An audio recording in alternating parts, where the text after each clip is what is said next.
Good evening, good evening. Good evening, everybody. Welcome. This is the Addicted Podcast, episode 35, Gamescon special. Maybe part 1 because we have so much to go over. Today we are joined by special guest, Super Mac Brother Ryan. Up there, over welcome. there, that way. And EpicZaqq once again. Thank you and welcome back. And the usual 2 rogues, a Soul and a little bit of madness. Unfortunately, Bio is not with us again today. He's been having some internet troubles and he's been having some problems with his... Why is it not showing? Are we live?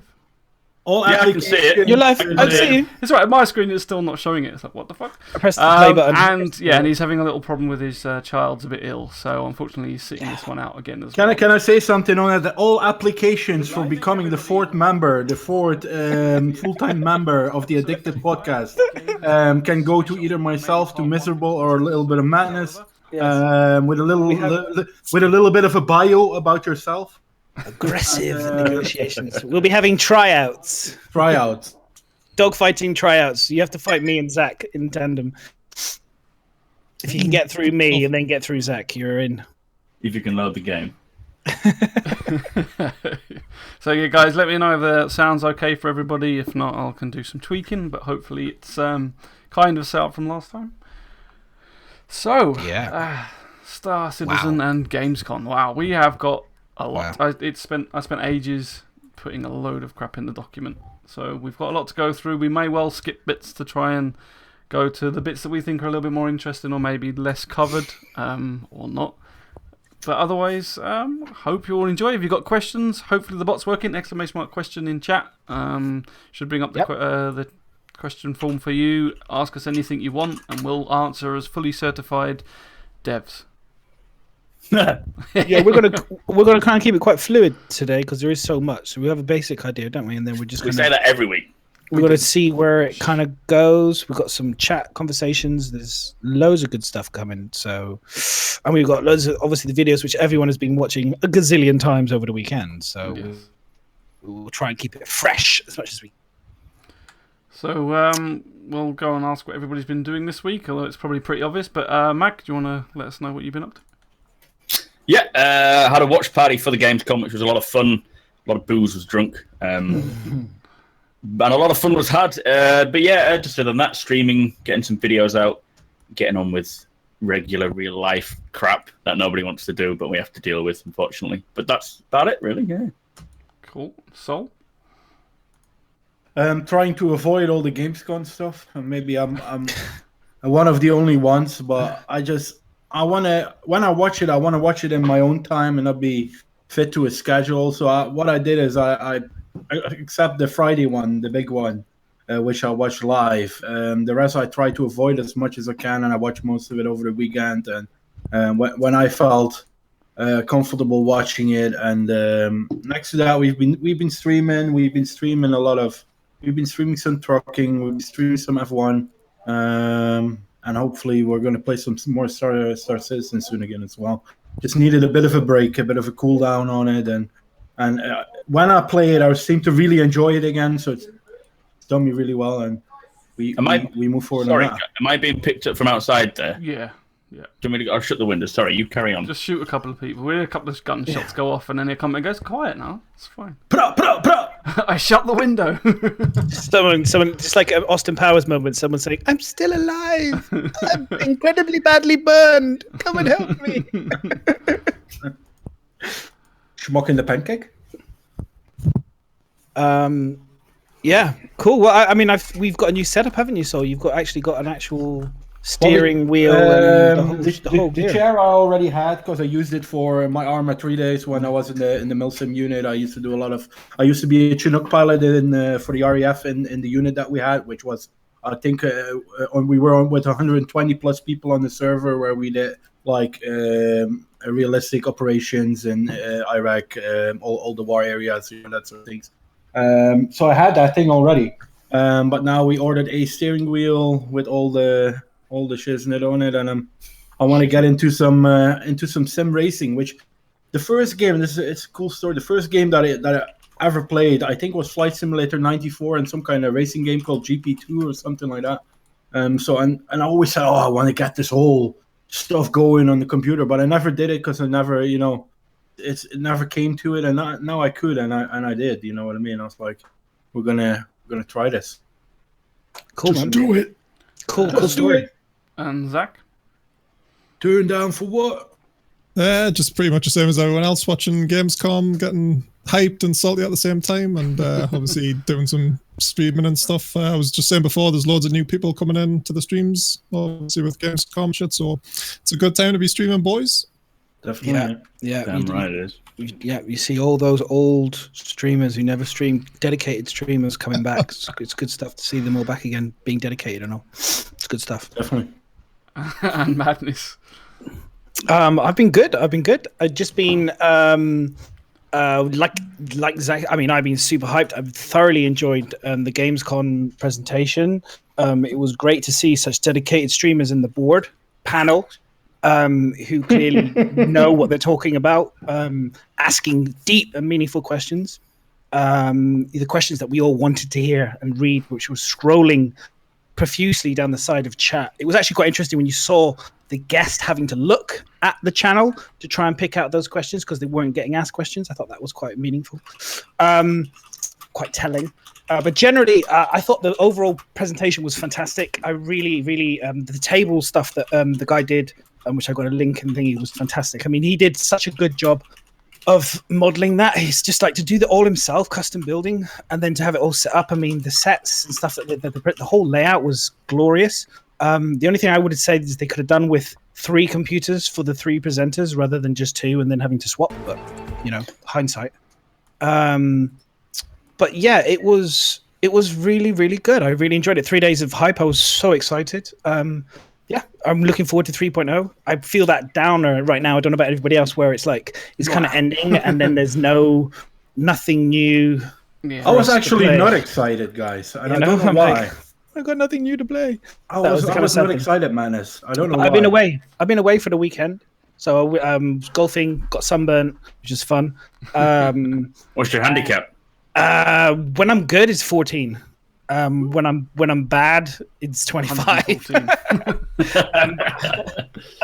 But yeah, normally, I mean, when I'm good, like when I played a lot for a period, I was like 14, getting close to like lower 10s, but it's shit right now. I haven't played for a year. But yeah, I managed the birdie and a few pars and stuff. It's pretty good. But yeah, no, it was good. But my biggest thing was I had to watch, which I was hilarious on Thursday. You know, it's that moment when you realize, shit, I've got something planned and there's a big event, and that was the thing. I was like, I'm driving to my folks, and Gamescom is on exactly the same time that I'm driving to my folks. Shit, I've been all excited for it for a whole week, not realizing that I've completely forgotten, pushed it to the back of my mind because I've been working. And then I was like in the car watching the redacted lads do the presentation, and it was the audio kept cutting out, and I didn't know what was going on. And I'm driving, and I'm not allowed to look at the screen and all the cool shit that's on TV. And I'm driving there going, "Don't look, don't look, don't fucking look. You're gonna kill your family." I was like, ugh. I had to close it, and then it crashed. Like they ran out of. I used up all my data on the way up. And so I lost it, and it literally crashed at the moment after the Gamescom crash. Yeah. So I had no idea if it crashed again. So it was probably your data that crashed the whole Probably. game. So it was my fault. Basically, I am the reason. I caused all the problems. So my God. Honestly, you couldn't believe it. I was sat in a cold sweat in the car. Just literally, I was like this going, "Oh my God, don't crash again. Don't crash again." And then, boom. And then it was like, and I was like slapping the wife. Wake up, love! Come on, wake up! Important news. I need to know. Like that going. It's not working. It's not working. It's not working. There's no 3G. There's no 3G. I was like, quick, get my phone. Get my phone. All the while doing 90 down the motorway. Like, anyway, that was my story of Gamescom 2017. Wow, I remember where I was. So that's where I was. There's a very good memory of Gamescom 2017. Right, so that's good. That's a roundup of the week. What about you? What have you been doing? What about you, man? You haven't said anything. You can't pass up. Same as everybody else. Been watching Gamescom. I did a live stream as well while it was on. there was a few of us listening and laughing and watching it as well at the same time, which was good fun. Other than that, I've been working and crying. Oh, tears to the eyes. But no, I'm just doing some YouTube videos that are going to be published soon, hopefully. But other than that, yeah, just a busy week. And hopefully back to streaming again after this. Well, I'm going away next week again, so I'm away for the next couple of weeks. So I'm not going to be back to a normal schedule at all. So there we go. I'm away on Friday for about 11 days again, all the way up to Scotland. What's the videos about, Miz? Some tutorial videos I'm doing. So. For Star Citizen? Yeah, and some reviews from other games as well. It's only taken about 2 years to get sorted, isn't it? Well, I did a load one time, and then they changed everything in it, and which is probably going to happen again with 3.0. So they all went, they were all null and void. I did do a beginner's guide sort of. Your timing is not great. Is that what it is? Back, but it needs updating. So, what's that? Yeah. Your timing wasn't great, and now it wasn't great again because 3.0. Pretty much, yeah. But I don't know. Now it looks like 3.0 is going to be a little while, so I should have some time to get a few out and then update them a bit afterwards. Get them out there. Buy a steering wheel. Come and play sim racing with me. So there we go. That's that. Right. So Gamescom. Obviously there was the big presentation on Friday, but there was also the streams. They were going from Wednesday to Saturday. So there's a bit of. So we had our very first look at 3.0 from the show floor, which was cool. Yeah, we was kind of in a debate whether we was going to see that, right? So we didn't know whether we was going to see 2.6, 3.0. So yes, it was good to see that they'd actually created a mini demo, wasn't it? It was like a controlled demo where nothing worked apart from the web cameras, really. I mean, they did have a bit more working than that, didn't they? Well, it was always that debate, wasn't there, about whether or not it's ignore him. About whether it was going to be 3.0 or 2.6, and I always thought if they do 2.6, it's a big shame because we had 2.5 last year. So playing a similar build to that with just StarEngine is going to be a real downer for everyone, really, including the new people. So the fact that they were playing 3.0. And like you say, the disabled quantum travel is pretty much what they did. The difference. And crashing into planets. Oh yeah, well I don't even know if that's even friggin' sorted. Is it? They disabled that, didn't they? Or was that actually just a bug? Was it? I think that could just be the current state of crashing into planets. That's what I was thinking. Like bouncy castle sort of thing. Oh, yeah, but it'll change. You know, it's just the current state, isn't it? Yeah. So during the Gamescom presentations as well, they had the ships promotions, these trading cards going around. I don't know if anyone managed to get their hands on them, but obviously they made a weird thing about that. I was watching that live, and it was like they made Disco look like he was breaking like a bad boy or something. It was like no one must know these, and then Disco's like, DJ goes and takes a photo and then posts it on Twitter, and he's like, oh, he shouldn't have done it, and then he did it, and I was like, I feel like this isn't really a big thing because you would have really scolded someone. No, I think they were trying to hype it up in an unconventional way by saying like, "Oh, you can't do that. Oh, he's done it now. Yeah, you might as well get like to sort of encourage people to use it." Yeah, smelling bullshit very quickly. That's yeah. Bullshit. It's just trying to create buzz, but it made me laugh. It smelled like poop very quickly. I didn't know how many cards were, but they had like an 8th card, which was like a limited special rare one. And it was the Disco had them at the presentation, and he was on the chat, and he goes, "I've got some rare cards here." No, I don't know if they even gave them out on the show floor. So he literally had some of the few cards to get this QR code, and he goes, "Oh, let's give out some now," and he just chucked them into a crowd that had no idea he had these trading cards, which means they probably just went straight on the floor. And they probably weren't even. Someone please tell him that was not the brightest idea you've ever had. It was probably a cue for something else, and they were just like bombarded with stickers and like, what the fuck is this crap? Yeah, I think he stopped doing that, and I think Zylo took them off him and gave some out instead. So, but that was for the Glaive, the 8th one, if you didn't know. So that was the special one. So what are the codes for? Were they discounted codes for sales? The codes were to unlock ships that aren't currently on. Some were on for sale, and some weren't. I think. So Reddit will tell you some more. The Cutlass was already on for. So I might as well go through a list of what they were. So where's it gone? It's here somewhere. We had the Nox. So yeah, we had the Nox, which wasn't on sale anymore, so you can get that. And I don't know how. So we have actually got the links to all the codes websites if anybody wants them. They can be posted in chat. But so we have the Nox. The Cutlass was one of the trading cards, although the Cutlass is for sale, so I don't really know why they got that. They just chose it because I think it was one of the ships they were flying. The third ship was the Prospector. Again, that one isn't for sale. Can I add something to that Cutlass, Miz? Yeah. So during one of the live shows, Lando said, this might be your last chance to buy these ships for their current prices. Yeah. Yeah, before the global price, isn't it? So that could, for me, be an indication that the Cutlass, and it's just speculation, guys, that the Cutlass could go up in price very soon. Yeah, I think not could go up, will go up. I think it will. Yeah. He pretty much confirmed there and then that the Cutlass will be going up in price. He didn't 100% but he said it's pretty guaranteed that it's going to be going up.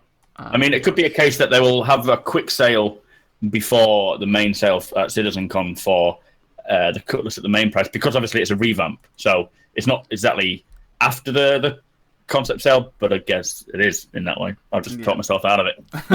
it's something like that. Yeah. I mean, I upgraded my Gladius to CCUs to the new Cutlass so that I have it there, so that when I get another ship, which I was fortunate enough to win actually on Detox channel,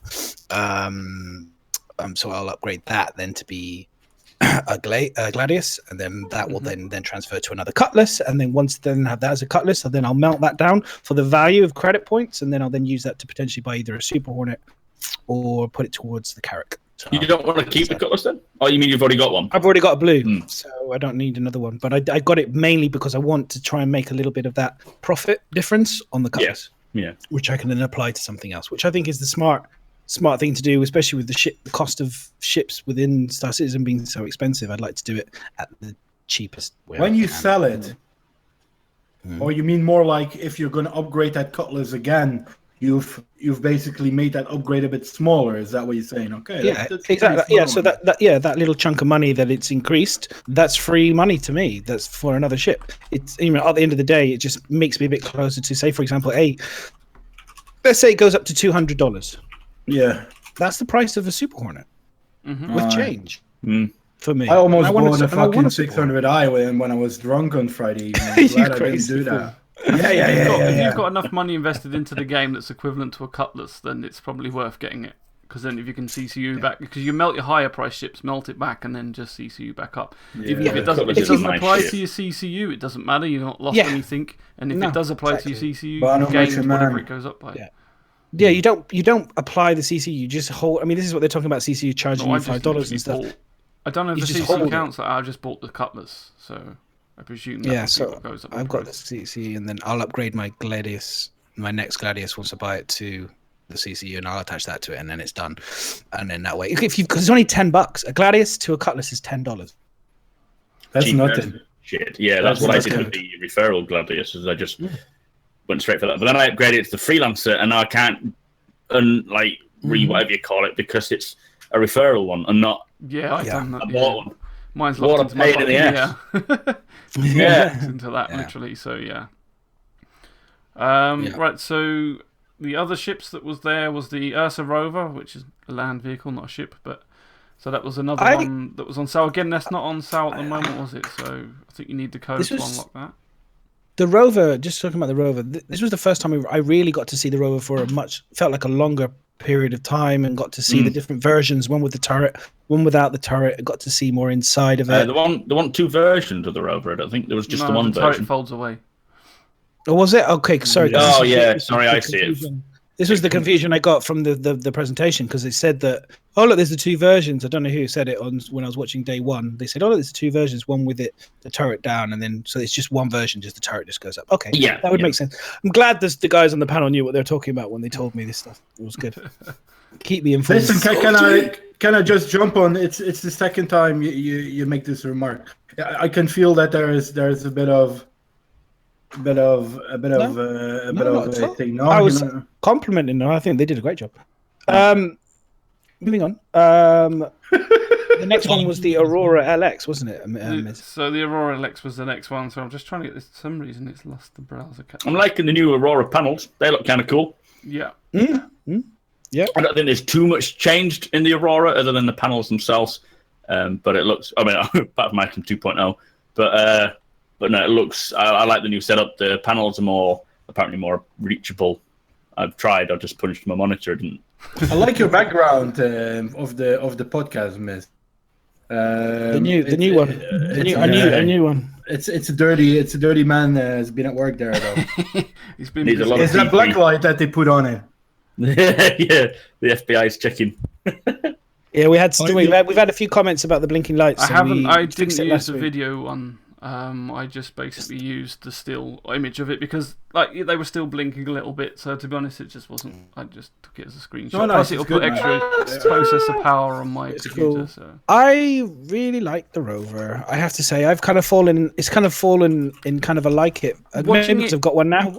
Yeah, watching it being used and played on the show floor, I really liked it, and it seemed to move pretty fast. It was quite nice to see that it wasn't massively agile, which I know if you want everything, you would want that, but because that's what you've got the smaller bikes for. But it was nice that it moved quite fast, but it didn't turn so well. And I quite like the animation on the wheels going up and that. It looked pretty cool. It's quite robust. I like the back door. I like the fact that the back door kind of opens like that, and you have the side door as well. Yeah, we like a big back door. Yeah. Nobody used the side door though at all. I know. Well, they did in the Gamescom, playing it on the show floor, but when they did the presentation, they all went out the back. Yeah. The only problem, one of the biggest problems I had with it was how much of a cluster it looked actually opening the pilot door and then trying to sit down in it. Yeah, they were messing around with it, weren't they? Yeah. It looked like an FOV issue, but it just looked so bad, getting in. I like the fact that we have a light military vehicle to cruise us around the moons, and it's quite fun. It looks good. I would choose this over a what were the ones that we recently got Nox released? Dragonfly and things. No, the Humvee kind of. The Tumbril. Tumbrils. Yeah, I would choose this any day over one of these vehicles. But these, because these are nice. They've got cargo space in the back. They've got a place for people to sit in, and I quite liked in the demo when they were showing the two people sitting there. It just looked quite cool having the people work. I think gameplay-wise, this is. You got mates in the back as well. Yeah, exactly. Mates in the back. You get two mates in the back sitting on the seat if you wanted to. Or slates. Two in the front. Slates. Do you know what I didn't like though, which I was hoping that maybe they'll do, which me and Zach talked about it briefly as well, is that I'd love them to. The turret for me was flawed. Didn't seem to have a great view. Couldn't they need to have a camera on the turret on the top or something where you can then bring up on the screen and then you can see all around full 360 view. At the moment, it looked like he was just looking through the front window, which was that's kind of flawed. Yeah, I'm assuming they will have some form of monitor where a bit like on the Hornet, the Super Hornet, which has they may do. You have either the view, don't you, in normal cockpit, or you can go to the monitor, and I think that would be good. With this new second viewpoint, there's no reason why they can't do that, and it would make a lot of difference. Like I say, if someone's following, you can't be looking out your front window and shooting backwards. They may have had it, but the panel might not have been able to understand how to use the controls. Yeah, it could have been. Or it's either that or just not implemented. It could be anything. Yeah, or it could be is the controls for it in the back, maybe. Yeah, they couldn't have the key. They didn't know the point. Keys. I don't see where it would be, but you never know. It could be rear controls. I don't think it would be cool. It would be cool to find out for sure. So that was the Rover. Then we had the Aurora LX, which is has that not been on sale for a while then? Because that's the luxury version of the Aurora. And I'll just I think the LN has been on sale, not the LX. No. Yeah. The LX is. I have the LX. That's my Alfred something chair. So with this, we had the new video. So I'm going to put that on because it was freaking cool. It's a lot thinner, is it? I thought they did a good job with the new video of the Aurora. The Aurora. So they showed off the different variants, the new work load, the new rework. That's the word I was looking for. The new paint schemes for the different types, and you can notice there's some little differences between the ships as well. So if you look on this one, the Aurora ES, the intakes are a different shape. To say, I can't go back on this one. I don't think that we have Toby Tage today and Bugbeard, have we? Remember what? I don't think we have Toby on today and Bugbeard, have we? You can pause and go back. There's a little black triangle you can move around in. You go left to right. Did you see? Yeah, Toby in box and chat. Yeah. No. We have the pot team command in chat. Oh, and it gives a link of Toby and Buck. Yeah, you want to put Zach and Ryan in a minute.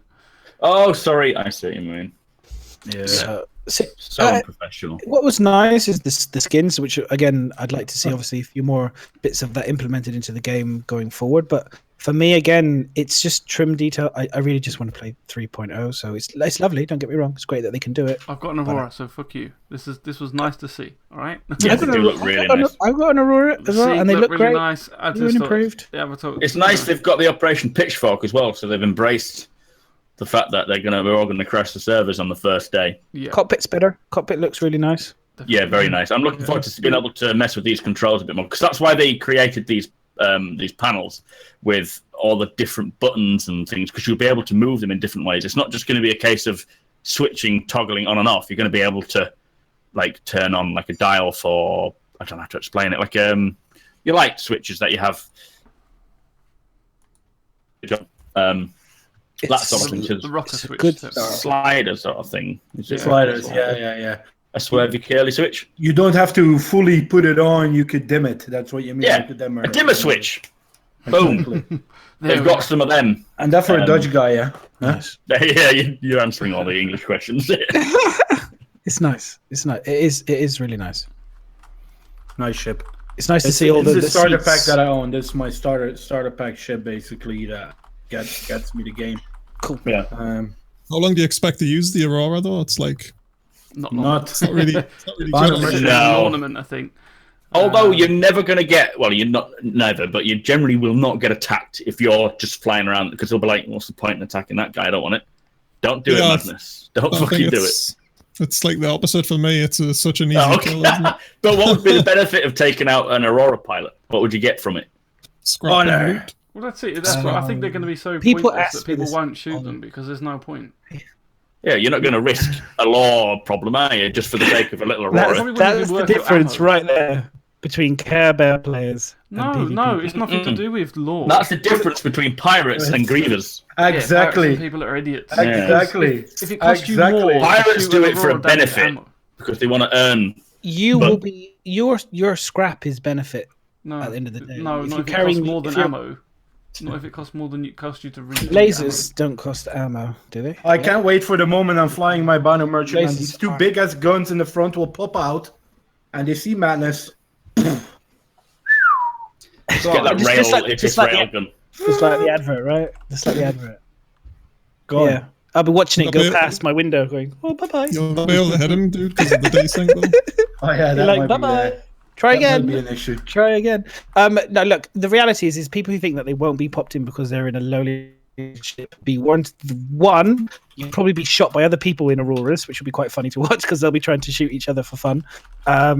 And there's lots of different middle ships to go up. So people who are learning might be shooting you in a Titan. They could be shooting you in a free, in other ships. So you're going to get. You're not saying you're not going to get attacked, but it'll peter out because at the end of the day, it's all right for you saying, "Oh yeah, we'll get it. It's worth scrap." The scrap will be so minimal compared to you taking on another ship that's worth the value. Why would you?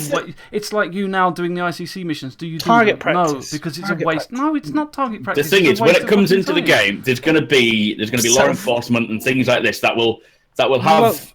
Is it worth the risk of having the law after you in that particular place? No. I think it depends on how Star Citizen approach it. So we can't really say for sure whether you will or not, because you could try it. It may be not worth your while for the hassle you get from it. Yeah, exactly. I think if you're right, if at the end of the day, if it's going to give me a heavy crime stat and make me appear on masses of people's radar, and I'm flying quite an expensive ship to put me at risk, won't be worth it. But then you're dealing with a little bit of madness here, in the sense that there might be just at the moment I'd just be like looking at that thing going, I haven't shot anything for a couple hours. I kind of want to keep my eye in. I'm sick of the shit talk on the PvP. So actually, a little bit of madness is a lot of madness. And you know what I mean? And that's the reality. The reality is sometimes there are days, that little 10%, of just kind of sadisticness wants to make things blow up, and I'm not alone. Listen, can I just say something? When this game fully comes out, they will basically, and I don't know the English word for it, but they will basically will cut this sort of behavior down because it will not be worth it. At the end of the day, let's all be realistic. At this moment in time, it is, and it's fun, you know, and it's I should say it's target practice. But when this game comes out fully, in whatever way they're going to implement it, it will not be worth for you to do that, or you will be in your 277th generation, because you will get popped your ass out as well at the end of the day. You know, you're not the ruler of the fucking galaxy at the end of the day. You know what I mean? I don't know. I'm planning It's on not worth it. Emperor. It's not worth it. If you see a fully loaded caterpillar or a RSI Aurora, what are you going for?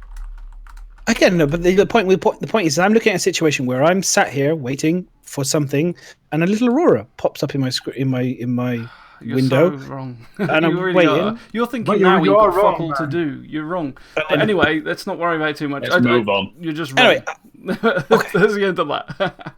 So someone clip it for later for future reference when the go game for is it, going because out if and you everything. waste your time We'll popping talk about Auroras, then you're going to be left in the dust when people like Zach are going and taking on bigger targets and earning a shit ton of money, and you're sitting there going, "Well, I've shot my odd Aurora, woo!" No, you know, you Good luck, still mate. missed Good my luck. point. My No, point is I'm I'll not missing do your all point. of it. My point But is I'll Zach can shoot fight all bigger of them. pilots. Madness Big, can only small. fight the How can you Aurora. fire at an Aurora that's in one sector if EpicZaq's off shooting capital ships in a completely different area and you're just sitting there popping Auroras? Oh, Good luck, Leah.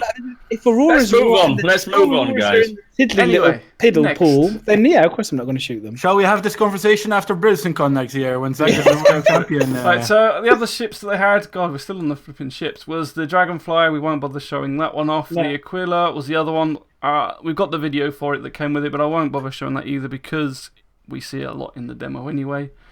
So finally, the next thing is the glaive. Yeah, they didn't bother doing a video for that themselves, so there's nothing to see on that. But yeah, all these, if you want to buy any of these, the codes I think are still active. And then the main ship that was revealed on the presentation is the 600i. Aye. Not the So I said earlier. not the Idris. 600i. So I said Yeah, earlier, just- I almost bought this with my drunk head, yeah, and this comes from me being a very, very big. If I had a lot of money, I would have bought an 890 jump when I could last year, you know, and I was almost. I'm happy that with my drunk head, I did not click the buy button because it was probably too. Too complex to do all the clicking when I had a couple of beers in my neck. But I think it's really a great idea for the people that don't have the budget to buy a ship that's worth $1,000, you know what I mean, and still have that luxury feel to it. I would not use it, you know. I thought about it afterwards when I saw, I almost bought this, and I looked at it and I was like, okay, I have a Bano Merchantman, you know what I mean. It's going to be such I think for me, a multi-role ship, you know what I mean? It's going to be living space, it's going to be cargo space, it's going to be trading space. So for me, I wouldn't buy it. But I think if I did not have a Bano Merchantman, I would have gone for this sale. You know what I mean? It's sleek, it's nice. I did start a poll up, but I didn't bother with it in the end. But I was going to ask the chat whether they thought this was overpriced for what it was, or whether you can't put a price on luxury. So if chat want to let us know what they think. I don't think it's overpriced. I think it's priced for luxury. Exactly. But it's very wide as well, Mac. You know, they say it's going to be the width of a Starfarer. You know what I mean? And that's a Starfighter. Yeah, that's a pretty wide ship. You know what I mean? It's interesting. It's almost as wide as two Connies next. But That's I still big, think you know. I still So think it's way overpriced. Way overpriced. It looks like a car from the Carrack is a better ship for that money. At the end of the day, let's be honest. Oh yeah. That's what I mean. If you're looking at it not in terms of what have you got it's competing against, but you have to look at what you can get in its price bracket. And the Carrack's like twice. Is it twice the size of that?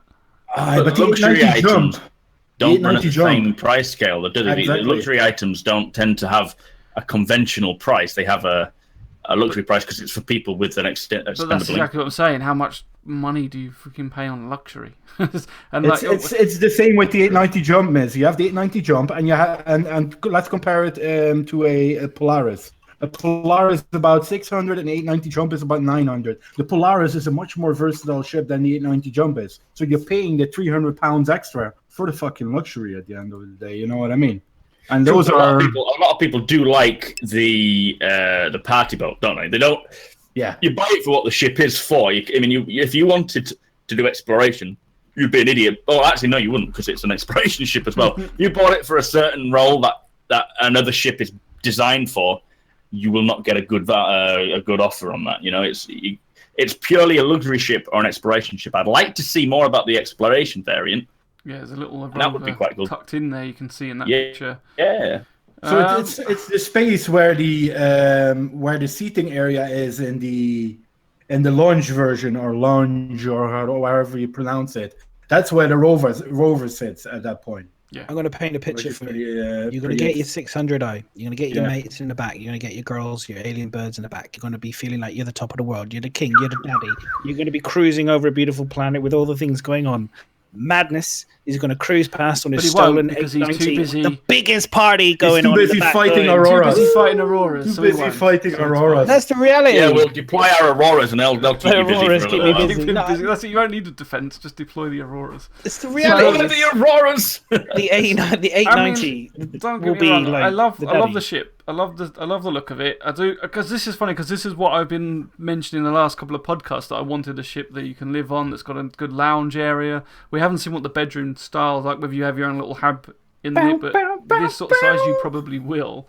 But it's just overpriced. I don't care. I know I get you pay for luxury, but yeah, I don't want to pay that much for luxury.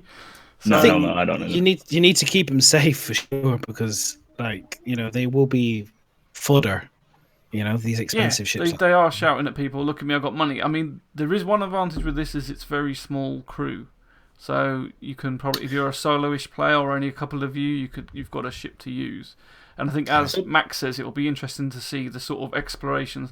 Like, take the luxury aside, how good is it as an exploration ship? But it's just the cost compared to other ones. So, Manus, are you saying that you would target this over an Aurora?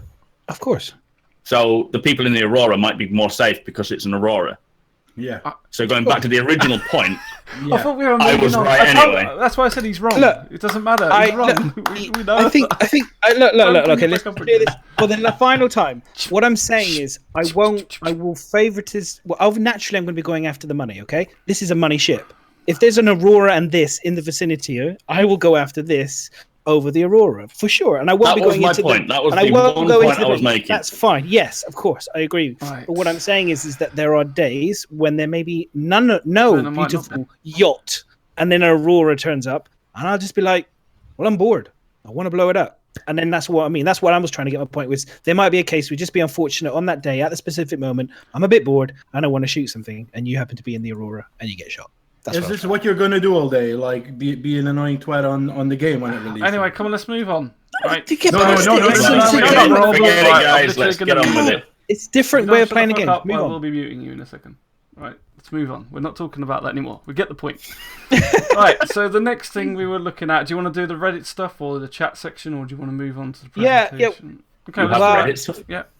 It will be, I mean, we've got the thing was to do with there's a picture here which was from Astropub, and this is to do with the accounts that were created. Now this is kind of a graph. This shows you in 2016 the people that signed on to the game during that presentation, the hours that it was going on in Gamescom 2016, and it shows you 2014 and 13, and it shows you 2017. It shows about the same amount of period of time, and it just shows you the graph. Just basically shows you how many more people were interested. Now, if you see that graph, it shows you the big yellow one, massive freak of nature was 2016 in terms of, I think what we were watching in 2016 was exceptional. That was the release of the planet, seeing whole planet tech. So which you see the other ones, they're all pretty close to each other in terms of new people coming on, and then all of a sudden people saw the planet tech, they saw obviously Levski, they saw the ship, they saw everything. I think everyone was thinking, whoa, Star Citizen's here. You know what I mean? It's going to be coming in the next 6 months. We're going to have Star Citizen, and it's going to be out of beta. And I think everyone was probably just a little bit too thinking that Chris Roberts was going to take it out of beta. And it was here. I think that's what that shows to me. And then I think then just the more cautious, where you see the green line tailing off towards day 5, where people have seen the crash, they've seen the bugs, they've seen the problems with it, and they've heard Wolf too many times. And I think they're being much more cautious in terms of new people getting into the game. And so that's why I think it's tailing off at the bottom. So they have to. We'll wait and see. I'm waiting to see what CitizenCon is. It'll be really interesting to see how that graph shows when 3.0 actually drops. If someone can record that and do a graph of that, like without even a Gamescom or anything like that, just literally here's 3.0. I reckon you'll see that rocket. No, you'll never find that graph on Reddit because That's not what Reddit's for. But no, I think currently everyone is holding off, and everyone who was planning on buying it is maybe thinking we'll just wait and see.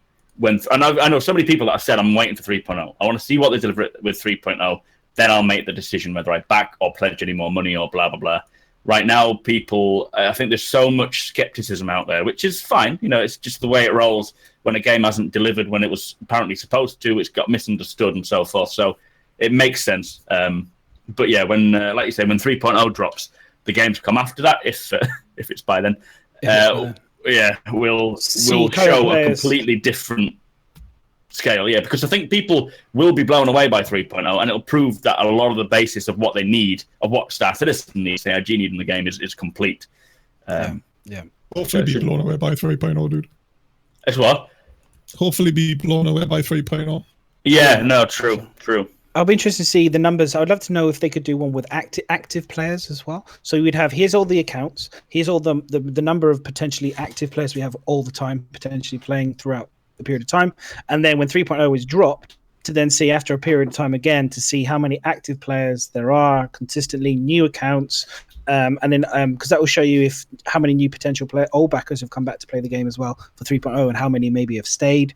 You know, it'd be really interesting to see if there was a way that they can track, you know, people whose accounts have been very quiet for a very long period of time. They go on like a list to say this is an old person that's coming back for the game, and you could track their enjoyment of the game. And then obviously if they track their enjoyment, well, you know, by the amount they're playing, you'll be able to see if they're really enjoying or interested in 3.1 and they're back, because they obviously are the ones that are most likely to drop off again if the content gets bored, because they've done it once before, rather than the diehard Kool-Aid people who've always been constant and will still continue to be constant. You can track to see, they are almost in a way your ability to see how bored they get, how quickly and then you'll be able to see. Well, it's pretty much guaranteed that there's a huge chunk, not even new people, but just a huge chunk of people who have backed this game and are not touching it.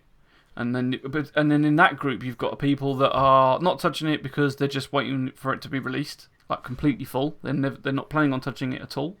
And then you've got the group that are just played 2.6, they've played the one before, and people then download the latest patch, they play what they feel they need from it, and then they stop playing. And there's loads all over on Facebook, forums, Discord, everywhere. Everybody's saying, no, I'm just waiting for 3.0. I'm waiting for 3.0. I mean, generally, the most people that are playing it are mostly streamers, I think. And then you've got a dotting of a few people that don't stream in between. But yeah, a big chunk, I think, is just mostly streamers showing off, people watching streamers, that sort of thing. But yeah, I mean, you'll see it.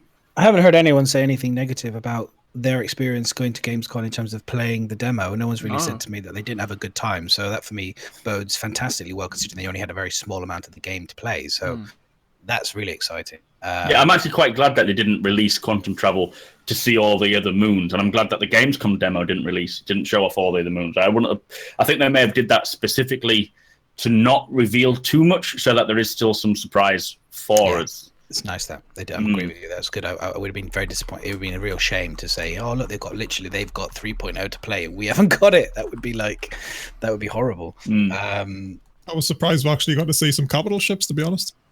Yeah, that was a huge surprise. That was fantastic. It was beautiful. So the next thing on the chat, back on the people inactive or the people not playing the game, sort of thing. Now, we've talked about quite a few times now about other games that are doing early access and things like that. Now, what are your opinions on? So we're playing this a lot, right? And there's I say Ark's probably a good example. So Ark's been in development for quite a few years now. And quite a few people that were interested in Ark have played it to death, and then stopped playing it. Now, I just noticed, I think today or yesterday, Ark is going full release tomorrow. Ooh. So, I mean, I've played Ark, and the full release isn't... it's not jumping out at me thinking, oh, God, I've got to go and back and play that now. Now it's reached full release. Do you think we're going to get like that with Star Citizen? Do you think is that why people aren't playing it? Do you think you would get like that? Or are you hoping that even right up till release, you're going to yes, it's finally released? Or do you think you might not burn out so much, but you feel like you've done it all? I think Chris Roberts has kind of answered that question at Gamescom by saying he almost seems like they see the game as a permanent alpha. It's like it's no longer going to be a beta. There'll no longer maybe even be a live release. It's just like it'll be permanently in this state of constant development. I got this impression from the interview. It was like there's no. I agree. But I agree with you. Yeah, there will be a 1.0 release. There has to be, but then a part of me is like, well, we think there has to be, but then does there have to be? Can it just be 3.0, 3.4, 4, 6, 10, 12? There will be 15, a commercial 30? release with the majority of all the mechanics and the basic game of what was kind of promised done. But then certain stretch goals will be introduced later on, and they'll keep making it until it's kind of filled up. Yeah, it will probably be in production for a lot of years, but they expect at the very least a 10, 20-year life cycle with it. And I think it will be even further than that because they can update the graphics as they go along. They can update ships. They can introduce new ships as if it's a new game, and it'll just continue on. They'll change the. Yeah, I think I agree. I think they'll change. It will no longer be called Alpha. It'll be never longer called Alpha. It'll just be called Star Citizen 6. Well, it's kind of like Elite Dangerous. 7.0. What you're saying is because they're doing the same. They released the game, and now they're building on it. They've added planets since then. They've added aliens now, so like that's Star Citizen's plan. It is going to be a release, and then it's going to be built upon. But I'm just wondering if it's going to be years. Like, are we going to get to the point where we've played it all? Hopefully not. In modern gaming, though, don't forget that modern gaming now does not exist on just a boxed game. That's the final game. That's all you're going to get. Most games now have DLC. Most games have, like you could say, well, Battlefield isn't really fully released until they release all the DLC that happens throughout the year until it's done. It's DLC. It's just the way games are built these days. It's a much better way of doing it because they can keep iterating on it and introduce new mechanics, make things better. Basically. Things like there's millions of those type of games on Steam. We've seen it for the last few years, and I think most people have played those games to death by now. That's why there's not much hype after the early access. And Star Citizen's going to be like completely different and we're not like those games at all. No, and we are seeing the development as it continues, and that's the whole point of the game, is that we get to see it develop. So we're keeping the hype as it comes along. And to be honest, I don't think my hype goes like this, obviously, with depending on what's coming and going. But eventually, when the game is released, I will just be super hyped. I'm super hyped for 3.0. Yes, I'll probably get bored of it by the time 3.1 maybe. Depends on how quick they get the patches out with the Delta patcher. But I will always be more excited for Star Citizen than any of the game. And like you say, ARK, I'm not bothered about ARK. I played it when it first came out. But then I wasn't too fussed about it. I haven't invested a lot of time or money into it either.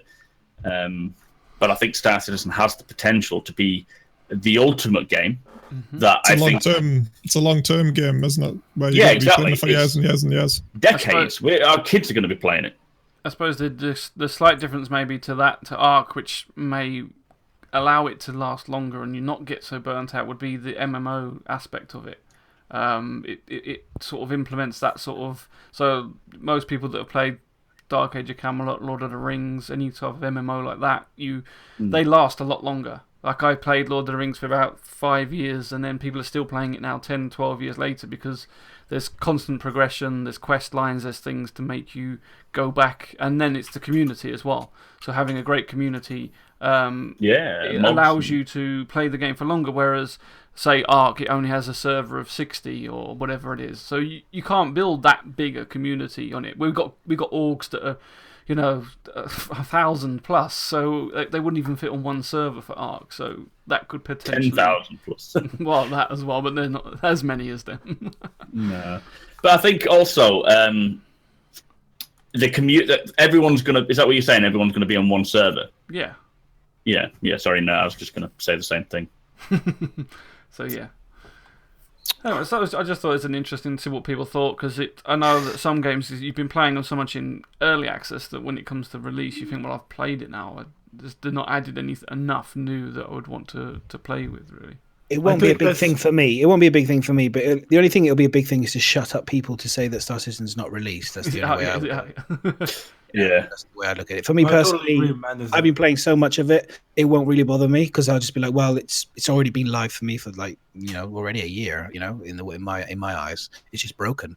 But it's just alpha. It's being developed, isn't it? Yeah, exactly. So for me, I'm playing the game. Everyone says to me, "You're not playing a game. You're playing, whatever." I'm like, no. If I can fly it and play it and shoot people and enjoy it and talk to you guys and do a podcast, it's a game. I'm playing it, and that's enough for me. And I really, if it goes live, it doesn't go live, it really won't matter to me. Other than the fact that it enables me to tell people to go, it's out, it's done.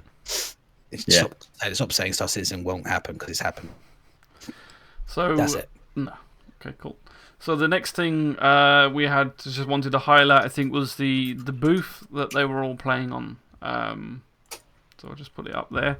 So these were all hand built in wood, with one machine cut, but they were by what was his name again now? John Rain. John Rain. Yeah, John Rain. Who he's the, if you remember, he did the got the link. The vault. Where you get, what's it called now? Locker, that's it. The locker where you change into your spacesuit. He made a life-size version of that and took it to BritainCon, which I believe is still in the Foundry UK office, I think. So he donated it to them. So he was basically asked to go and build all the booths and make it look like one of the outposts. So I think we just wanted to show off, really. He's done an awesome job. He's in the community. He is one of us. He is a Star Citizen. He's one of us. He's in the Star Citizen UK Facebook, I know that. And yeah, that's his Twitter. If you guys want to give him a follow, tell him how awesome his work is, because it was fantastic and it looked brilliant. Looked really good. I mean, I asked him how much for a desk, really, because I was like, I'd love a desk. That look great. I'll have one of those. I think even Chris Roberts and Erin are fighting over some of the desks he's made so they can convert it into a desk for their office. So I hope they pay him for him, because they're all handmade, so they're bloody beautiful bit of work. I'm sure he'd do it for free, but he should be. It's so. I love the colours as well. Gorgeous, aren't they? The red and the grey and the white, and very cool. Did you see the Big Benny guy running around as well with the Big Benny? Yes, he did it before, didn't he? And so I think this was like an update to his costume. It was good. That's the one. Thank you. I've only had a couple of beers, honestly. That's all right. So, right, what was the next thing we got? Well, the faceware. I wanted to talk to you guys about the faceware. Awesome. Okay, we'll do that now rather than we'll do that now. Why not? Well, we can go back over it again later if you want to. But I just was like, I kind of wanted to just talk about the faceware in terms of the fact that it was actually, a lot of people kind of think it's really new, but it was actually in the Wingman's hangar in 2013. I don't know if some people obviously are very clued up in chat will be like, yes, madness, I saw that, I've seen that ages ago. But some people don't know this. And, in 2013, they showed off. Eric already showed off a bit of this. Yeah, and in 2012, EverQuest 2 actually they have this in their game already. A face tracker, and it's nowhere near to this level, but I don't know if it's the same company that worked on EverQuest 2 that's working on this, because this is part of it. So everyone's going, why are they wasting their time developing this? They're not. Another company's doing it and they're using it. But what's making this one much nicer is that the animation side of it is Star Citizen's and the face tracking is the other company. So all this face track technology where it's reading your face, that's what the other company's working on. The actual character animation is Star Citizen's work. And so that's why the faces fidelity, the textures and things. Yeah, that's why the faces look so good, because it's all the animation and movement that they've actually mocapped from the actors. So Davos. I did this is where I have to say something on stream, because everyone knows about my Gladius rage, okay? So oh god. Okay, so the fact of the matter is, this technology enables you to be able to have track AIR in the game, because you can move your head around and it'll move the camera around without having to obviously spend a fortune on track AIR, and it's going to be free and part of the game. All you need is a webcam. So what that means is you will be able to look down at those 4 screens very easily when you're flying. I still don't think it's great, but it obviously means that they're enabling you to be able to see more and be able to use your HUDs a bit more. So, okay, the visibility of the 3 HUDs at the top was better, but at least now I will be able to look down and be able to see the damage state of my ship or the damage state of the other ship a bit easier. So, okay, I will accept that potentially the Gladius is slightly improved. with this working technology, if the technology doesn't work very well, still broken. Better with, but that's the okay. Moving on. You guys can talk about what you guys thought of it. I think it's really cool, but I don't think it's going to replace the track IR in terms of accuracy. Can you stop? I think the way the pins were shown on the face and stuff, as they were turning more to the left and right, it seemed to be losing track a little bit more. And look, it's really, even the track IR, like I was saying earlier, it's pretty janky in the game right now. But like I'm more concerned that because I'm going to be hoping to use VR and stuff, that I'm just going to be missing out on like an awesome feature at the end of the day. Yeah, I don't think you can't obviously use VR, can you, if you use the face tech? Because it'll. Yeah. Yeah. It's a bit of a shame because VR you would have thought would be the ultimate immersion. But saying that, it doesn't matter if you can't see, if they can't see your face moving. It's no less immersion for you. You can still see their face moving, I guess. Yeah, true. But the good thing is, if someone says something and it pisses you off, and you go, they're not going to see it, so you can get away with it. Unless you type /fuck off in chat or something. yeah, it's probably the easier way around it. But I think it's a good bit of tech. It's not necessary. I think the fact that I don't think the face, the FOIP is, the dots on the eyes and so. I don't think that is representative of the head tracking. I think the head tracking is a separate tracker. And so if you turn to the right and the left or whatever and it disappears, that's just the face that changes, not the actual tracking. All right. So I think. Go on. No, I was just going to say that for me is, I mean, all the talking stuff and everything else is lovely and fine. I mean, it looked a bit weird and a bit kind of, you get into the uncanny valley a little bit at times, and it looked a bit daunting and scary and weird. They looked menacing, didn't they? But personally, I would be very happy and content with just that, literally the feature of having that inbuilt into the game where I could look around and see things. And I don't mind the talking thing; it's fine. But I'd be happy with just the moving around and seeing things. It's a bit weird. I generally like to play female characters in the games as well. So I thought it was quite funny they had the girl playing the male character. And you can kind of imagine it's kind of be a bit strange. But how that will work. Do I want to then play a female character if I'm going to have a male voice? I probably won't, if I'm being honest. It'll seem it just kind of ruin it a bit. It'll seem a so bit how much you think the RSI proper camera is going to cost? Couple $100? I'd say about $140, $150. Go on, let's I reckon it's going to be like $150. Pounds. Yeah, pounds, mate. I read an interview afterwards where I think it was a French interview. I think it was, and they were talking about the feature bloating Star Citizen. And it was quite interesting. He was saying in the article, how he was feeling that a lot of the problem with Star Citizen is they just keep bloating up with lots and lots of features and not really finishing any. But this feature isn't anything to do with Star Citizen. This feature's already been developed by a third party, so it's not holding anything up. I see what madness means, though. You're implementing something again that. Yeah, but it'll be on a separate build that is nothing to do with the current build they're playing on. And there will be bugs when it implements, so obviously there will be still a bit of a delay in getting it set up. And I can see as well, actually, people who don't know about the game, who haven't backed the game, will see all these features coming in and will think it's just constant feature creeping. And to a point, I think they were doing that. That's why they stopped stretch goals at, 62 million.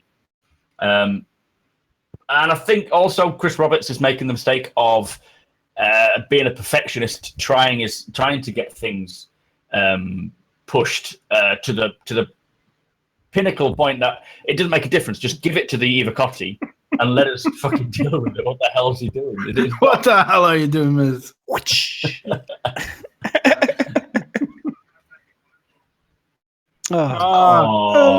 that the little Blatcher? Yeah. He's like, get the fuck off me! It's Bio's replacement. Oh. Got a better haircut. It has no excuses, though. It just barks, right?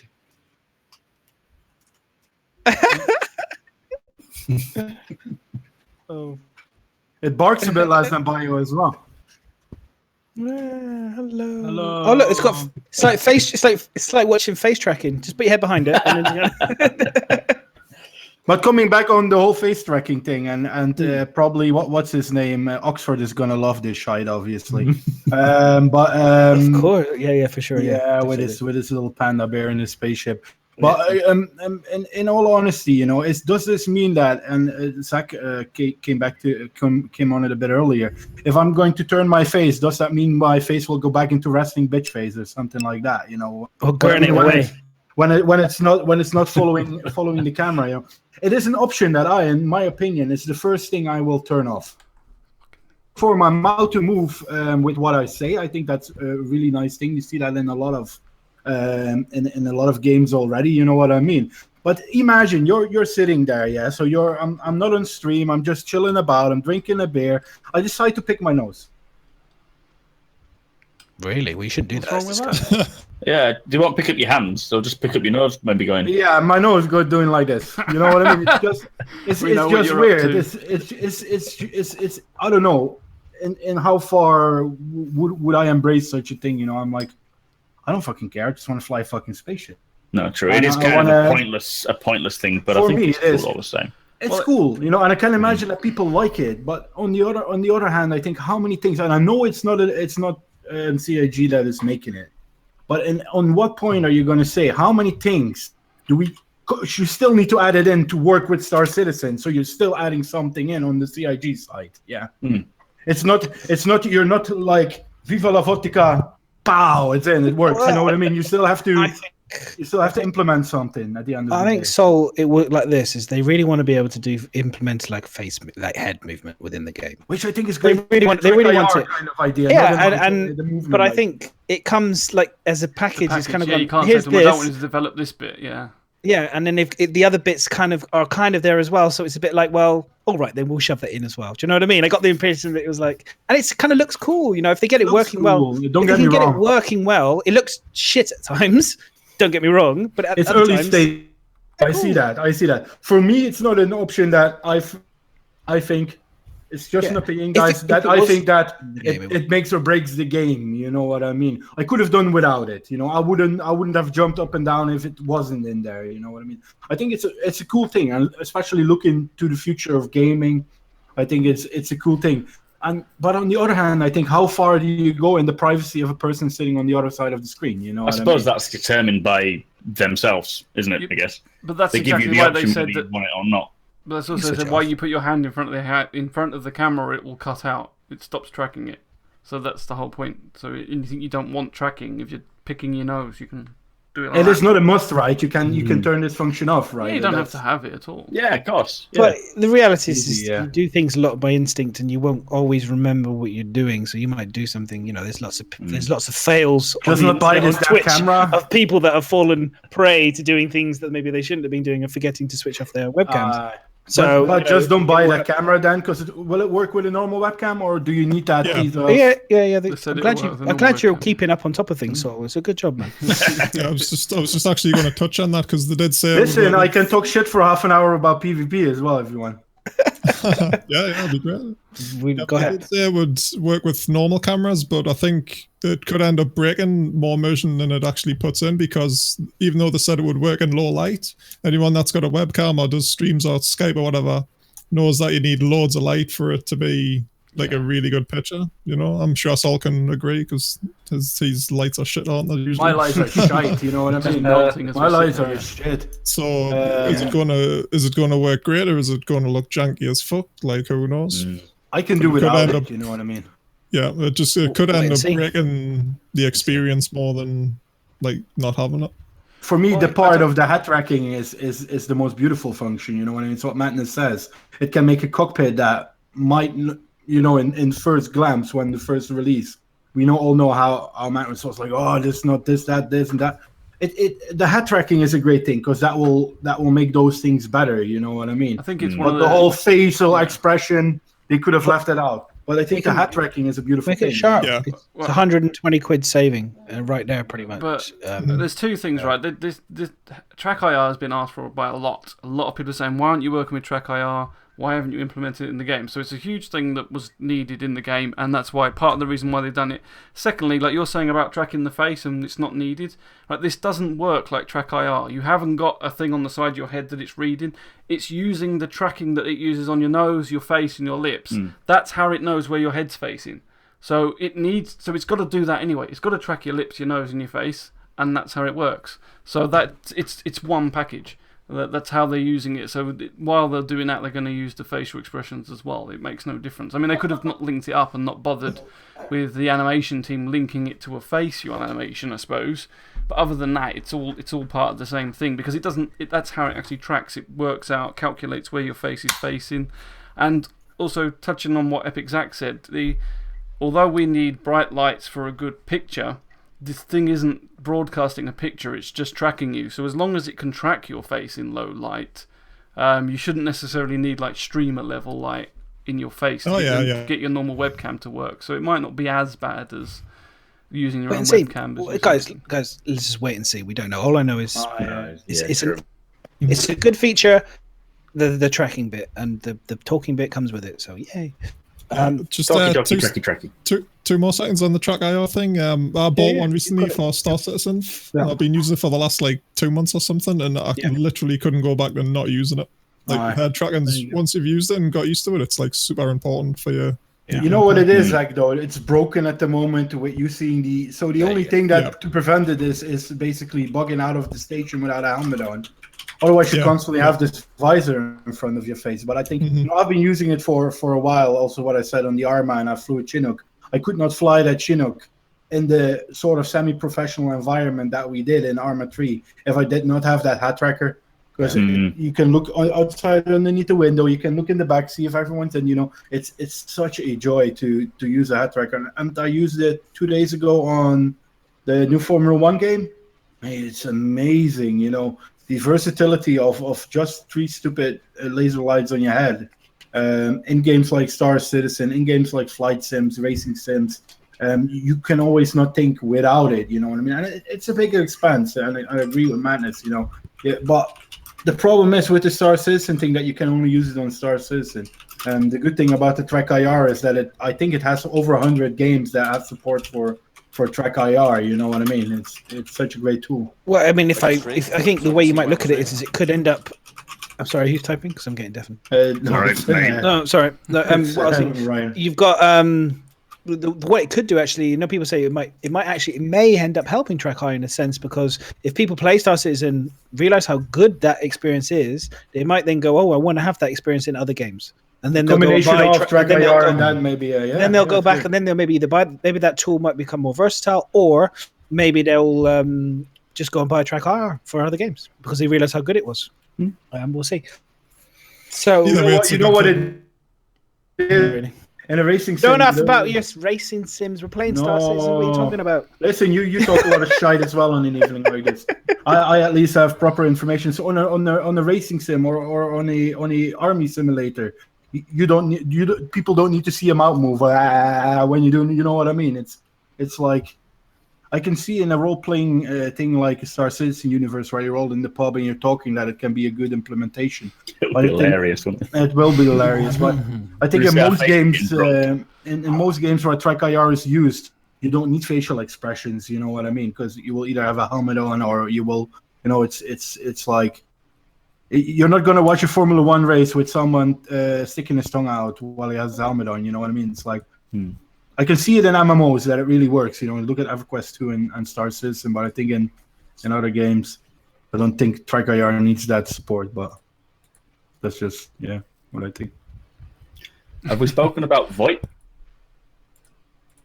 I love that. I love that.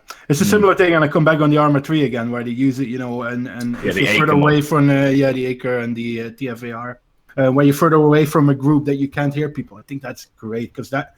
Token immersion that is really cool. You know what I mean? Yeah, that's vital. Really for a game like Star Citizen. Vital game, yeah, definitely. I think being able to overhear conversations with actual players as well will make a big difference. Yeah, and also you could use it to divert players if you want to get a certain clan who are maybe say they're constantly going after the same missions as you. You can falsely say that there's a good payload out here. We're going to head out in about an hour. They will get the information, go out there, realize there's nothing there while you're doing a different. But it can work in both ways, and I think it's super important. Is directional and what is it? Dire something. Voice. I think any organized org or like people you're going to be playing with will always use like Discord or TeamSpeak or whatever, but I think it's going to be really cool for the interactivity with people you meet in the verse and stuff, like hailing them and all that type of shit. Yeah. So but gathering intel, I don't think it's going to be like a thing, to be honest. Depends on how far you want to go in the role playing as well. You and then I come back. Sorry, Madness. I come back on another game again, like Arma 3. It's all right. I was only joking. No, that's all right. So you're creating this role-play environment where you're simulating an army. Then you want the proper communications as well. You know what I mean? and then you look at the other way where people are just chilling on Discord and playing the game. You know what I mean? It's how far you want to go in the role playing, maybe as well. But you can use that, as Max says, you can use that role playing in your advantage as well, because you can mislead someone. Let's say Madness is like, oh, I want to pew some Auroras today, and he's in the vicinity of some. No, it's a stupid one, but he's in the vicinity of some Aurora pilots. He might say, there's a great treasure to be found here and there and there. All these Aurora players go there. Madness is waiting there for them. All gone, and he's taking all their shit. You know what I mean? You can use it in tactical situations as well. I think it's a really cool thing, and I think in a game like Star Citizen, where they lay a very big point on fidelity and immersion, it's just a tool that, and I will see myself use that sort of stuff, you know. Because I can talk to Discord with anyone every time, but if you want to go into that role of I'm in space, we're playing together. If I'm on the back of the ship, he cannot hear me. I think that brings. I would use it. I would definitely use it. You know what I mean? If we had VoIP in 2.6, do you think you would play it more, having that next level of like interactivity with other people? I think it would make it more interesting. I think you'd still burn out because it's about content, not about the content being able to talk. Enough. I think it would make gaming together a lot easier than it has been. But it would potentially make you do stuff with random people a bit more. Yeah, because you could talk to them in what ship are you calling up or whatever, rather than typing it, I suppose.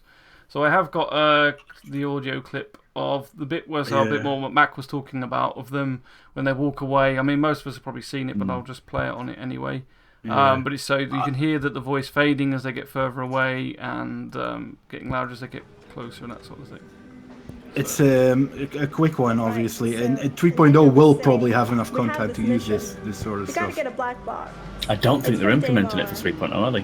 3.1? No, but just in comparison with 2.6. Oh, yeah.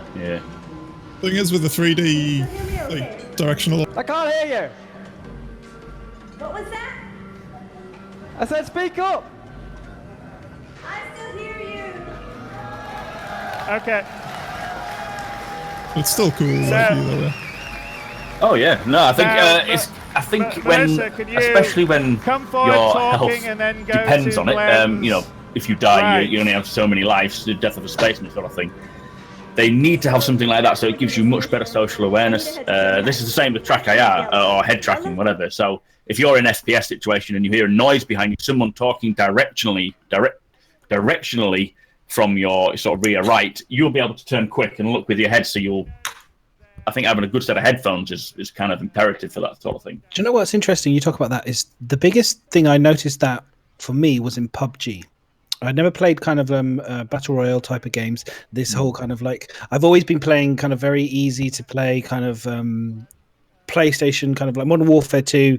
You know, I could have one ear off, chat to my missus, shoot away, no problem. But the minute I started playing PUBG, I was so used to doing this, but I couldn't hear. People were saying to me, "Why can't you hear people?" Well, because I didn't have the. I had to have the full sound to make the impact, and I suddenly noticed I was having to have my headphones in all the time. And so I'm guessing that might be the same thing with Star Citizen. In order to have, especially on the worlds, not be sniped or else, I'm going to have the full experience. I mean, COD and Battlefield, things like that are twitch shooters. So the quicker you run and the more movement you have, the less easier it is for them to kill you. So I can take my headphones off when I play Battlefield, and it's all about just visual. The audio doesn't really. I mean, it does help, obviously, if you're sitting in one place and listening. Yeah. But with Star Citizen, the FPS is going to be much slower paced, so a bit more like PUBG. You know, when you're on a planet location, you're going to want to know where the sound's coming from, because it will mean life or death in that situation. Yeah, the sniper round that you heard pinging behind you, you know, you're kind of going, where did that come from? You know, you want to know where it came from. I saw someone saying in chat they had the VoIP in PUBG before as well, but they turned it off. It's obviously also the type of player that plays a certain game, if you will use it or not. You know, the Star Citizen community is more of I would say a grown-up community, you know what I mean? The PUBG community is mostly pamper-pissing fucking little boys that just want to scream, shout, throw bottles of salt at the fucking screen. And you know what I mean? But in general, man, you know what I mean? 90% are little kids that get their satisfaction out of out of whacking themselves off while they're playing PUBG, you know. And Star Citizen is a bit more, I think, of a grown-up community that could embrace this sort of immersion, you know what I mean? Yeah, and again, with PUBG, good question. If you use in-game VoIP, most people will just think, fuck it. If you're in a squad, I'll just use Discord or, you know, a third-party app because it's just easier and no one can hear you talking in the corner. Whereas Star Citizen, they want to make their VoIP that good, so you'll hear, like, your voice will change, I hope, depending on the location you're at. So if you go into a dungeon or a tunnel or something, you'll get an echo. If you go into an open room, you'll get a bigger echo. If you go into a compact room, it'll, you know, the audio will stop and it'll sound appropriate, like what Destiny do. I was really impressed with Destiny's audio. When you go underground and you're talking to friends, it sounds as if you're actually in that environment, and I think Star Citizen will do that. Well, encourage people. We've already got a bit of an example of that when they put the headgear on. And yeah, no, true. Sounds like they're doing the talking over the radio. So I think that will be the case. And also was just showing in that clip there was when she backed away further back in the bar, and they couldn't hear. You could actually hear when they shouted down the microphone, and then it was louder through the VoIP, and it also sounded like it was echoing around the pub as well.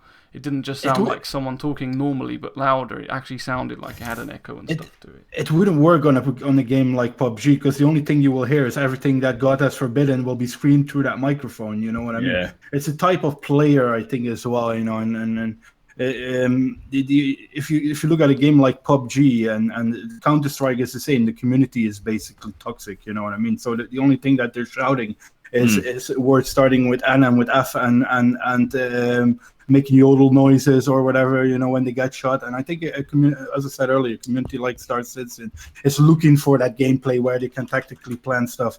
It's looking for that gameplay where they can do things. And we can then still, if we just want to chat, fall back on the terms like Discord, TeamSpeak, etc. You know? There is also going to be the down part where you're going to hear people just making stupid noises constantly. Yeah, I mean, I think they will be there. They will be there. I don't know about the other. I just mute game audio. I only want to listen to my mates so we can strategically organize things. NPCs I'll listen to, but generally other people. The first time I hear somebody running around going caw, or going dick or whatever, you know, just doing something stupid, I'll be like, yeah, okay. I hope we can singly mute him, madness. Or you'll get the grief of the guy who'll snipe you and then come up to you and say something ridiculous. But that's not going to be easy in a bar of 50 people. It's going to be just individually mute who it is that's shouting at the bar. I think the good thing, though, don't forget, when you're in locations where there's multiple people, if it's directional based and proximity based, then who's next to you? It'll just be like having a conversation in a real place. Apart from don't get me wrong. I know the community of Star Citizen's more grown up, but you'll still get the sort of thing. But when you're in a group and they're around you, and then you've got people further off, you'll actually get that accurate volumes of your group, their group. So you'll still be able to hear yourself, and you'll be able to earwag. So it should be quite accurate, I hope. They'll probably implement functions as well where only a party works. You know, where you can only hear your party in that sort of way, where you can define like, I want to hear only my friends, or I want to hear only the group that I'm in, for example, the guys that I'm teamed up with. Because I cannot see running into a bar, because it's what you say, man. People will make. You didn't know people could make those noises, but they will make those noises. You know what I mean? You know what you're going to get. You're going to be there, and you'll be flying your ship, and then you're going to be exploded. Then you get a message sent through, and it'll be an audio tape of you've been ventilated from the ventilator or something, or some. You know, because I mean, let's be honest, okay? I don't know if anyone's played this game enough. There is trash talk that goes in just the type. You know, it goes on. It goes on. So to think that will then escalate to verbal, because people people get butthurt when they get killed. I do. It happens, and I get butthurt when I get blown up by torpedoes, and I sometimes get a little bit, catch me on the wrong day, maybe I had a few drinks, a bit salty, and I get a bit grumpy about it, you know what I mean? And I might say something, and I try to, you know, we're all guilty of sometimes, you know, you have that day when you really wanted to have a good day, and then some pricks camping you, someone's saying the wrong thing, and you just get that day, do you know what I mean? And so, you know, and so that's why for me personally, other players from the game, and I'll only be really listening to people that I know, and then maybe if somebody wanted to talk to me briefly, like, you know, they like something, then I might open up just to talk to them privately just for a bit to see if I think they're a dick or if they're I cool. think Party and That would be Friends Madness would be a real good option then, because we've seen the screen in the I think it was the Urza, right? Well, you've got main party chat. I'm just looking at it in terms of like talking. Yeah, so yeah, right now yeah, we've got so- party and main. So I imagine what will happen is, for Party. me personally, the same thing will be You can probably party have chat. org, party, Yeah. main, Yeah. you know, and But all what that. I You was just saying pick which is- one you want to hear Associates. voices from, I suppose. Yeah. But You don't want to miss out that function where you can see your mate on the screen and he's talking to you, etc. So you know what I mean. Those are things that They'll I think do all that. high in That's immersion. basics. They'll get that. That's Yeah. like I just we're hope, talking you know, about as streamers and things, when you get into open chat, there's always that danger anyway of someone saying certain words that are banned, and that's needs to definitely be maintained. Like the best thing Maybe for a me- filter. The best thing for me about the VoIP sort of situation is, like, imagine you're with a few buddies and you've got a couple of people like held down an outpost or something, like on live release, and obviously permadeath's going to be a thing, so you could shout over to them, like, just drop all your shit and come out and we'll let you go, and we'll just loot all your stuff like that, or you can stay in that sort of thing. So it could change the outcome of some of the gameplay. Definitely. it may stop just shoot on kill everybody all the time. Yeah, shoot on sight. The friendly dance. Will be like the weird friendly face where you pull that weird creepy face. Exactly. I mean, imagine DayZ without VoIP, like way back in the day when everyone was like just having a laugh. Just a kill and shit. fest. It would have totally changed up the whole gaming experience. Well, if they do role play, if they do like role play servers and things like that, then I think it will be It'll be crazy good for them. You know what I mean? They'll be able to go nuts on the because when you go into a role play kind of thing, there are rules already pre-set up, isn't there, for role play servers and stuff where people have to, you know, people stick to those rules, and they do, and they love it. And, exactly. if you're into role play, they love it. And you know, I can imagine Mr. Moon, for example, will go crazy for that stuff, and he'll be in there. Oh yeah, I'll love it up until a certain degree. You know, I think it brings an extra immersion in. But I don't want to listen indeed to people that are screaming weird stuff. That's something that I want to avoid till the max. You know, and especially when Max was as a streamer, man. But imagine one going on, you know, and you can't block them fast enough. You got a problem, man. You know. No, I think Star Citizen did say that they're going to work to, like, the future of Star Citizen in Twitch is going to be quite robust. They're working on certain things that will help streamers and help content creators. But whether it's blocking out words, I mean, how can you block out someone saying something at random? Like, if I now just suddenly came out with, I'm only joking. I won't do it to you, Mr. Yeah. Well, you could have, for example, Bugbeard should have slapping his pants. You know, you can't We'll can't move block on that out. from this. I think we've pretty much covered the voice thing. And we don't know until we get a little bit more in, but we can presume that they know about trolls and shit like that. I think it's going to change. So the next thing we're going to look at is we'll get to the presentation a bit later because I know a lot of people have done that over and over. So we're going to look at a few things that were on the actual show floor instead. Some of the things that the streamers got up to. I think we've got just a few gifts and things that we picked up from there. What was everyone's like highlights as well though? Because like for me, my highlight there was two highlights for me, which was the Levski boarding which was pretty much Gamescom 2016, which I gave a link to, and then the other highlight for the day for me was the falling, which you can show if you want to now. Is his phone? Falling is pretty cool. The falling was is that where Gamble the release and catch. The release and catch, yeah. Yeah, because they failed initially when they did it. They had the door open and it crashed and they fell out, which was really cool. And then they carried on trying it a few more times, and then they finally succeeded, which I didn't realize they actually managed to do it, which was really cool. But I think when you look at all the Twitches, like all the clips on Twitch and stuff for Star Citizen for the time, one of the most clipped and viewed and things was this bit that they kind of did in the game where they just did a catch and release and it was fun. And I was sat there for the first time watching it on the edge of my seat every time they failed, and he was getting closer and closer to the ground, and it was like they're running out of time, and like you could feel the energy of this. And then the instance finish. Yeah, They failed a few times. It was great. Do you agree, Madness, though, that people are doing this at the moment? I'll be doing this immediately. This is the first thing I'll be doing. I'll be hear me out. So, do you agree with me that people are doing this because there is fuck all other to do than doing these sort of things? We have no implementation of jobs. We have no except dogfighting. You know what I mean? But because there is nothing to do, they try these sort of things. You know what I mean? People get very intuitive when it comes to, you know, we've seen it with the Benny's machine as well. You know what I mean? at some point the content is you play through it or you done it. Well, they didn't take them long to do this. They did this in the like it was in no time because they were like going. It tells you more about the people than eventually, or the game state of the game, for example, than eventually. And in the full release, people will doing this a lot less, I guess, because they have other things. Aaron in an interview said it. I think it was Aaron or Brian. I can't. It was basically saying is by our very nature as human beings, the first thing we ever really want to do. I think it's a child thing, like Christmas. The first thing you get with a toy, within about 5 minutes, you figured out a way to break the toy. You know what I mean? And I think it's just humans. We just have this innate ability to just get something and try and figure out how to break it. And I think that's what we like. Immediately, they were like ramming things, trying to shoot things, trying to stuff a ship into something. Do you know what I mean? It's like trust men to try and figure out how to try and stuff something into something. You know, it was like it's just something that we do. We just dick around with things and just mess with stuff. I might be a different kind of gamer. You know what I mean? I'm more of a realism type of gamer. But that's coming, so. But this was just a mess around. But that's what I'm saying. That's what I'm saying. Is that because we don't have the content yet to do the other things that we're messing about with these sort of things here. It's coming. They've already said it. Player-driven content is what's going to keep the fruition, the longevity of Star Citizen going, which is like, especially with this new offers, which we'll probably get to when we show the video, but the offers on your jobs board. But things like this, I think if your life meant something in the game, eventually partake in crazy shit because you'll think, well, I could die and I could lose a lot of shit by doing that. But all the same, you know, it's still for the alpha when things are going to get wiped. Your life doesn't matter. People will test and play around and mess around with everything. And like you say, just break it. If it can be broken, we'll find a way. Always.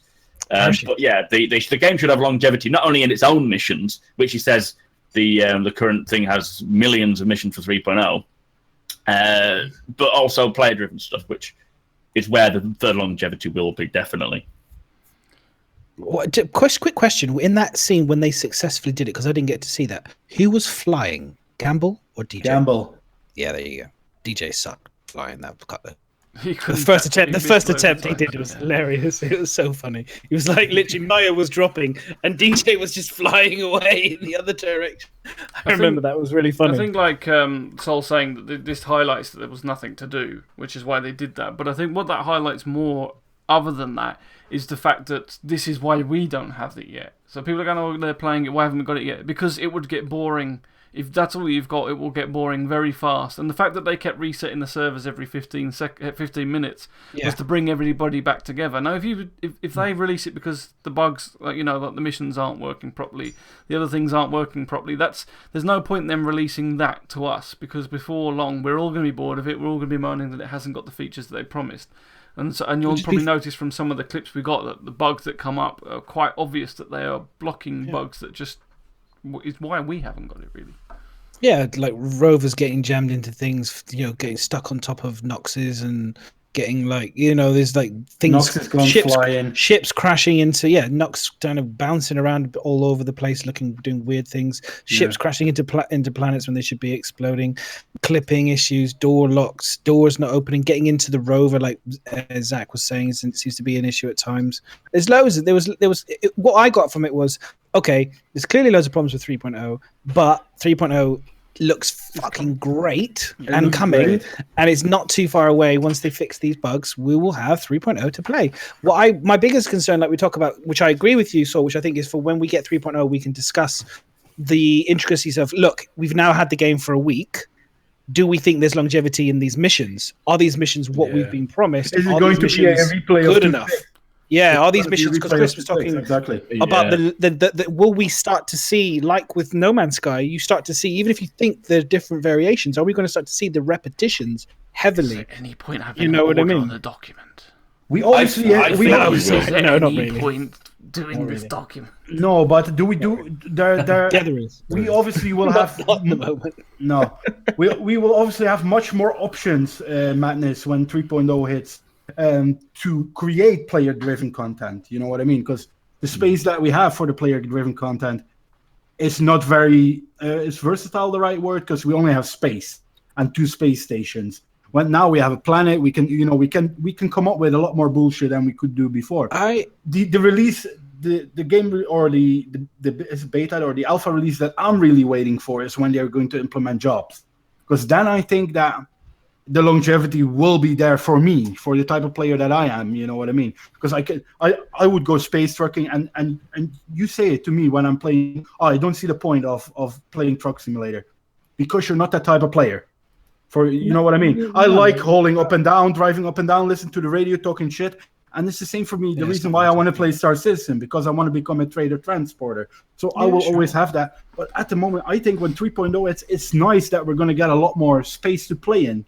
But I still think we have to wait for 3.1, 3.2, 3.3 for the real longevity content. Let's park this section because that's fine. Let's talk about this later. I think when we get a bit more information on missions and we actually get closer to 3.0. I think it's a fine conversation, but I think it's not right now because we really need to see more.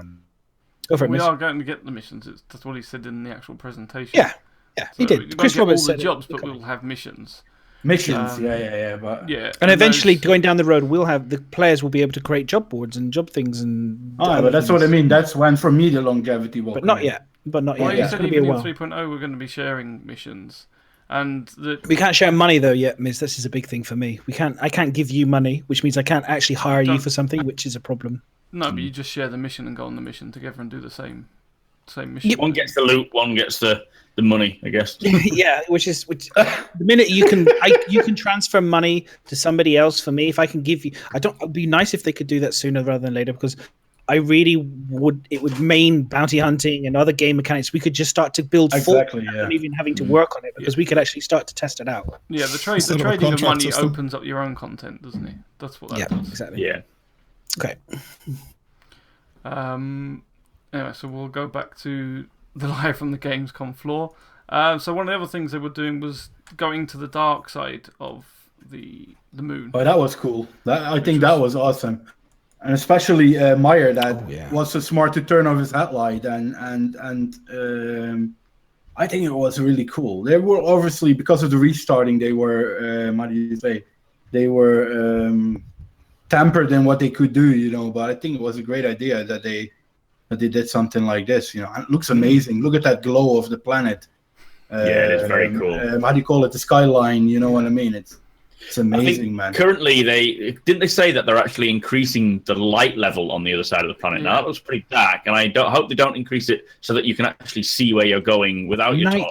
Night vision. You need night vision for this section. Yeah, you need to have Predator style visor where you press the button and it changes, like Predator 2, where you can change between thermal, night vision, low light, high light, shading, heat. All those kind of. It's very simple. You just have the adjusters and stuff. It's easy. I could. Yeah, I mean, that disappointed me a little bit when they said they were brightening up. I think you don't want it completely black. I suppose you want a bit of being able to see a tiny bit, but I think having that torches and having the headlights on your vehicles makes a great bit more atmosphere. And you can see from when they did. I think DJ was one of the first he actually flew over without.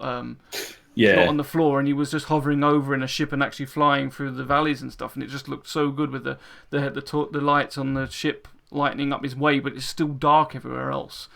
And I think he ran out of power, didn't he? Or didn't he run out of fuel or something? Which, how cool is that going to be if you're on the dark part of a planet or something and you just can't see and you've got no power? You're fucked. And someone finding you is really fucking hard, and that would give more gameplay for people that like exploring and stuff, because you'd be able to scan for maybe live signs or come and help rescue people by searching for that sort of way. And make it too light, then you won't need to worry about that sort of thing. Yeah, you can just see. It's scary. It's going to be scary shit, like we said before. Gamescom with the Vandal, the glowing in the dark and stuff. It's kind of like that's going to be really cool. That kind of like aliens and kind of all the, it adds that fear, that alien isolation type of thing, where you're kind of walking through what you think is an empty space station or a spaceship or whatever, and then you suddenly realize you're not alone, and it would be interesting to see how because they're big fans of Alien. They love all that stuff. I guarantee they will have that kind of scary. Like I said, if you watch obviously Outlander, Chris Roberts produced it, so they're very aware of creating that tension and stuff. So that will be in game. But like I was saying about the visor thing, it could be a situation where maybe you as a basic starter gear, you get the flashlight, the basic gear. But as we go on, you can maybe upgrade your helmet So you have the different accessories and visors. Yeah, so you can improve your so the luxury helmet or whatever gives you scope, infrared, blah blah blah, and then it increases the option for EMP like electronic warfare and stuff, so you can shut down that. So say for example, you're in a fight situation, you could potentially stop them from being able to use their night vision or whatever, so that they can't see you, so it all goes dark. Then they have to use the flashlights. It just, or maybe if something gets damaged, then it breaks and starts going funny. You have to switch it off, and then you have to look through it's so cool. It's really cool. I was really impressed. They have said the helmets will be quite customizable, and you can have different DPUs and so forth. But also, I expect things like different targeting modules, better updated ones. And yeah, like you say, having all these variations to helmets alone, depending on the job that you want to partake in. And if it suddenly becomes nighttime, you'll think, right, I need to go and buy a fucking. I need to improve my gear. In the presentation, it's one of the things I listed. Is you can see with the layered armor, he actually puts the helmet on and then he attaches the flashlight afterwards. It is actually an external thing that gets added to modify the helmet. So you could go without it if you forgot. You'd be fucked. Yeah. Do you know what I found really interesting, because we're talking about modular things and being on the dark side of the moon and running out of power, was the oxygen. The fact that the heavy armor ran out of oxygen really quickly in a sprint. Yeah. Because you're obviously exerting so much, which is fine. But I was a bit concerned because at the end of the day, then when they got back into the rover, there was no port to recharge the oxygen. It wasn't like the oxygen could be recharged or anything. Yeah. And I was really concerned. I was like, well, how's the mechanics to recharge? How are we going to get oxygen again? Because the truth is, like, you want to go exploring and you don't want to have to every 3 minutes of walking out somewhere. I know they've changed it to the scroll wheel. People say, oh, look, scroll wheel, madness, scroll wheel, you can slowly walk. Okay, fine. But there's still, it's only got 10 minutes. These maps are humongous. Don't forget that what we see in terms of timing. So 3 minutes he was running and he ran out of fuel. That's not generally what it's going to be the final game. It's going to take balance. That's just their first implementation of the fuel system. That's how it's going to be for now. You can recharge your oxygen, by going into a habitation module. That, I think, as soon as you walk in, you suddenly increase, and that's not going to be, I think, the future. I think you have to use recharge stations and bottles and things like that. So you think, because this was the thing I was thinking, like, obviously if you're an explorer suit, you could potentially have 3 hard ports for having 3 oxygen tanks. If you're a heavy armor, you could only maybe have 2, or you have to sacrifice a weapon for more oxygen, which again makes sense if you're exploring. You'll maybe just carry your handgun and a rifle and maybe have 2 tanks or whatever. I mean, it does open up a lot of interesting kind of thinking. But for me, when I saw it initially, I was like, that looks a bit short for what is meant to be an exploring. Because I was thinking, like, when you go deep sea dive, does anyone dive here? The heavy armor he was using, or did it do that? No, the heavy armor ran out, but even the explorer one seemed to be running out. Basically, oxygen for me seemed to be running out quite quickly. And I was just a bit concerned about it in terms of what is these massive maps and wanting to maybe go for a wander. I was just thinking of diving. Like, I was trying to think in how long because they talk about food as well, which was another thing I was curious about. I think I'm not a fan of. I was like, how long would you realistically, when you go diving, have oxygen in a fuel tank when you swim? A beginner would be about 30 minutes. Someone that's good at diving is about 40, 50 minutes, maybe 50. Yeah. Okay. So for me, that would be. And then obviously you use up more the more you exert. So diving, that was probably too short, but in some ways diving, if you're fighting against the current, I use a lot more oxygen up because I'm constantly breathing. So a whole point of, and also I don't know, in the spacesuit it might be different. Like in diving, you have to actually control your breathing and think about it all the time and get a nice rhythm going. Whereas you're not necessarily going to just do that when you're walking out in a spacesuit. Well, maybe you would, but you're probably going to be a bit more normal. But I mean, it's an initial implementation. Yeah, it's like looking at the prices. I think it's way off because of just gameplay wise. But now I'll know that because, like they said, they want it to be more fun than realistic. So if people are running out of oxygen 2 steps from their vehicle, they're going to obviously increase that because it's not going to work. I was interested what you guys thought, if you picked up on it at all, or if you didn't pick up. I didn't think it was a big thing. For me, it just felt like it was a bit short. Yeah, no, I agree. It was, from what they get, it's way too short. And I think, like you say, when they go to the Ursa, they should be able to recharge in the air. I think the ships and weapons and vehicles will have recharge stations. You can probably bring a crate of recharge bottles and things. Yeah, exactly. Yeah. So I think it's like looking at the pricing that you get for completing a job on a mission. You can look at it and think, wow, 1,000, or wow, 1,000,000, or wow, 100,000. Makes no difference now because it's just what they implemented quickly for the sake of the demo. But it concerned me because 3.0 isn't meant to be that far behind, and I haven't seen any of those mechanics. I mean, get me wrong, but have we seen? I mean, please correct me. We seen anything to do with oxygen refueling and tanks and stuff in ATVs? We've seen briefly talk about it, but have we actually seen any of the actual animations of that actually being recharged and fitted and things like that? You know what I mean? In rovers, in external vehicles. So. Which is what got me concerned, because it was like, so you say you're going to do it in stations, in habitats and stuff. That's fine, but again, the maps are humongous, and it might not be 10 minutes to the next one, And I'm just I was just concerned, and I was just curious. Maybe there'll be a feature on it soon. But yeah, I think first implementation may well be just loading up as soon as you walk in a building. It just like fills you up. Just replenishes. Yeah, but I think you might be right. I think when 3.0 comes out, if they haven't implemented sprinting in a heavy armor suit, you're going to run out of oxygen pretty instantly. Yeah, I'll be wearing light. I'll be wearing light exploration suit for sure if I'm. Which is what you're supposed to be doing. It's fine. Sorry, Zach, you was going to say something. Yeah, go Zach. Oh, yeah, I was just going to say, like, my biggest concern about the game at this point is lack of mechanics in the game. Like, showing how things are going to work. Like, from I know we touched on that last week. I'm surprised we didn't see anything about cargo. No cargo, no hand, no magic hands picking up anything. I was very disappointed. Very disappointed to see that. Grabby hands, magic hands. Well, it was a good thing that we didn't see grabby hands, to be honest. Picking up boxes. What did you see them picking up boxes, Miss? In the presentation, he did, but only one. They picked up that thingy, what do you call it? No, I mean, the black box. Black box, yeah. In the I demo, mean, there was a lot in the three, but that's because I think they gave the people streaming it a very basic build, so that probably the things that were less buggy, things that were actually working. Which it does show us really that this game 3.0 isn't around the corner. It's still a couple months away. Still a month or two away, if not after CitizenCon potentially. Yeah. Looked on the demo though, the guy that actually picked it up, the box went invisible in his hands. Exactly. And on the other person, it looked like he had it in, so it was weird. Yeah, it was. Well, there's two bits that were weird like that, because there was one where the bloke went to talk to Miles, and Miles Eckhart wasn't actually in his seat, so she came down and she could see Miles Eckhart. And they were both in the same instance and everything, so it was weird. It was showing up for one and not the other. And then, the black box was the other thing. So the black box was there in one person's hand, and it wasn't.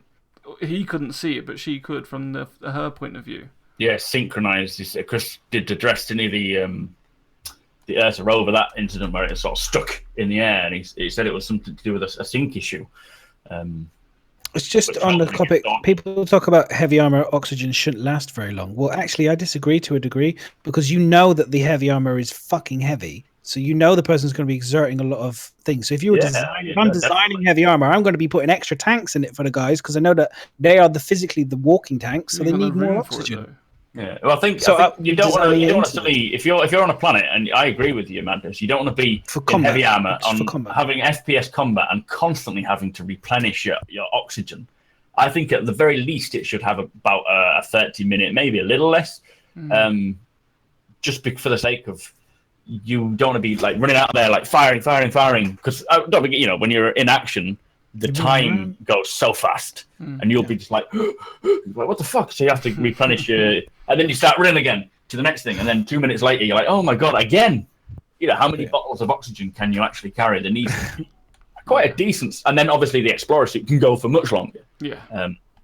But it's speculative. It's all going to be balanced to when they release it. For all we know, that 3 minutes could just be like, shit, we didn't even realize that was part of it. We should give them more for the actual release, Yeah, exactly. It was just because I've heard that before. People talk about it being, it's a military thing. You're not going to, and I'm like, well, actually, when you're in military, you're going to be running and sprinting, and you want to engage people and planets. Yeah, I think 900 years in the future, if you're going into combat with a heavy armor on a planet, don't forget that not every planet needs oxygen though either. Like, needs oxygen. Not every planet is not going to not have oxygen. So, combat might not necessarily be on places with zero oxygen and things. I'm still agreeing with you. It was too short, but it's just a first implementation. But that's the good thing about the armor as well. You'll mix it up. The helmet, I don't know about you guys, but the view in the heavy armor helmet the clipping bugs me. So, but the great thing is you can switch out the helmet. You can weaken your headshot resistance and chuck a better one with a better view, and That's what I would probably do. Is maybe I'd mix up the light armor, maybe have a heavy breastplate or something, or maybe heavy. That's what I love about it. I think the tour guide helmet would be a good one for you. There's there's 360 degrees. 360 degrees view. That's what we need, definitely. I have to say the view from the tour, whatever you call guide helmets that if you want to show, the HUD just looked gorgeous because it was clear. I could see everything. Definitely. Wonderful. Really nice. Really nice. Really nice. So, I think especially for people that want to make screenshots or that like that more open space, that was the perfect. Wallpapers everywhere, aren't there? Yep. Another thing we were going to show off was the railgun being used. Oh yes, my highlights. Amazing. The highlights. I love It it. feels powerful. Oh, you mean the Squadron railgun? Yeah. Look good. The one that they were using in 3.0.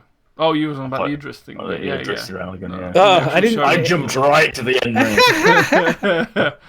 The Idris is yeah. But they had some good gameplay with this, and they tried to do this in the presentation as well, which I think she did hit, but it looked like she missed, and I think that could have been desync. But they had a little Nox fly past as well. But yeah, that looks pretty good fun. She blew up a cutlass with a railgun. Yeah. I was like, Shields were down though. Shields were down. But yeah, no, it did. I just love the impact crater, like the explosions that it did, and all the kind of. It just looked legit, like something out. That poor gamer who's just jumped on for 15 minutes. Yeah, an hour. Done. Is the railgun like a hit scan projectile? Is it? Isn't it like proximity? So yeah. I don't know. Because it looks pretty. Like a few of these would be quite unbalanced, really, together. It's great. No, against it pad doesn't campers. Scan and follow. I think it's just. I think it's quite quick to get to the target, but it still is a delay. I think they were saying. I think it'd be really hard to dodge and bigger ship. Brilliant, perfect. Just what we need for a hack. Dealing with ruffians. So yeah, that was quite cool. You are the ruffian. The other thing that you were showing off was the dismount from the Nox. The thing that made me laugh on this as well, if you actually look at the picture, it says there's like the new hint system, ship movement. Remember to manage your throttle with W and S to avoid collisions, and then he just rolls off at full speed. Oh god! Do you know what I loved about watching Gamble and Maya when they raced these together was Gamble's incessant desire to keep doing the same thing again over and over again, and Maya was just like, "Oh, this is easy. I'll just go back to the side and wait for you, and then shoot you again and send you into a flip." It was really funny. It was really funny. He's like, "Damn it! I will continue to do this until it succeeds," and it never did. So yeah, the cutlass. The cutlass, by the way, guys. Oh my god! Am I glad I've got a cutlass? The cockpit is just incredible. Wow! When you look at it from inside the habitation area and you look up, it looks like something out of Firefly. It just stunning. The size as well. Did you guys notice the size? It's huge. Side doors as well. I can't wait to have my mates in there with railguns and machine guns and all the rest of it shooting out at people when they're landing. So it's a drop ship, man. It's an awesome drop ship now, and a cargo ship, and it's a tank and an exploration ship. It's everything. It's fantastic. I think it has the versatility that a ship where they designed it for, basically the let's say the piratey kind of shady stuff. It's a great versatile ship, And I think we could barely fit in the back door in the version that we have now. And is that what she said? Oh my god, I completely lost what I was saying. Sorry, it's gone. It's gone. No, but we could barely fit in the back of the previous one, and if you look at the one in the Gamescom videos, it was just 1.5, almost 2 times the height that it was. You dirty boogers. Yeah, this is them. Was this them getting the Nox into the back of the rover? This is going back to a little bit what you said about earlier, how they just tried to ram everything in. You know we're going to do that though. Stuffing things into things to see if it fits. Yeah, no, it was. Will it fit as a proper activity for Star Citizen? The Nox. Did anyone notice as well? The Nox starts off on its side. Is that what you were saying as well? And you kind of starts off the side, and then it rolls you up into an upright position, and then you kind of go. I didn't like, if I'm being honest, I really didn't like the way the Nox felt, and I've said before, it makes me actually want to get more of a wheeled-based motorbike, more to the ground. I didn't think it would go so high. It seems to just float over things. That's fine. It's not just that. I think it's like you said with the. I felt the same with the rover. Like you could feel it, like it going over the ground. It felt more more.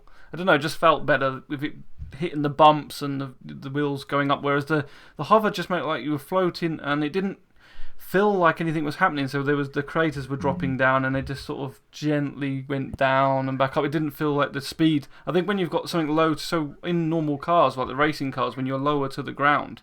Yeah. So I'll tell you about this. When you're lower to the ground, you feel faster, right?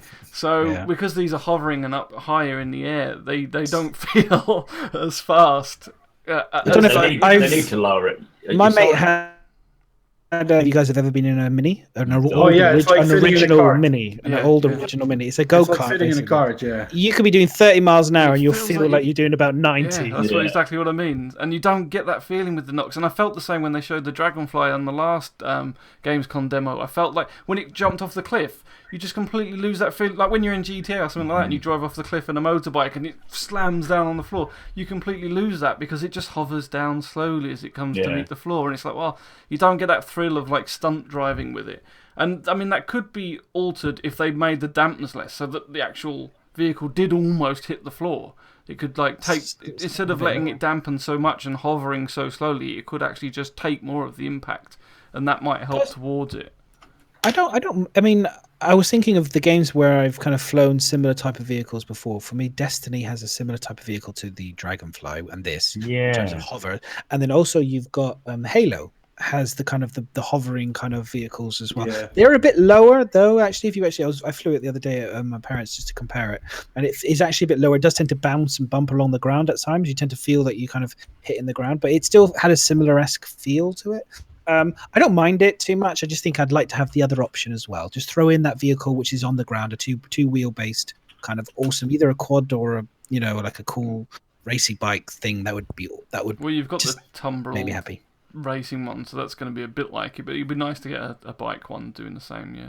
Yeah. I think the Nox will eventually be more of a ground bike because you can see as he's trying to get it into the back of the Ursa, it's actually trying to go over the Ursa. Yeah, which they need to have. I mean, eventually, thing, isn't it? Yeah. Yeah, it's like it's like no, and you're like fucking get. So I think they will eventually get it so that it is more ground based because it's supposed to be like Rey from Star Wars, where she's scooting across the ground. It's just to point A to point B. It's not supposed to really fly up and around places unless it's in space. So I think they will. It needs this. It needs that sand speeder, doesn't it? It needs to be that Luke Skywalker speeder. That looks really low. You can see him almost like touching the ground. That would be awesome. I'd be happy with that kind of height. You know that feel of a almost crooked. Can't go up. Yeah. No, that's right. The feel of an almost crooked racer. That is what Manus says. Sometimes touches the ground or fucks itself up. I have to agree with Miz in a sense though. It looks too smooth. You know what I mean? Maybe implement something where it sometimes when you get shot, for example, maybe that it fails a bit. You know what I mean? Or give him that more feel of like the bounciness. And it will still float. But if you then make a big jump, that it, for example, floats through his range because it cannot keep it and slammed into the ground for a time, and that still gives you that rocky feeling instead of, you know what I mean? It's like you don't want to have like. Go ahead. It seemed to have like jump jets as well, which pushed it really high, like way higher than I was expecting it to go. Like it looked really strange. That were bugs, right? Or was that something that was? No, that was like obviously like a strafe up sort of maneuver, but it went really like 50 meters up or something like that. Yeah, really crazy. You don't want it to become a meta vehicle for planetary stuff because it's that versatile. You know what I mean? Because then everyone would be flying these stupid Noxes, and people won't drive in. Yeah, I'm not a fan. I can totally see that people like that stuff. You know what I mean? I can totally see that. For me, it's too far away from the Dragonfly was already tempting me and saying, but it still kept that composure of something that could exist. This Nox is obviously very alien-esque, just a stick. You're riding a broomstick, basically. For me, it could be bulkier. You know what I mean? If it had some side things. That came out, I would like it more. But you don't want it to become a meta, you know what I mean? Where everyone, I need to fly a Nox because that thing can go through all terrain. No, you still want the versatility of people in rovers, people in tumblers, people in dragonflies. You know what I mean? That would be nice. Currently, it looks like a slick dildo. You want it to have balls at the side of it as well. Exactly. Dragging you along. Yeah. It needs some cojones. You know what I mean? Cojones. So one of the other things that Madness touched upon earlier was like how this the game show floor kind of showed off a lot of the stuff that we actually saw in the presentation, albeit in little bits and chunks. And another one that we saw was this like land to air battle. So they were shooting at I think it was a Gladius in that was flying around them. So I'll just don't touch which was Gladius. pretty cool. Trying to fly. Well, who was the pilot? Yeah, well, DJ was piloting it, and I don't know actually. Who was piloting it? No, they were both in the rover, weren't they? It was just someone that was new to the game, I think. Let's have a look. Oh, so this is what I was saying about the cockpit in terms of the turret. Yeah. This is what I was saying about the failed turret from the Ursa. You know, you need to have that view where he's on top. The camera needs to be on top of the. Yeah, I agree. You can't be shooting at it from there. That's it just was kind of using his visor, wasn't it? It was the target was in the middle of his visor. It wasn't as if it had a separate target at all. It's not right. That's for sure. Hopefully they'll fix that, or they'll say, we'll see a more finished version. I think we will see a panel where you can look at it, or you can go into the first person panel thing. You know, like what they do with the Hornet. Yeah. I think if they've done it with that, they'll do it with this. Yeah, it has to be.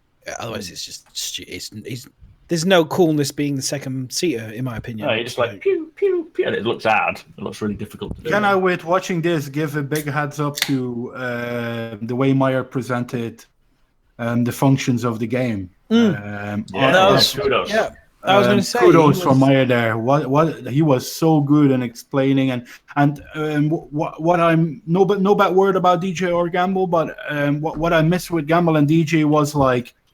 Gamble and DG were pissing about, you know what I mean, which is fine. But Meyer was more like, okay, I am here for an educational reason as well. I want to tell the people, what are you seeing? What am I doing? What can we do in 3.0? Whereas the other two, and both great streamers as well, were more in like, oh, let's try and break shit. What I mentioned earlier, let's try the crazy stuff out.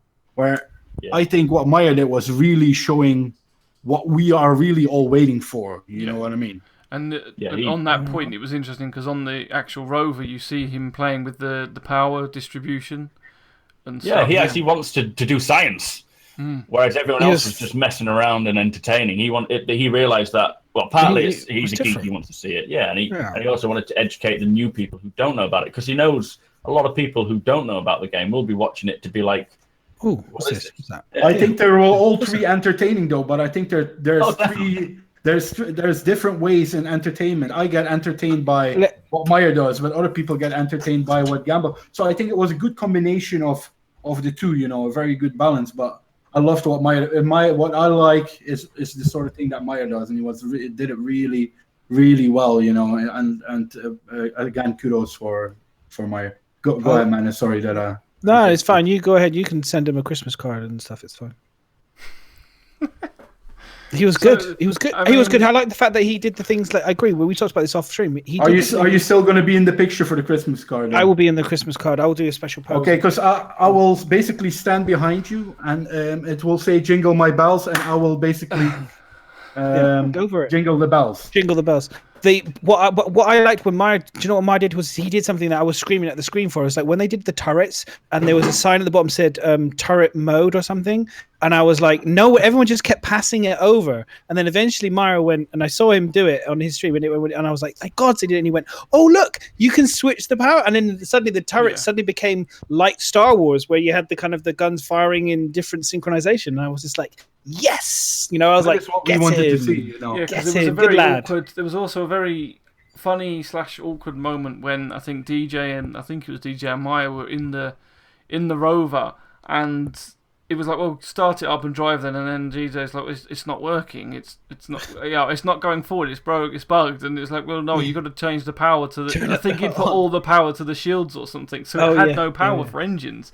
And like, it's interesting to see that you could actually turn it off that much that it would do that. And it wasn't until Maya said, well, let me have a look, and he got out and then he readjusted the power that the actual rover moved. But they were there for ages, just going, it's not working. The rover's broke. He goes, he was turning it on and off by pressing the button at the bottom, and engines on and off and everything. It's like, oh no, the power's not working. So it's good to see that features in. And makes having for interesting gameplay as well. And I'm glad it's an option, not a necessity. That's my main thing, because I really like the fact that they will still have the quick key. You press F, the power will come on. Yeah, and I meant the actual balancing of the power and it actually having much effect rather than I know what you meant, Miss. I completely. But I can imagine the amount of people that are going to be stuck thinking that their thing's broken and then they don't realise they've tweaked all the power to something irrelevant. It's a hole in the market for biomechanical to jump on instead of a tour guide. When the tour guide business is not going that well, he could maybe become something like how do you call this? In the Netherlands, we have like the roadside recovery.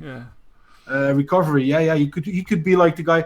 Hello, this is roadside recovery. Have you tried to turn it off and on again? He could. He would be a good one for that. Do you know what?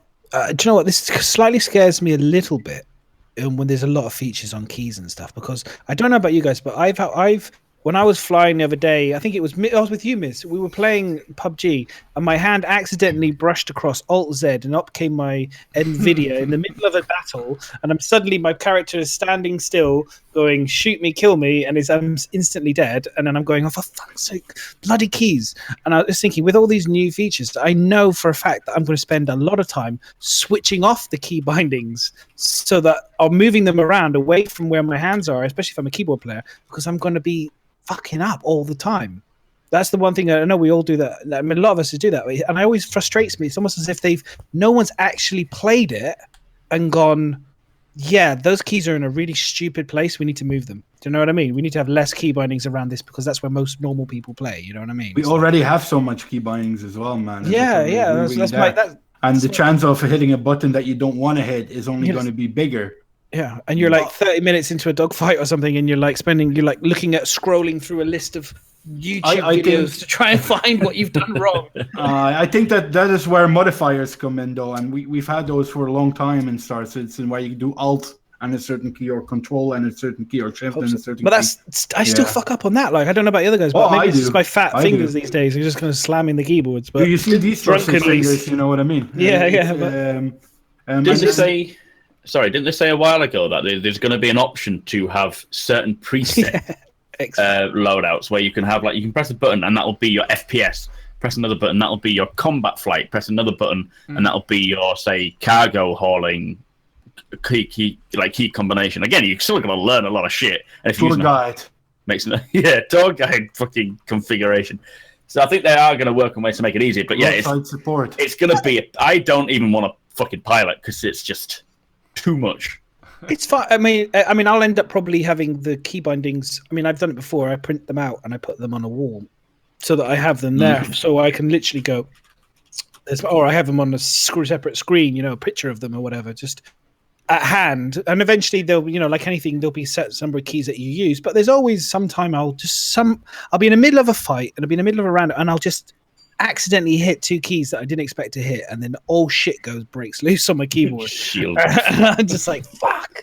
What have I done? When we blow madness up.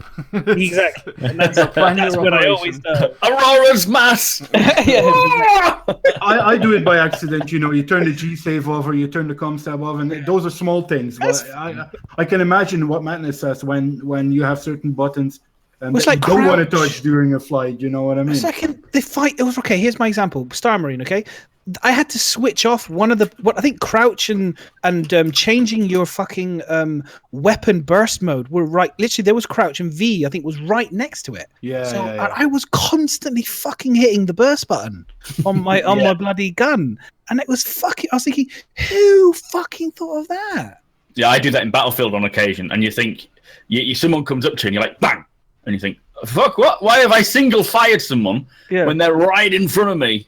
No, I do that all the time. It's a pain. It bugs me. You just think, people not playing this game. It You know? creates an element of again, and I come back on the Fat fingers. madness. It creates an element of failure, which can happen in the real world as well when you're crazy doing a dogfight, or when you're in a stressful situation. You could catch the single. Well, I don't know. I've never really fired a weapon, but you never know. No, but in real life, when for example you go on a track day with your car, and because it's all you could mess up things as well. Failure is something that is in real life as well. So implementing might not be the reason, but practice immersion. Perfect. Exactly. I know you, Madness. You will master those things anyway. You know what I mean? I'm hoping that they give good time and thought to their keyboard. That's all. All right. And practice and communicate with us. Ask us as the community. Ask us and say, what do you guys think about these key bindings? What do you guys think? What would you, maybe take some good positive feedback? No, I don't see enough feedback on key bindings and kind of layouts because everyone does it a little bit different, and there might be a good average way between. They've already said before they're not implementing that. They keep changing it because of the new stuff they added in. That's why we're on the third or fourth iteration of key bindings. Yeah, the more mechanics that come in, the more it's going to be. Okay, well, for later on then, but I'm interested to see how it goes. Right, move on. But by the release time, we need a second keyboard for Star Citizen. You will. Yeah, well, that's true. The buttons and streaming buttons. I haven't got enough bloody alt. I can't remember which alt for my OBSs and alt from this, and I need another computer. You'd be like Mozart from Bill and Ted's Excellent Adventures. Yeah. Multiple. We can make him arrange that game. Do you know what's sad is that I know exactly what you're talking about. That's the thing. It's definitely showing my age right now. Right there. Bill. Showing my age. You're still a young flower. Heavy metal. Come on. Dude. So the other thing they showed was a lot of the things they got to do was explore these these wreckages and stuff. I really like pretty that. Cool. I think this is tailed onto the Nox that you was on about when he gets on and it's still on the side. It doesn't actually right itself, which was quite funny. It leans right over and then he's just left sitting there on the side going, right, can we look up right now? That was funny. I like the heart rate. Look at that heart rate going like crazy. Oh shit, yeah, I never noticed that. Yeah. That is cool. So I guess that will play into the oxygen consumption. That when you aim, it will. They said this is quite a unique thing for FPS games, but like a soldier will say, I'm not a soldier, I have no experience, but they say that you shoot in between breaths. So if you're like bang, bang, I think that's how they're supposed to cater for it. And they said that you'll need to play that into your FPS game when they implement the whole breathing with firing weapons and things. So if you're breathing, otherwise you're going like. Brrr, brrr. Yeah, well that's it. There was something about it, like using breathing and firing in between. That is supposed to be a trained soldier's thing. I have no idea. I've fired a BB gun. That's about it. That's all right. Water pistol.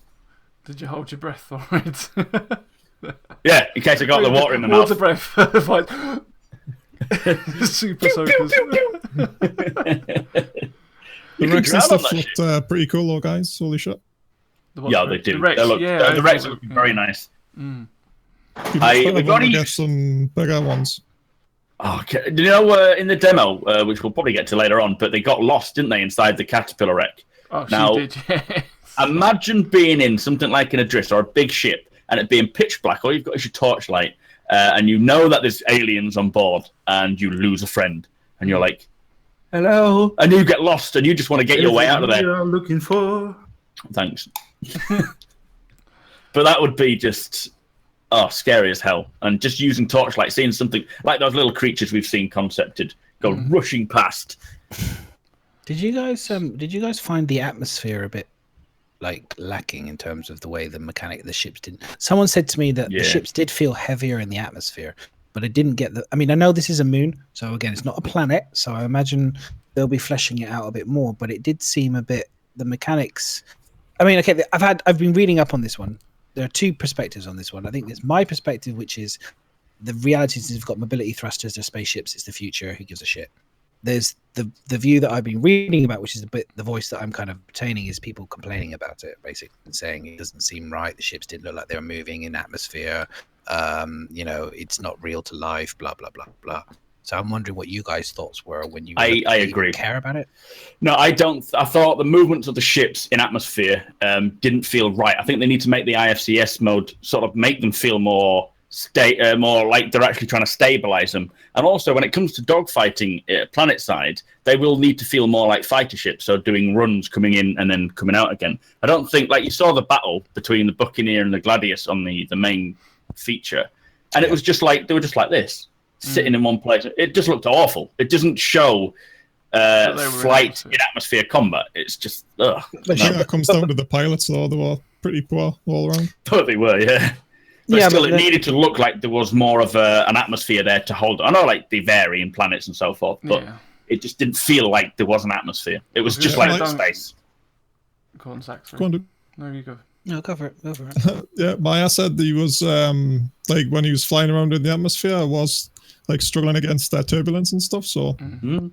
Yeah, that's true. He says that the closer to the ground you go, the more it pulls your nose down, doesn't he, as well? Yeah. I mean, that's pretty much what I was going to say. Sometimes it's like what you see and what from us it looks at, it doesn't look like it's necessarily having an effect. It can be different to what it actually is. It's a bit like we said with the racing of the Nox or whatever. It feels like it's not going fast, but from another perspective, it is going fast. So it probably does need tweaking, but there's also, like we said, different atmospheres on different planets which are going to pull you down more. But I think Starburger came on my Discord and said the same thing. He said it felt like it was constantly pulling your ship down when they were flying it. So it doesn't look like that. And how much it was doing, I don't know. So it's hard to tell.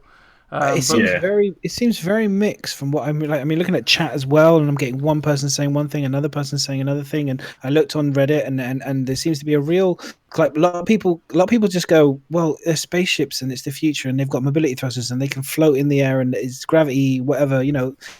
They should be able to do whatever they want, and then there's this other side where, you know, they should be pulled to the ground like a plane and crash and burn if they stop moving. You know, I think it's to spend all that time on the proper physical, Newtonian physics in space, and like you say, it is all down to how it feels. I've not played it. I don't know how it feels. That is the biggest thing the biggest factor that will probably change my mind is just how it actually feels to me.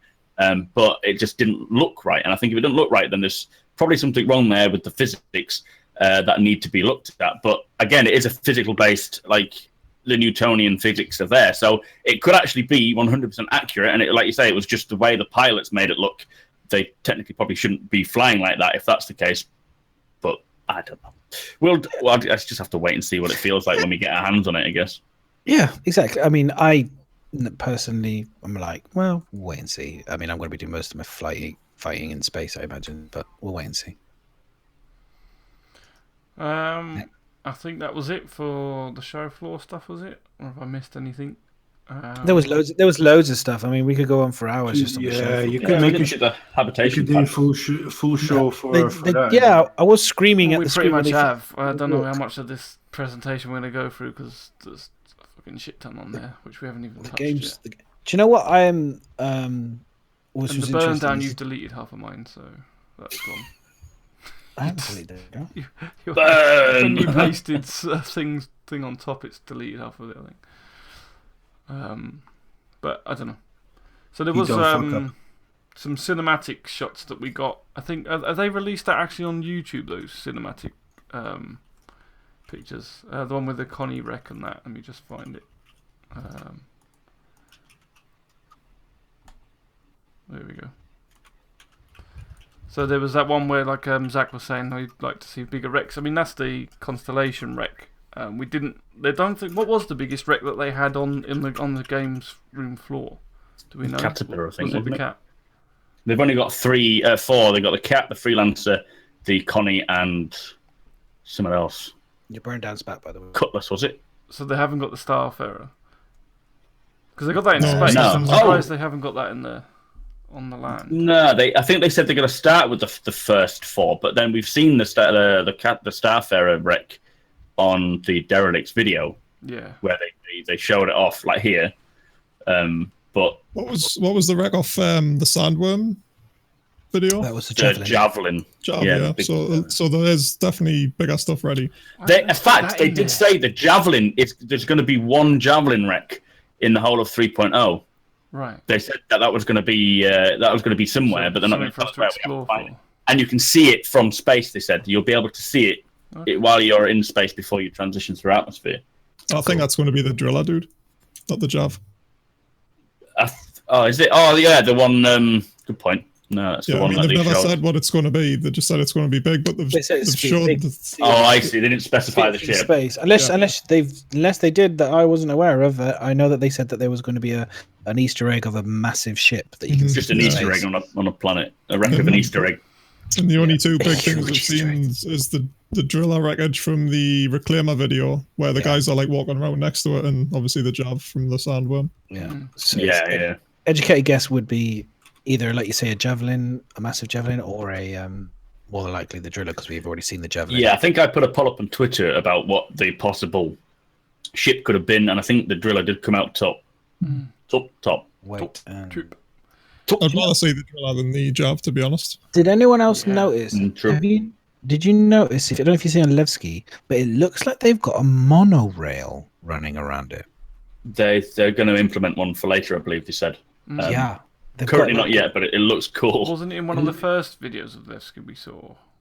I'm not not in sure, working, but I thought they had like in the concept of it or something. I can't remember. Which gets me excited for procedural cities and public transport. Yeah, I mean, how big is Levski going to be to need? Because maybe I think they said they're going to expand on Levski and have outposts further afield, didn't they? Was that something it may be a monorail to a different outpost or something, wouldn't it? Yeah, so cool to go chugging along on a rail, to go to another base somewhere. That would be amazing. Or even underground as well, going through the core of the asteroid or whatever. The rocks and stuff, that's cool. To go through. So, a bit like the Expanse with the monorail. Very much so. The other thing Zach touched on was the worm attack. Now, there was something in the presentation, and I don't know if people caught it because people moaning about the corny dialogue, but if you actually listen to what they were saying to each other, she actually mentioned about, I hope we don't, well, do you think there's going to be a sandworm there? Or she goes, oh, that would be epic if we meet a sandworm.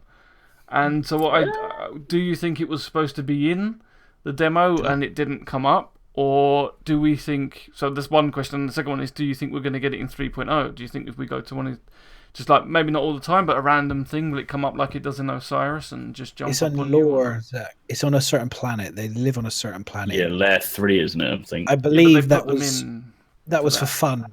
I think that was for fun, just a kind of a nod to citizens. But also, Levski's not supposed to be in Stanton, is it? So Levski's supposed to be in the Nixes. I mean, I don't think they will, but I wouldn't be surprised if they did, just for novelty purposes of. That's what I mean. Not because it's meant to, but just something for us to experience. If you're exploring or something, it would be, especially if it was near this wreck that you're all talking about. That's the big wreck, and you go there, and that might be one of the things that's also part of an Easter egg for it.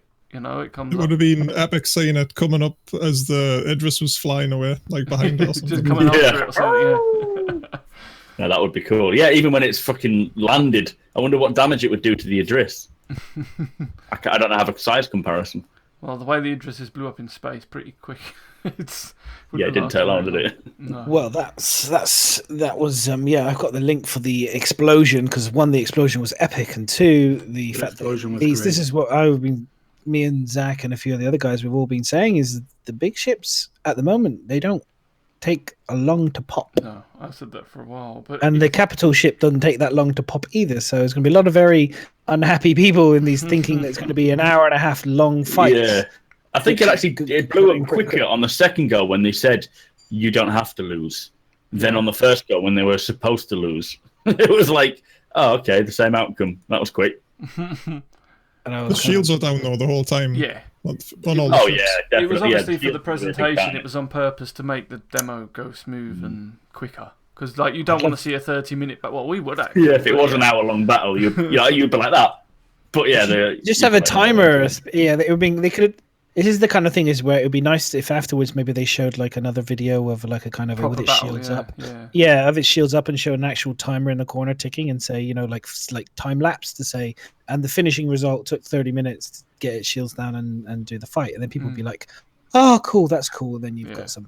Because I mean, obviously, this is something that is actually a big thing for 3.0 because when they got the persistence and things are going to cost us, we don't want our ships to be blowing up as quick as they are at the moment. But we know that that's changing with the item system as well. So yeah, So how exciting was it when you heard the guy say, "You guys got an Idris"? I never even saw it. The whole stream was saying, "What's that in the top of the screen?" We and I was were on like, our stream, on my stream, it was like right from the instant with distance. It's going, "What the hell's that huge ship?" And it's like, "It's an Idris. It's an Idris." It's like, really? I couldn't even see it until he got close. I was just like, I don't even know what you're talking about. I was watching Mrs. Stream. I could hear them all fat man. It was like. You know what? When it landed, when little cheer came up, I got really excited when it landed. Awesome, yeah. I was just like, when it came down, and then the smoke came up, and then the back of it came down, and then they gave a girl the controls to drive the Euro. I was like, no, have you not seen it go through the park? Car. You're sexist. It's a mistake. No, it was fine, but it was funny that it crashed. But then it was so Have cool. you seen Miss Barker car? Doesn't the whole bottom section literally one giant kind of shooting ships out the end of it? Yeah, a ship hangar, isn't it? An aircraft hangar. So cool. I was like, it is really cool, and the way the struts as well just sort of compressed. It looked more like a film than an actual game. But also when it was in the air and you could see the Gladius flying around it from the view of the Ursa, that to me just was epic because it looked like something out of District 9. It was like. You can see the scale of the actual ship when that Gladius was just flying around in the background. Gave me chills. Yeah, Bristol Boy's saying the same thing. He's like, it went really quick. And we were like, no shields. And he's like, so? We were like, well, ballistics. No, I think they're still balancing it out. It's like we've seen the Constellation go from being killed with a pistol to taking, like, I remember I was fighting one of the CIG people in a Constellation, and it lasted forever. Like, literally, it was just not exploding, and it was too long. So they are all the time they're implementing new stuff for the ships. They're just going to keep balancing the life as the time goes on, I expect. Yeah. It's going to be forever balancing. But they will, in a strange way, I'd rather them make the capital ships almost more immortal to start with, rather than going really quickly. Yeah, for the fun of battling it out, rather than just boom. Okay. Yeah. I'd rather than bring it, rather than this kind of quick. Do the other way. Go make it much harder to destroy them, and then you can slowly bring it down until you find the sweet spot that way, rather than the other way. I wonder what the railgun would do to a sandworm. I don't know. Do we have a picture of the railgun? Video of the railgun? I'll put a video on there of the railgun. It's. Can I be honest? Can I be honest? Okay, it ain't the prettiest looking ship. It looks like a water buffalo with it. When you look at it from the front. And you see that bridge. That's like a boat, isn't it? Is that the cockpit as well? That big, huge bit at the top? Yeah, that's the bridge. That's a wonderful target for me right there. That's for sure. That's literally like sitting up proud above everything else. It's like literally be like, there you go, boys. Why target anything else? There's your target right there. That nice cockpit. I'd be curious to see what the shields are like around where the weak points are on this. But that cockpit looks lovely. Big target. It's a cool look. I mean... It's ugly, but it's cool. It's ugly cool. It's ugly cool. It's cool ugly. It's ugly cool. Yeah, that's the best way to describe it. I love the damage effects on it though as well. You know, when it got hit by the railguns, you could see on the front where the hangar doors are just a load of just damage from it. It was, and every time it hit, you could see different impact craters from where it actually hit it. I want to know what happened though if you had the doors open. Would the railgun go straight through? Could be a good tactic. Once you've dispatched all your ships inside, just open both the front and back. So line her up. This is what I mean already. Look, Matt is doing exactly. He's trying to break. He's trying to do crazy things. 2 Idrises and one trying to shoot a railgun round through another one without it doing any damage. There's just a bloke carrying some ammo inside and gets whacked by a rail. He's like, ah! Did someone say there was a picture of the railgun? I can't see. You can see it now. People are going to be flying their ships, trying to see. Can I get a caterpillar through it, or can I get like a starfarer through it? I'd be trying to. There's just going to be literally just tons of people just messing around with a racetrack checkpoint. Yeah, it's going to be great.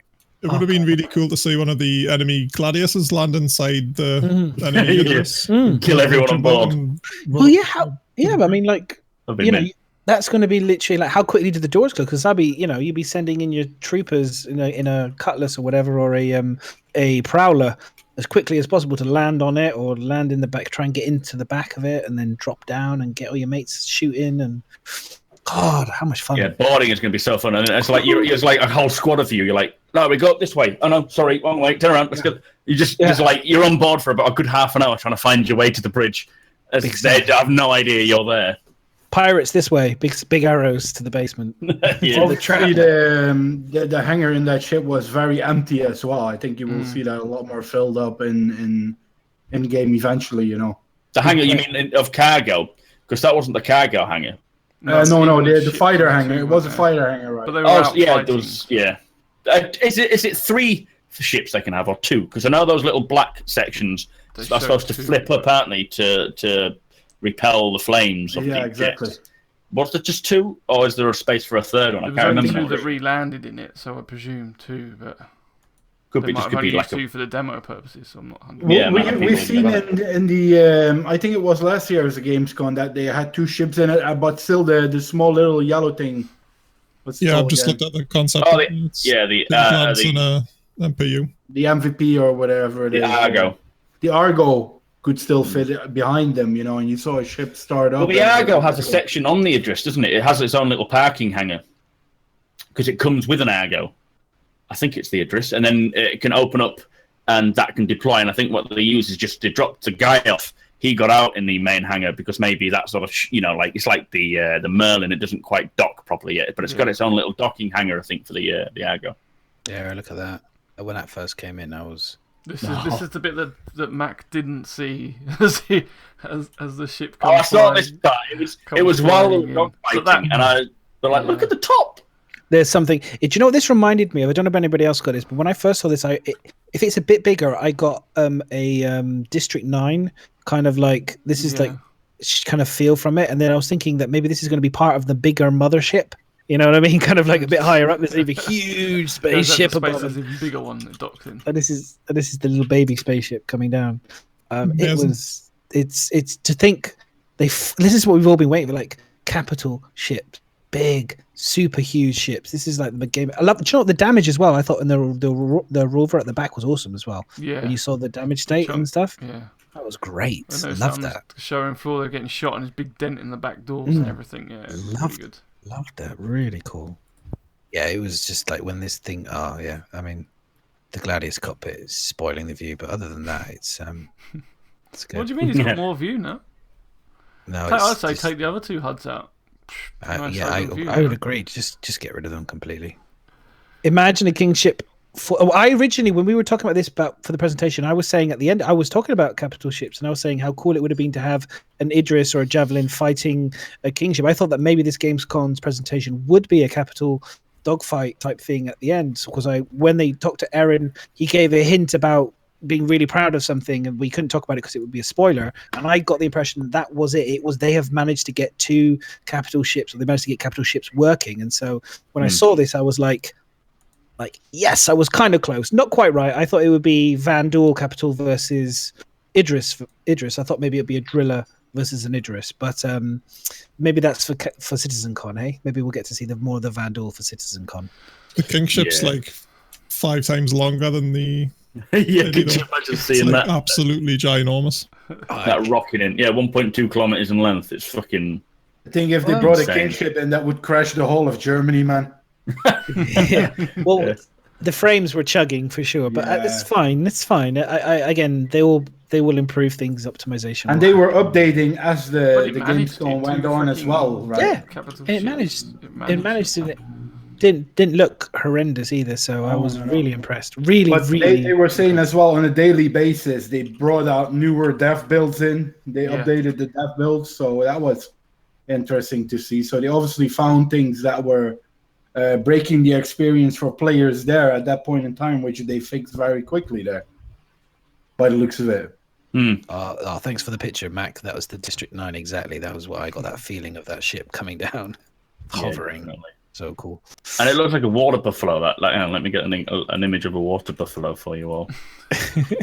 Kind of similar to that. Not quite what I was thinking, but Do you know what it reminds me of? It reminds me of the old destroyer boats that used to go through Antarctica, and they had the whole front section was designed to break through ice. Yes, yeah. And when Yeah, I ice see that, breakers. Like a it kind of breakthrough, it feels like it, or the the front end of those ice scrapers that you get on the road or whatever. It just feels like it's literally designed to ram something with it. Do you know what I mean? It's like a ram. Sounds like my kind of ship.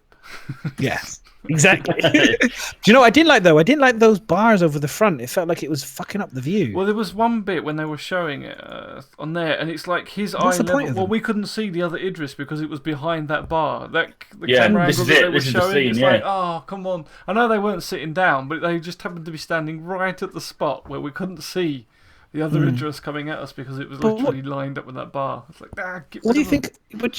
What do you think? There's 1, 2, 3, 4, 5. There's like about 7 or 8 bars in the middle there where I would just That want front one bit piece. opening up for the ships to come out. That was It looks like a council homes flat, cheaped out on the glass. Do you know what I mean? I don't know if anyone. I mean, I say this from experience because I live in I'm living in a council thing, and they cheaped out and decided to have every single tiny piece of glass you could have on this window door right next to me, and I'm just like. Seriously, you just need 3 pieces of glass and it would look stunning. But the view is turned into miniature portraits because I'm constantly fucking trying to find a view. It's crazy. And when I saw that, I was very disappointed. Sorry, CIG. The ship is amazing, but please, just cut out all that. What is Didn't they actually redo the cockpit of this, or was it the Javelin? Javelin. Because of the bars across the Javelin, yeah. The bars. But we've already got loads of ships that don't have bars across. Yeah. Why are we getting these bars across on them all? I mean, I don't know. It's common sense in it. You don't put a bar in front of a pilot's view. It's just remove it. The way I look at it is it's the Star Trek thing. The way I look at it is does Star Trek, the Enterprise, have 4 or 5 bars over their viewing screen when they're looking at things? No. That's all Your own car doesn't, does it? You got the frame, No, and then you don't have a bar across the middle to support the two, like a sheet of glass. That'll be a big insurance thing. Blind spots. unless you're doing one of those kind of hardcore like dirt rally type things where you need to have like roll bar kind of cages over the front to protect you. That even then they still limit that to a middle degree. of the view, though. Yeah, exactly. They don't blind you, so you're just guessing. You're asking your cockpit. If anyone rolls an Idris, there needs some serious imprisoning. Yeah. Flying a cap ship, I think you'll do a lot of it via systems rather than like just external view though. Yeah, looking at. So you might have your picture screens and things like that for the drones outside and shit. But there's no reason why you can't still have a beautiful view of a sun or something. Literally, just gaze at you gloriously. Yeah. Structural integrity immersion, dude. There's maximum structural integrity on the front, that tiny little front window section where everyone. Saying that the Karak, when that has a screen, doesn't it? A metal armored screen that comes down in front. Yeah, and that'd be it gives cool. you a port to look through. So yeah, again, you'll be relying on systems and things. Yeah, do that. Have that little bad boy come down. Make it so it's all one beautiful sheet of glass, and then it comes down and protects the cockpit. Yeah, the Prowler that's like got no windows and it's all done via screens inside. Could be. Yeah, it's that's cool. That's cool big too. ship things. You don't always rely on actual vision, and when you're in space, there's not a lot of things you can run into. Although there is, but I stand to differ on that one, Matt, guys. I've managed to find quite a few things to run into. It's what? Yeah. So this view is awesome of the Idris, and that gun on the bottom is fucking huge. It's massive. That is a big gun. He's It well looks a in bit out of place, but it that and the reclaimer. Well, when it's shut, it looks a little bit more in place, but yeah, you can see Definitely. it shooting there a few times, but well endowed ships. We didn't really see it properly fire from that angle, did we? But we did see it. We saw the shots. Maybe they haven't animated it properly yet, but we saw the actual shots of it hit. And just when the hits actually land on the ship, that little bit of smoke, I thought was pretty cool. Because you can see the shields are down, so you're getting all the bullets coming through, and you do see all the explosions and the sparks coming off. It does look awesome. It's a really. It was an epic battle. Yeah. And it's actually better to watch back because the first time you watch it, you're just like kind of in the hype moment and missing bits and going, oh my god, look at this. But yeah, when you see it back and you're seeing all the bullets flying everywhere and everything else, it's awesome. Did anyone else? This is my little pet peeve I had a little bit as well. Did you not find it a bit annoying that they always had the extra screen in the corner? Yes, for some of it. Sometimes I wished it was either one or the other. It's nice to see the different perspectives. But yeah, especially when I'm trying to take a screenshot for a fucking thumbnail, and I think, oh, that's bumped into each other. So you almost need to inherit. There needs to be some clever person who needs to figure out the red button so that we can choose between the screens ourselves. Red one, Jared. Do you know what I mean? We can say we'll I think it was mostly down to the fact that if you saw the presentation earlier on, like they weren't all in the same room. I don't know who was controlling the cameras, but the communication wasn't great between them all the time. Maybe it was the noise and everything else, but so that we're telling them to turn things off. He probably just gave up saying turn the camera off because it's maybe he just wanted the battle to play out. So there are elements where they've cut it out. Like you can see in here, it was at times it was good, but it was just sometimes I was a bit like. Oh no, I appreciated having the actual view so you could see two things going on at once. But sometimes when it was like that epic view of something happening, you just think just show us the big view of it. Just cut to it and then show us. Then go cut back to the other one and then cut back to it again and boo like that. They did a bit, but yeah, I know what you mean. Do you guys think the turrets are better? It looks like it. I think they will be. But again, it's like the flight model. We can't tell until we actually get into it, can we? Really? Do you think that you're able to hit things with it now? Because I mean, that was obviously a non-moving, humongous spaceship. Yeah, it seemed to. It seemed to work a bit better. Does anyone that's been there? Did anyone that go to? If there's anyone in chat who's lucky enough to have gone, would be really interested to know if you guys managed to use the turrets. If you actually found an improvement at all compared to what you currently, because that was my thing with Meyer and those guys. They didn't really. Again, it was like, oh, come on, tell us. Get in the turret and show us them. Yeah. Show us it. Is it better? Is it crap? Is it working? It was just failed. Bit of the Idris here as well. Let's go back a little bit. Yeah, go for it. Come up in a minute. But just like we was talking about things blowing up and like a lot of the stuff at the moment blows up and there's nothing to recover. Now I know it's a huge ship, but if you actually look, the wreck of the ship, there's a lot there. So it looks like they, that's nice to see. That's what we want. You want to see bits where actually you're going to be able to go and recover some of the stuff from that. That looks almost like it could be a wreck if it just stayed there and we could then go and explore that. Well, if you consider the Starfarer rig that we've seen, I know that was like a pre-placed one, but there's quite a lot of interior to the Starfarer for a medium-sized ship. So if you have to board, because you did say we'll destroy you and scavenge your ship, I reckon you will be able to board certain areas of it, but I don't know if it's going to be the full interior of that section that you can get into. That would be cool, but it's whether or not they can create that. I hope so. I mean, on the big ship, obviously, it's probably less likely on the smaller ships to, because the amount of firepower you're putting into them to stop them exploding so much would be quite hard, I suppose. But you would use different guns, wouldn't you? You'd use the distortion cannons and stuff to break system rather than destroy it. Yeah, you'd have to disable rather than destroy. Whereas this thing, something that big, you could probably get away with destroying it and not having it all completely explode, I suppose. I think eventually, when they do finally have the sort of like going back to the whole how long it took to blow up, it will be a case of targeting specific areas to knock it down or to take out certain aspects so that you can then board it, you can then go inside and you can kill the crew, take the crew, do whatever. It's not always going to be a case of you kill the ship. A lot of the time, most of the time, it will be a case, especially of the ships this size, you'll be able to target specific systems, and that will be the more logical option. Because you destroy it, you're not going to get much from it. So there will be a bit of a loss of assets that you can salvage if you destroy it compared to if you just neutralize it. Yeah. I'll be more worried about like stowaways, and capital ships rather than like getting blown up and shit.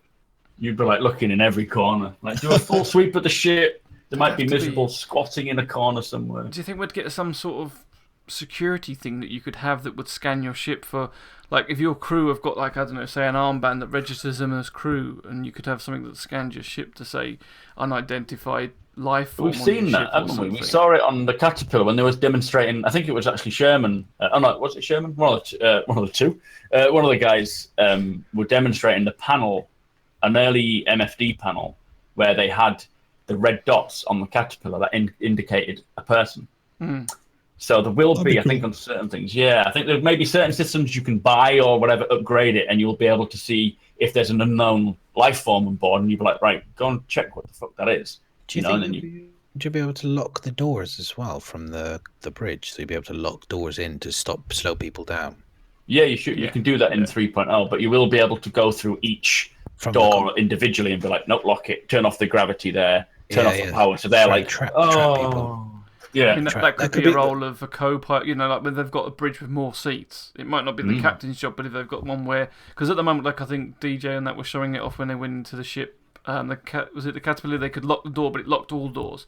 Because Maya said, he couldn't open it because the captain would lock the doors or something. Yeah. But yeah, it'd be nice. Maybe if not maybe the pilot, but that could be a role for somebody else. Like security, you could have security personnel. They'd have to jump on a terminal and quickly lock down all the individual doors to stop people getting to the bridge. Well, it will be a case of you send like a squad to go and intercept them, but you will have that squad relaying information to someone who has control of the ship's systems, and you can say like, right, they're in the cargo room, turn off the power, or turn off the power, open the door, let us in, then close the door behind it, and you can. There will be benefits to defending. And in the counter will be you'll have EMP grenades to take out cameras so the person doesn't see where people are in the ship, and disable the systems to be able to try and all this stuff. Obviously, is a bit theory crafting, but it's cool. Well, it's intended. It is theory crafting, but it's intended gameplay mechanics that they will eventually work on. That will hopefully make it into the game. It's just a matter of getting the systems up. Yeah. Well, we've seen a bit of it. With the NPCs, haven't we, as well? With them like following in front of them, and they're kind of like corridors and stuff. Yeah, it's hiding at the wrong side of the fucking box. Yeah, exactly. So, like, what are you doing? That's going to be really exciting because like we're talking about, the ships blow up really easily. Well, do you really want to blow up an Idris, or would you rather capture an Idris? No, exactly. The mission type will depend. If they've got cargo you don't want to blow it up because you could lose that cargo. It's much more risky maybe to take it, but the rewards would be far greater to steal, to take an Idris captive. That'd be pretty sweet. That'd be very sweet. Nexus has just given the link to the ATV for the Caterpillar. And you can see on there's red dots. Are those red dots meant to be people then? I mean, they look. No, the red dots there are doors. But if you notice, the red dot in the center is actually the guy who is, because they showed a thing where he moved around and you can see it moving on there. But the red dots you see in each section are actually doors that you can open and close, whatever. So Nexus says the gold ball is the player. There you go, the gold ball, yeah. So there you go. So the red doors. Oh, so there it is. They've gone back into it. So maybe it won't be really maybe it won't be camera based, but maybe someone will be able to see the ship like that and be able to lock the doors, and there'll be red to indicate the doors are locked, green to indicate the doors are open. With this new not render detection, the second viewport, they could possibly do both. Yeah. But I don't know how. I don't know if that's a possibility to have cameras on board. So good. Oh, it would be really cool. Yeah. I think it's possible, but I don't know how easy. Render detection doors. How awesome would that be? That would be like like in the episode, like when in Star Wars, where looks at she looks at the camera to close the doors with Han Solo to cut the alien's legs or tentacle or whatever. That kind of thing. Just looking at very cool. Well, I like the idea is being a boarder, and you get on board and you think, right, if you manage to sneak on board without being spotted, you could switch off a system or disable a system somewhere, and they would have to send an engineer out to go and figure that out. You could probably steal his clothes and go back and pretend to be that guy or whatever. There's a lot of the dream. Yeah, exactly. That would be so cool.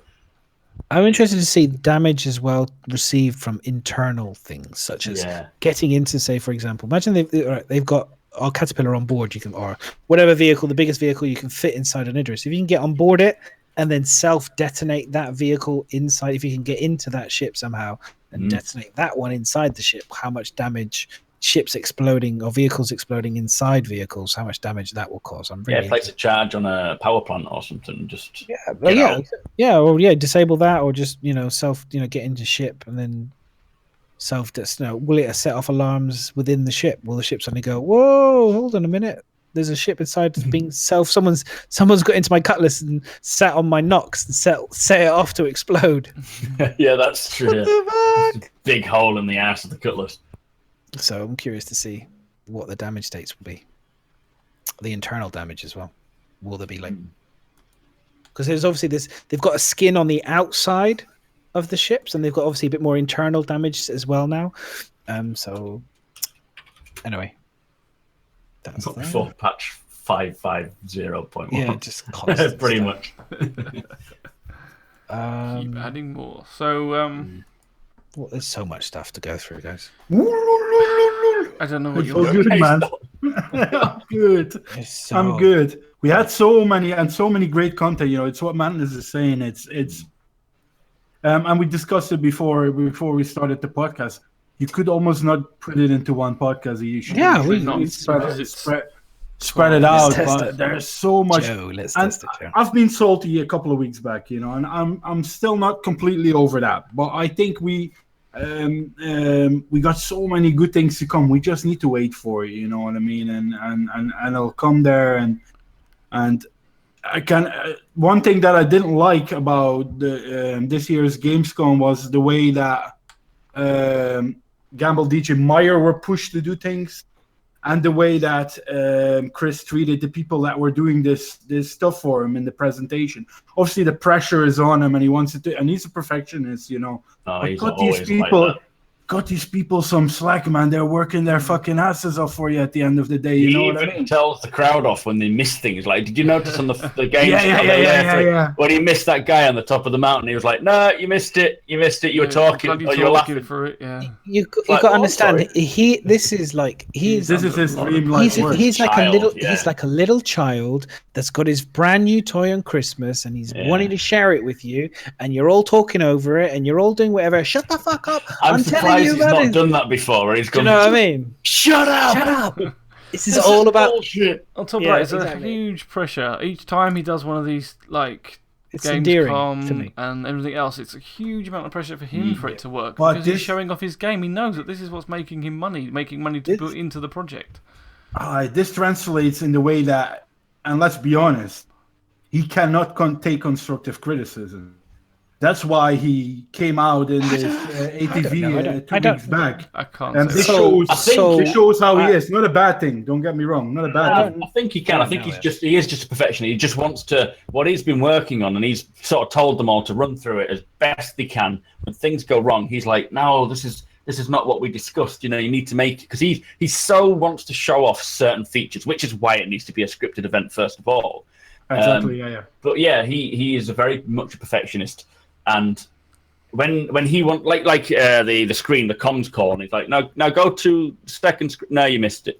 It's just the way he is. My brother's like that a lot of the time when we're playing games. He'll say something because he'll just like, "Oh, you need to concentrate more," and I'm like, "Fuck you! It's a game.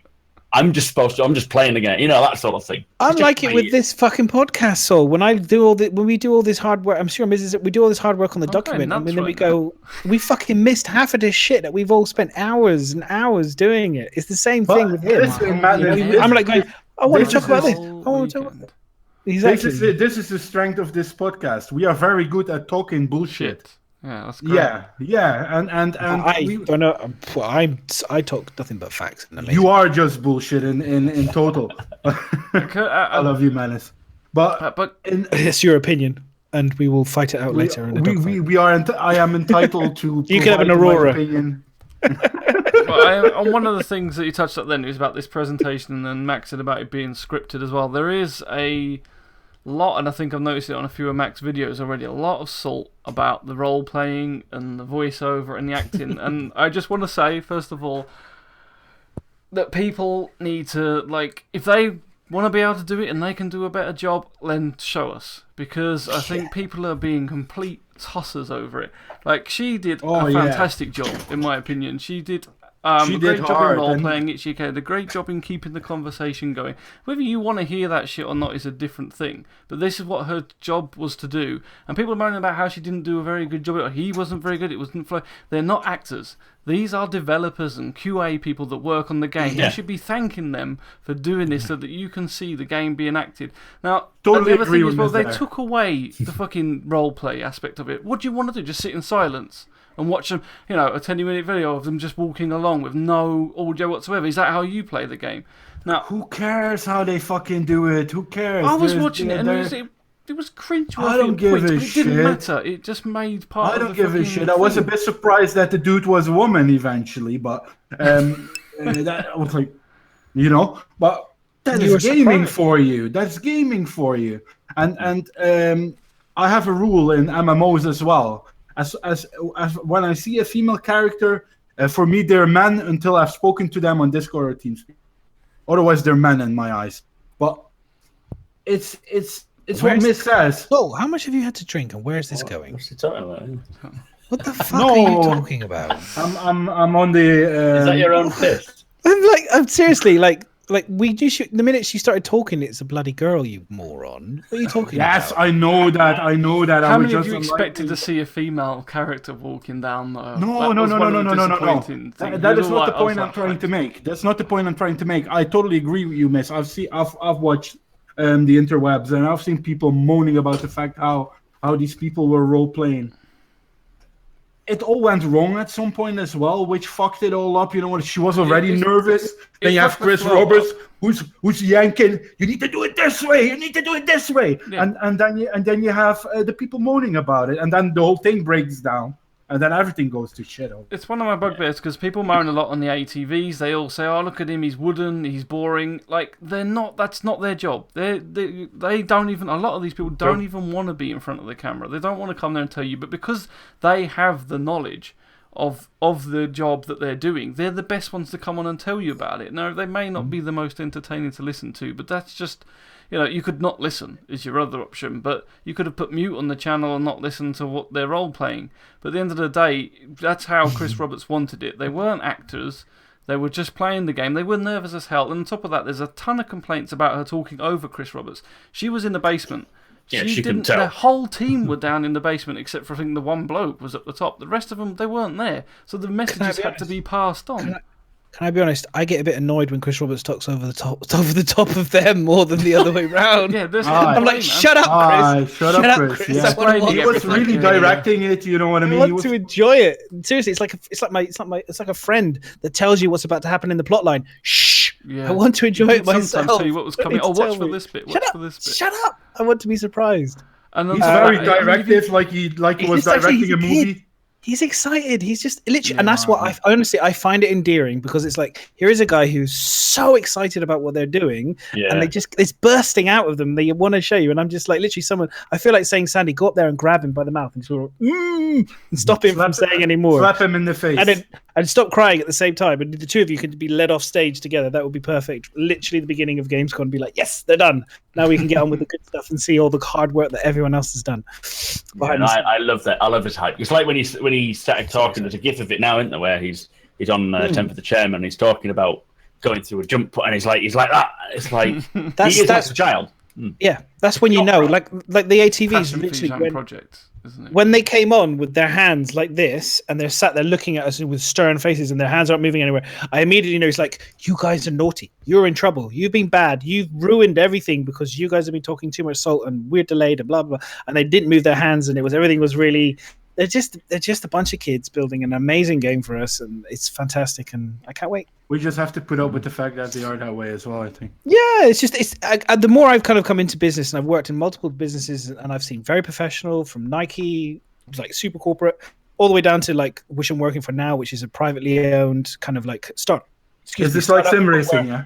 Startup footwear company, it's totally different. People are investing their own personal money. There are so much more investment into this company that I'm working for now. You can see the stress levels is humongous versus the stress levels in a different way for a massive corporation that's got billions of dollars and all the rest of it.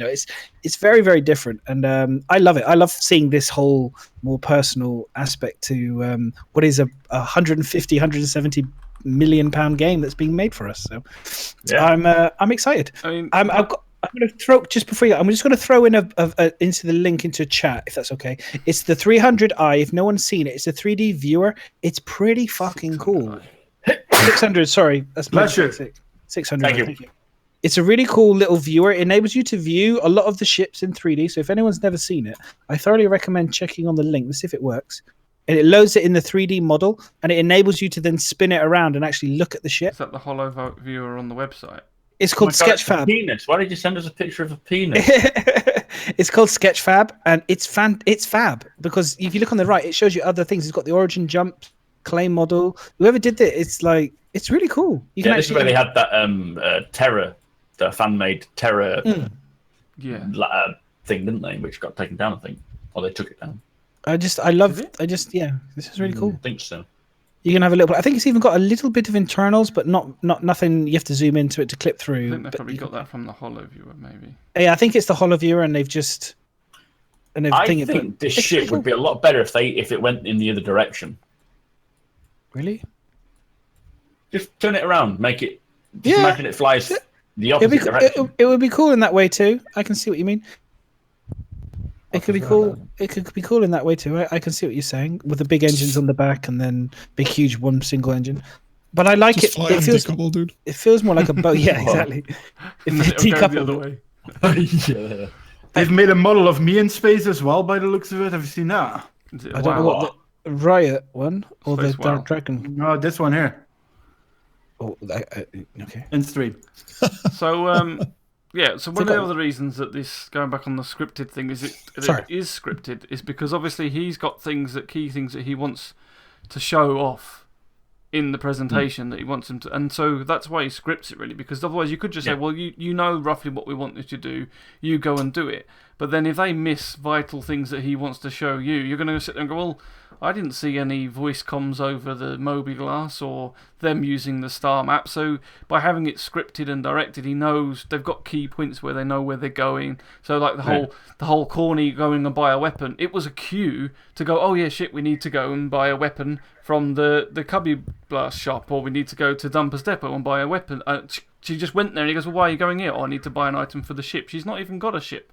But she went in there, so it was like a scripted thing, so that it made sure they went to the places that we were supposed to see. That's and that's the. And it needs to be. A lot of people complain about the scriptedness, and there's no other way to do it. Otherwise, we're going to, like you say, just see random nonsense. Yeah, it's not it's not a poor marketing choice, which is what people are saying. It's just a way to make sure they show it all off, or you can get a pre-recorded demo, and then everyone will moan at that.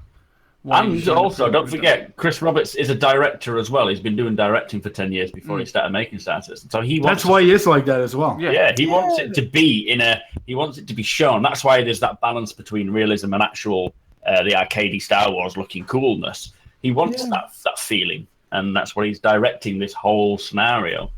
It's a game after all, and you're never going to please everybody, and that's why he's just like, Chris, just do the game that you want to do, make it look amazing, and I'm sure most of us will agree that it's pretty cool. And we'll add and try and add some other things in as we go along. But that's the first pitch he made, Madness, was he's making a game that he wants to play. Yeah. And that is ultimately what it's doing. That's what he pitched for the Kickstarter. He's not making a game for Matt. He wants to make it for him, and everyone agreed. Yeah, I want that game too. Yeah, we want to add more. Of course we do. We all want to have a bit of the game tailored to the way. And that's what the Spectrums and forums are for. That's what we do this podcast for. This is why we have the CIG guys come in. They listen to us, and we're all at the end of the day we all watch the same movies. The Expanse, Star Wars, Dune, different age. We're all different ages, but we all have the same kind of general overall interest. Otherwise, we wouldn't be here. So, I've full confidence we're going to get a fantastic game. 3.0 is going to come around the corner in the next 2 months. Hopefully, CitizenCon. I really hope it's quicker because I want to play it. I'm bored of 2.6. I really am. I would really like to play 3.0. Having seen it now, I don't want to have this dead period now of kind of sadness. So I'm hoping we can get back to the proper studio ATVs as well, because they said in the interview, they said, we are not going to interrupt the devs. And then I've been watching the burn down and I'm going, all you're doing is just interviewing the devs. Well, to be honest, that last QA, isn't it? And that last burn down, I did all the documents for it, and it's most of it wasn't bugs. They were just talking about features that were complicated. It wasn't saying these were the bugs for 3.0 that we're fixing. It was just, this is one of the features we're doing. It's causing a lot of issues. I mean, it started off with the woman talking about the lighting and saying a lighting Levski and how complicated it was because and they put the people in so they could see the different lighting from different positions. So, it's I don't care. It was just telling you about aspects, but it wasn't what I was expecting when I was watching Burndown, because I thought they were going to highlight the bugs that were causing blockers, basically. But it's just like, why, if they said to us, okay, we're not going to do the ATV studio reports for the next 2 weeks because we've got Gamescom and we need the team to go over to there to set it all up and get everything going, I'd be like, okay, yeah, that makes sense, totally cool. But then to say we're not doing it because we are interrupting their day progress, so we're going to do Burndown where some guy with a shaky camera is going to be standing there and we're going to be interviewing and interrupting them anyway, and I'm just like, oh, seriously, come on. So, I've just been sent a link to a video, Teller's video about the 600i. Has this been confirmed? It's basically saying that they got the sizing wrong and it's not 63 meters long. It's supposed to be 97 or something. Oh. So, Did they give it to Manchester Studios already? Manchester's got hold of it already. Which that's interesting because it was Nubify, obviously, who went out with all the. I mean, he's OCD, so I trust generally when Nubify says stuff, I kind of go, he's the man that kind of gets a ruler out, and measures everything. There's a little bit of inside shots as well, which is kind of cool. So, but yeah, so I have an issue. I think it's about 5 inches, but they all say it's about 2. Yeah. I've been trying to argue the point, but. So I don't know if we've got confirmation on this, but that does make a little bit of a difference on this ship because at the moment it sits at 62. It sits at the size of the Connie, a little bit fatter and a little bit deeper. But if it's stretching in size, that would make a little bit more sense. This might be the reason why it would make it as big as the Carrack, I think, which it shows on this video. But I mean, is this just someone's speculation, or is it actually confirmed that they were? But this might make it. This might be the reason why as well. It's not got a hanger. Mm-hmm. Was it when not? you buy it, there's no hanger. Can I say something? Don't you guys love this idea of you having a mountainside house or place at home? Yeah. Where you can park your ship outside. Dude, if you've got this type of ship, that's the type of home you should be having. Yeah. You need a home. Put it down here is amazing. Or a beach. Amazing. Next to an amazing beach. Private. Gravy Gamers Island.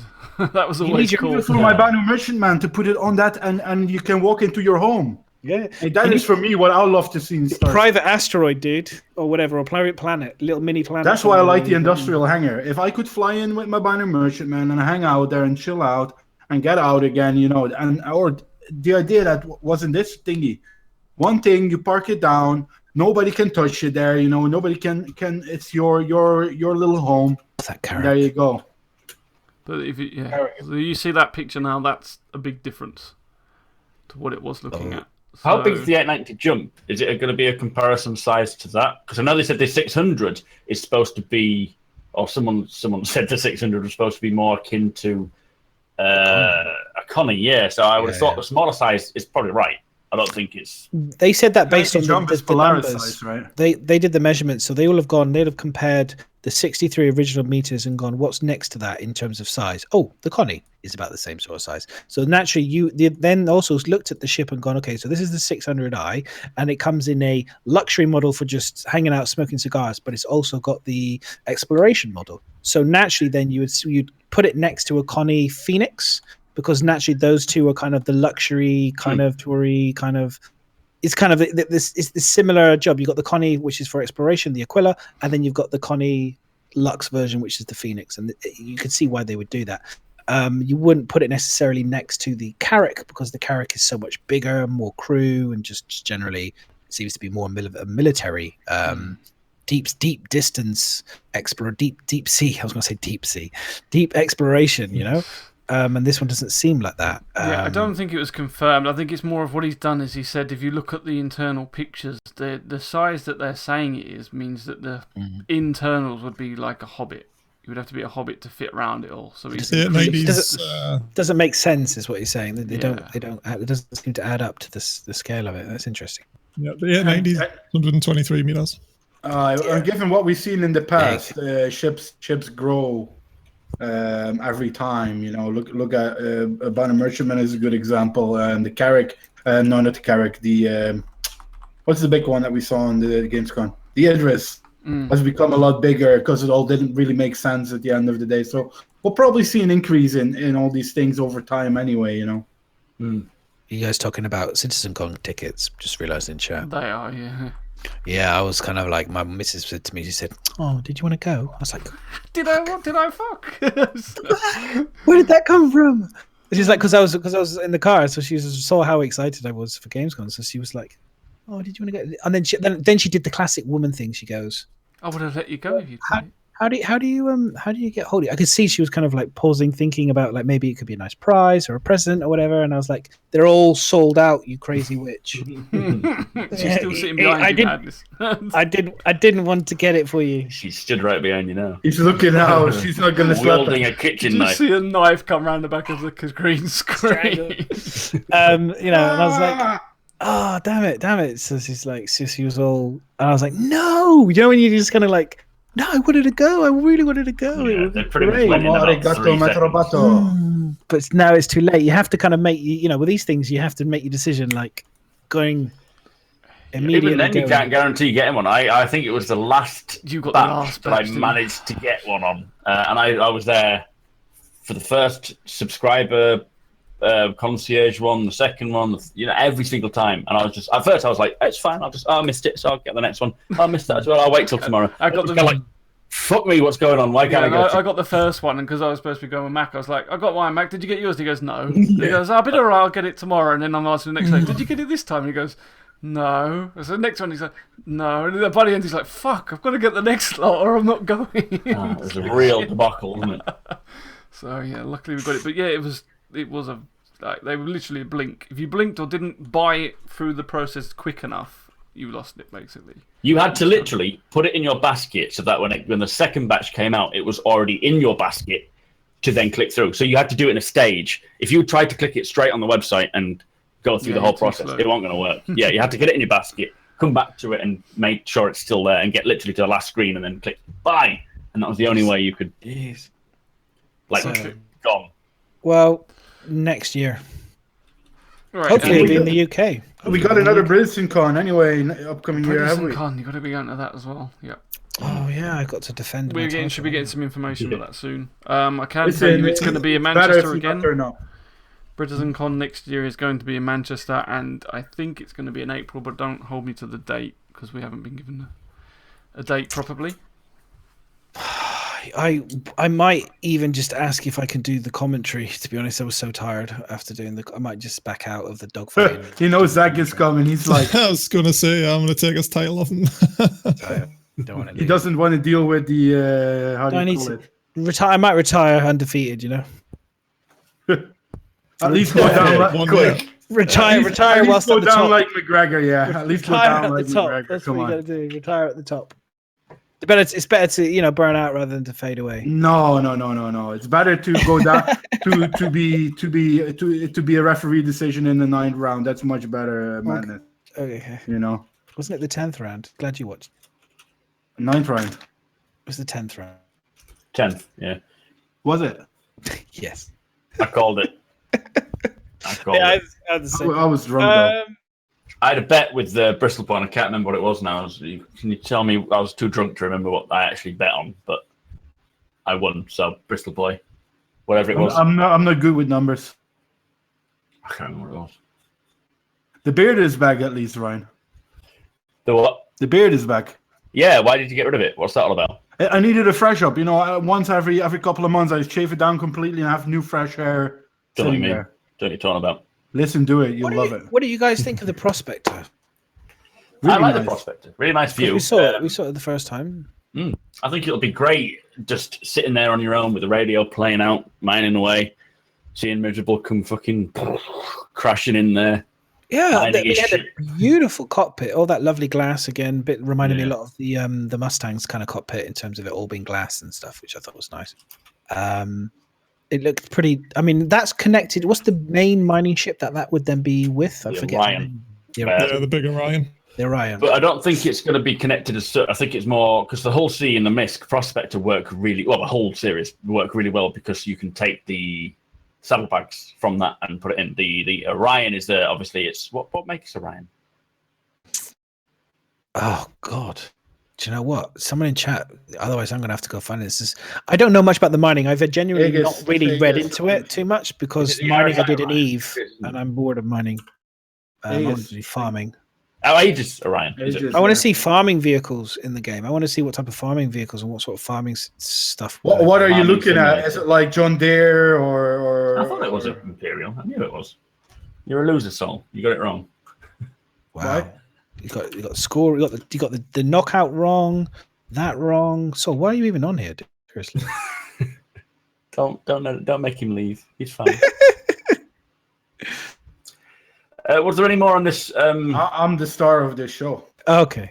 What was on the pad that we're supposed to be talking about? Because the host has just fucking disappeared. He's just left us completely left us. No, I was just chatting about the prospect, and I was curious, like, you know, because obviously the Orion will have the prospector on for mining, and then you'll get your. How many does anyone? I'm going to have to find the ship now very quickly because I want to know. Because it comes with prospectors, right? The Orion. No, the Orion doesn't. No. The Orion is a big mining platform ship. It's separate to the prospector. The prospector is just a single man ship. Because you got it wrong again, Madness Man. I don't know. I've said I don't. The mining isn't something I'm interested in because I did it in Eve, and I'm sick to death of mining. I don't need to do it. Have you read the mining mechanic that they wrote a while ago? The deep dive on it. I'm honestly not interested remotely in mining, so I will learn from you guys. Basically, you teach me. It's very in depth. Not just a case of Minecraft or even Eve. I guess it's a case of scanning, locating, firing missiles to find the pockets of minerals, and then. While one of you uses the mining laser, that has to be at the right level in case you hit a pocket of gas that could explode the whole asteroid. You've got to keep it safe. When they find the ore, when you extract it, then someone holding the tractor beam has to then drag that in to the actual Orion itself, and then that will get processed on board in the refinery. It's a real long process. It's not just a case of, right, click mine and just wait for it to finish until you've got enough ore. It's going to be a full, and that's the same with every mechanic, the repair mechanic, everything. Every mechanic in game is going to be quite in depth. But if you can find the deep dive, there you are, Imperial. Thank you, sir.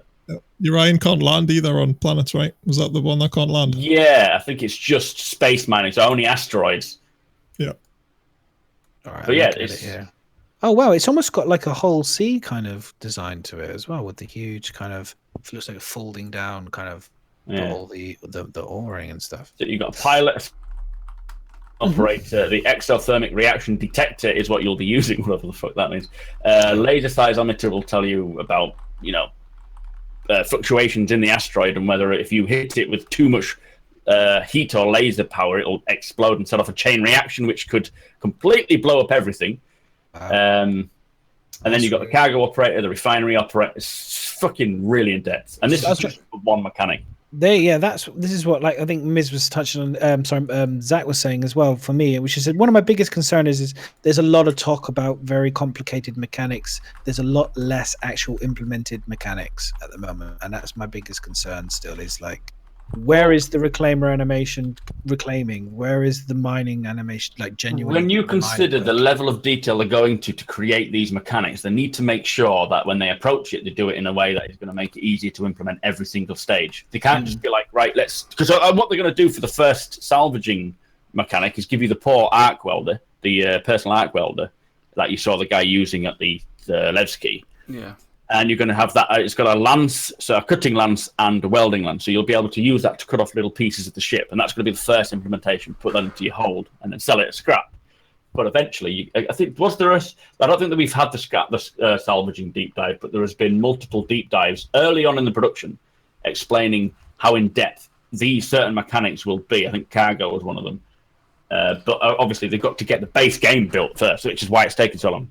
Sure. They can't build his mechanics unless the main thing's sorted. Yeah, I think you're not going to see the ships animating and stuff until they've actually got the mechanics in, because there's no point working out how this arm's going to move if they don't know how their mining's going to work. So they have to work out that mechanic first, and then they base the animation on the ship around that. I presume they've obviously got an idea. That's why the prospector, they've got the arm at the front, but it might be like, does it have to aim at a certain point? Does it do a wider field of view? They need to decide on the mining aspect before you'll see that. And the reclaimer, God knows how they're going to animate that, but they must have some ideas.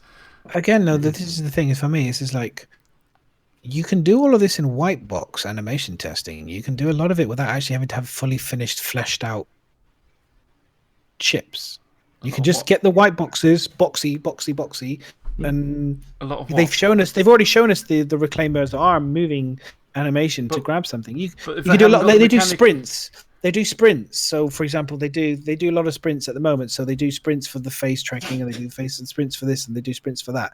It'd be cool if they showed us some of the sprints that they've done for the mining. They showed us the mining vehicle, the kind of thing working, but I'm just saying for future, it'd be cool to see some more of the mechanics in white box for a lot of their animations and how they're going to get it to work. Yeah, not true. There's nothing beautifully finished ships is fine, but what they're going to do is they're going to give us simpler examples of it and then work on it from them. So the basic sort of mining will be the prospector, which is just you scan the floor, you find the pocket of information, then you work out the level of, and it's going to be a small scale, and then they'll eventually grow that into the Orion. They realized early on that they can't just suddenly implement a fucking huge ship mechanic like mining and salvaging. They need to start small and build and then layer it on that. So that's what's going to happen. I mean, for 3.1, right? Mining's for 3.1, isn't it? Yeah, so I mean, what is a bit strange is that there might be a lot that we're not seeing, like Mandis is saying, I suppose, is because, like, why would you go to the effort of completely finishing, say, the prospector so it all looks shiny and polished when you haven't worked out how the arm's going to animate? They must have animated that arm somewhere. They must have. It must be in. We've seen it moving. Because otherwise they've got to rework it. Did it? Because I didn't see it on the thing. The Starfarer is a fuel refueling vehicle, and it's been sat in game for ages, and we haven't seen any white box of it actually fuel working. Anyone? Anywhere? How it refuels the ship? No, it doesn't refuel the ship. Not on the move though, does it? It just got fuel tanks. Oh, is that all it is? It's just a cargo ship. It's got a squall. How though? Because without redesigning the ship, there's no component on that ship at the moment that acts like it would be a fuel thing to fill something up. That's what I'm saying. So there is an element that, say the Reclaimer, if they're going to go to the effort to take it all the way to it's textured and looking beautiful, they must have some idea of how that arm's going to work and feed in a ship or feed in scrap, because otherwise you've got to then, like they've been doing for some things, they've got to go back and take it back to white box, redesign it, change how the arm works, and then put it back in again, which seems like a lot of waste of time. We don't want any more revamps. We don't want revamps of the ship. So is it that we're just not seeing a lot of it because it's not finished, but they must have movement for it, right? They must they'll have a plan. Yeah, they must do. They must do. You can't, again, this is what I'm saying. You can't have created, why would you have created a prospector that's finished with the video of it with doing the flaming, and not have all the other stuff in basic?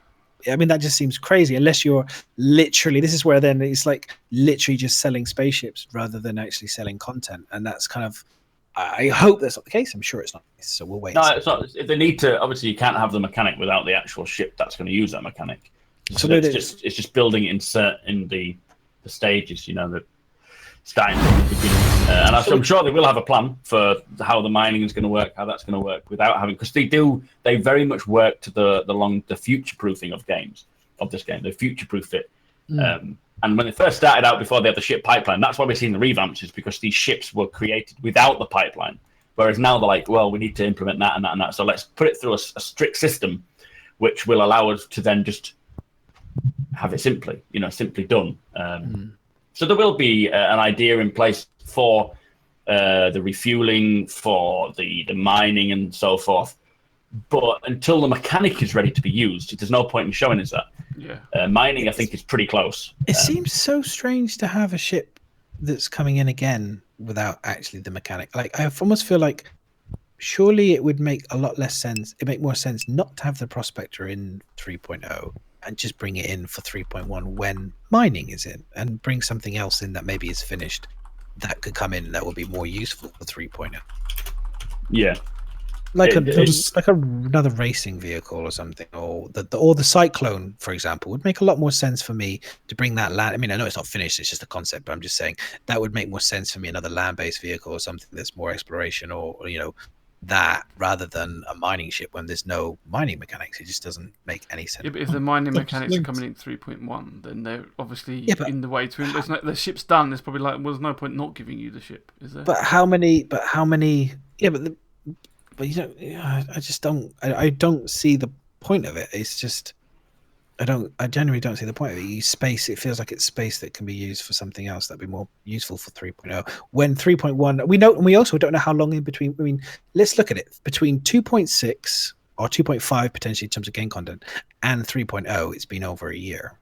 So between 3.0, it could be potentially another year between 3 points. So you're gonna have another prospector sat around for nothing.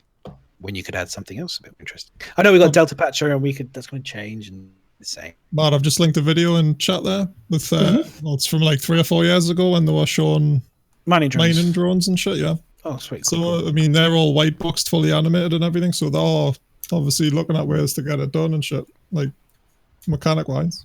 Yeah, that's sick. There is a lot we don't see that is completed, and I think a lot of this is to do with Squadron 42 because we are based on a mining platform. Now, they could show us. There's no reason why they couldn't show us, but I think, yeah, they just need to get the stuff finished and polished. And again, Chris Roberts is a perfectionist, so maybe he's like, no, it's not ready yet.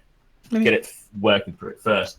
But you are right in what you're saying. You know, they could have released different variants of ships, for example, that don't have specific mechanics needed. Cutlass Blue, Cutlass Red. Yeah, there's no reason why they couldn't have just focused on them instead of the Prospector, instead of the Starfarer, until they know that mechanic's coming in. But maybe they know more than we do. But if they need to make the Prospector to do the mining, they need, if it goes hand in hand, they need to work on the Prospector to use it in the mining creation of the mining job. So that's why they made it. So that's why they take it. And when you're taking it that far to create it, you might as well finish it off. Because again, it's different people working from the concept than it is to the people polishing the textures and rendering it and everything else. They needed to have that ship completed so that it can be used to create the mining mechanics. So that's that's why. If you're going to go that far, you finish it off, then, don't you? Because they want to get the mechanics done. Otherwise, if you keep just doing, otherwise you're going to get people moaning saying, "Oh, you just keep bringing out variants, you just keep bringing out ships, and you're not doing anything." I don't know. I just, like I said, I kind of just curious. Like for me, 3.0 seems to be more about exploration, cargo running, basic kind of mobiGlas, mission giving, and combat. And then 3.0 will be mining. So I just like, yeah, okay, you've got it working. Then why don't you just drop it in then? And because it's fine having it fixed, but why not just drop it in then? Well, so hold it back then. So have it ready, but not put it in just because it's got nothing. Yeah, just have it ready because then. Well, because they've released, but then they've and everything else. But they've well again, yeah, that would be my same thing again. Is like they tend to drop ships in that never really get used, and then they rework them to try and. Well, that's part of the issue, though, isn't it? It's to put it in there so that if there's any bugs in that ship, even just in its basic flight mechanics, they can be seen and ironed out. Why wait till 3.1 then drop the ship and then it doesn't work? But the Glaive and other ships have had bugs for forever, and they never fixed them because of the mechanic. Again, we could go around and around and around. We could talk about this for ages. We'll talk about it another time. But not just working on 3.0, I suppose. Is the lot of it. They're working on multiple things at once. So yeah, I completely understand. And at the end of the day, yeah, it's fine. Get it also, in there. It's a nice ship. There is the element that they may well have wanted mining in 3.0. Everything's being pushed to try and get out as much as possible, you see, and then it didn't make it, so it gets. I think I do remember Brian Chambers saying they were trying to get mining in for 3.0 to go with the Prospector. So then it would make sense. Yeah, they wanted to. They got it. It was supposed to be scheduled for 3.1. That would explain why. Yeah, perhaps they just didn't get the animations right. But we don't know because they haven't informed us. So. We're getting the Delta patch as well, Mad. So I think fixes for small stuff will just come thick and fast. Yeah, I'm hoping we'll have they'll drop small updates. Hoping they'll drop ships in on the Delta patches. I do.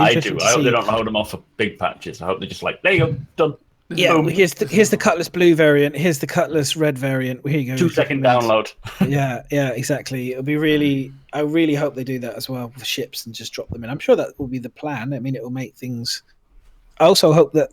I've said this before, they make it so that we get rid of REC, we just have AUEC only, and UEC eventually for the future, and get rid of REC, we don't need... Well, REC's for Arena Commander, isn't it? It's part of the game in the game. But just make it Arena Commander earns REC. Earns not REC, earns AUEC. Earns AUEC. Why do you need to have REC anymore? I guess it was just to save confusion, but you're right, there's no need to have it if they could have subs earn AUEC. As well now, so you get rid of REC completely.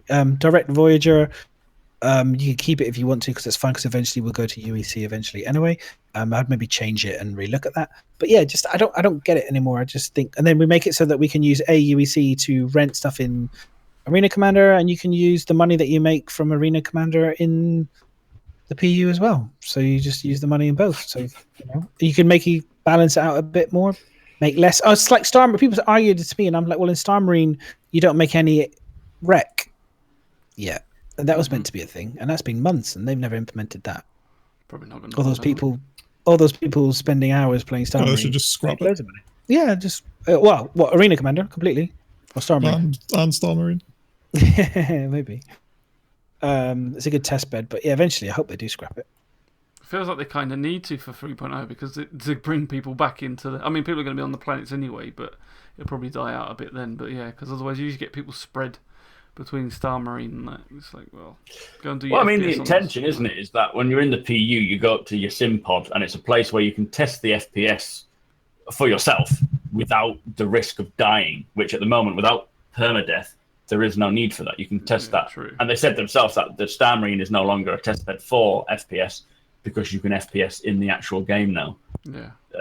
So until permadeath comes in, the sim pods and Star Marine are kind of pointless. They're just a little bit of fun to run around in if you enjoy that sort of thing. Mm.